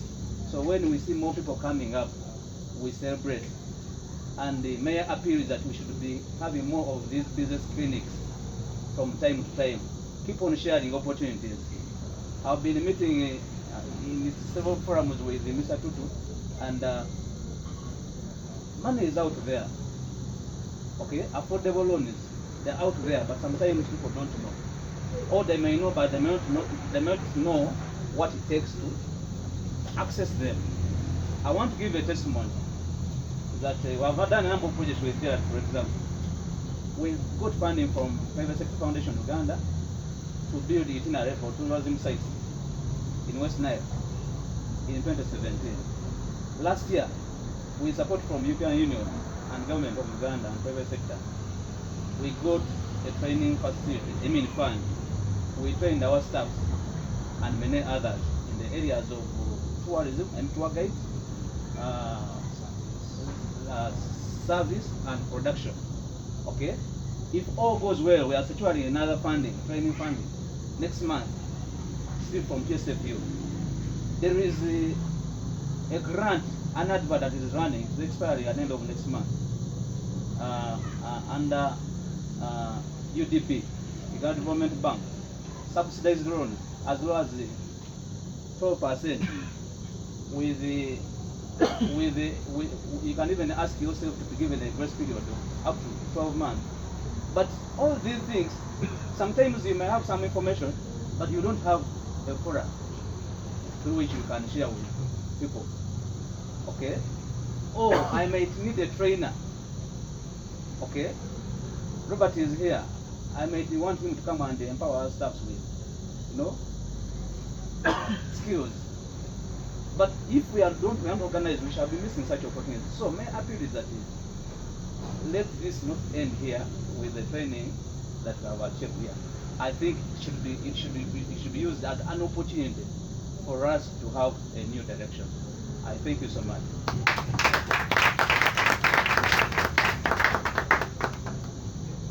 Well, thank you so much. I feel honored to be part of this meeting. My name is Patricia Bodo. I support the Business Incubation Center. And the Incubation Center is about 2 years old. And we have had a series of interactions with Mr. Charity in Hong. I know you'll understand that. But so far we have had engagement with the Sicane incubator, and we are driving our agenda towards transforming, towards creating an impact at the university in our society. And I would like to appreciate Gerald and Jacob for all this that they have done. It takes somebody to believe in someone to create a difference. And looking at the presentation, I saw a vast background of individuals and activities that we need to build the ecosystem that we exist in. I was able to see that there is this that I need from this person, there is that I need from this person, and I believe that you all might be interacting or doing business together and so on. Following back the cooperatives of those days, I like what they were saying that under 14, I really would suggest and concur with him that we need to beef up this, and University Business Incubator will tap into your network and will share whatever opportunities will come. For now, what we have is basically for students, it's from MasterCard already, but we're having little streams of ICT. For now, they have supported us with equipment establishment, but they are fund support. And it's exciting that most of us here are not startups. I would say we are either at takeoff stage or pleasure to know that we have these businesses. When they are invested in, they already know their area of operation, and they just need a boost. And once you have such an opportunity, we don't stop learning. Just pick up, and so long as you can avail yourself the time, let's keep on interacting. Thank you so much. And let's give out the last two certificates. Soro Isaac.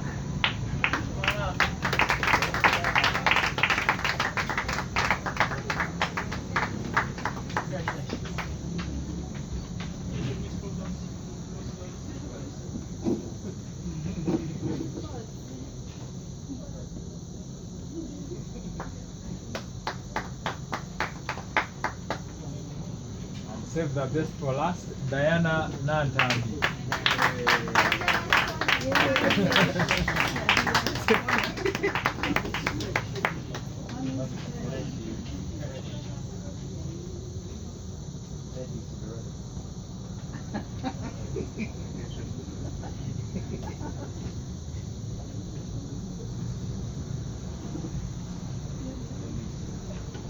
So can I have photos with the ladies?